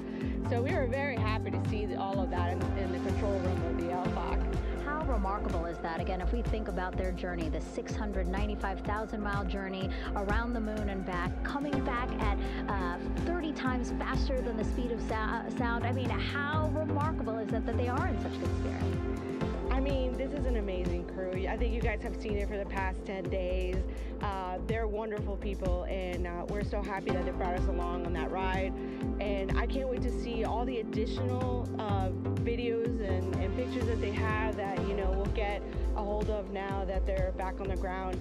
And I can't wait to hear how, you know, a little more than what we saw on the press briefings from the crew about what they saw. It's just fantastic. You know, some of my favorite people around this 10 days was the science team and how excited they were. And so this is exactly how we feel in the landing recovery team when the science team went, oh my goodness, when they heard all the discussions about the moon. This is exactly how we feel now in the landing recovery team. We're so ecstatic. Yeah. Again, we have to recover the capsule. I want to make sure we don't forget about our Orion. Lily's all about business. She's thinking about what's next. But yeah, speaking of these 10 days, I mean, we have been along for the journey with them, live with them 24/7 for 10 days, and just really seeing the engagement that we've gotten from around the world. What do you hope people take away from this mission? I think that's fantastic. So, you know, my story was that I went to the Kennedy Space Center. I was born in Colombia. I was 10 years old when we moved to the United States, but when I was 7, my family took me to the visitor center, and that's when I learned about Apollo. And we went to the moon, and I learned about astronauts, and that story was what really fueled me to want to do STEM and want to be an astronaut. And I think that this Artemis program is going to do exactly what, you know, what girls, you know, my age back then is 7, young people right now, girls and even like young men, obviously. But we want to empower people to know that you can do this, right? If you want to come and work for NASA, if I did it, they can do it. And Artemis program is just going to inspire everybody. And I'm so happy about that. Yeah. Like Apollo inspired me. Thank you so much, Lily. Really appreciate you being here. As you said, still a lot of work to do. 5 to 6 more hours to recover Orion that's still out in the water. So I'll let you get back to it. But you had beautiful words to say again. We hope that this inspires people. We hope that you come and join us at NASA and accomplish great things with us in the future. Back to you, Rob. Thank you, Megan, and safe sailing out there in the Pacific. Here in Mission Control, it is now all quiet. The team of flight controllers and all their support personnel have left the room to enjoy the aftermath of a textbook touchdown by Integrity that splashed down in the Pacific right on target to complete this historic flyby of the moon, the Artemis II mission. With that, we'll wrap up our coverage for the night and point you to a post-splashdown news conference in 15 minutes at 9:35 p.m. Central Time, 10:35 p.m. Eastern Time, where managers will discuss the return of the Integrity spacecraft and the completion of the Artemis II mission. With that, we'll wrap up our coverage for this evening and historic mission in the history books. This is Mission Control Houston.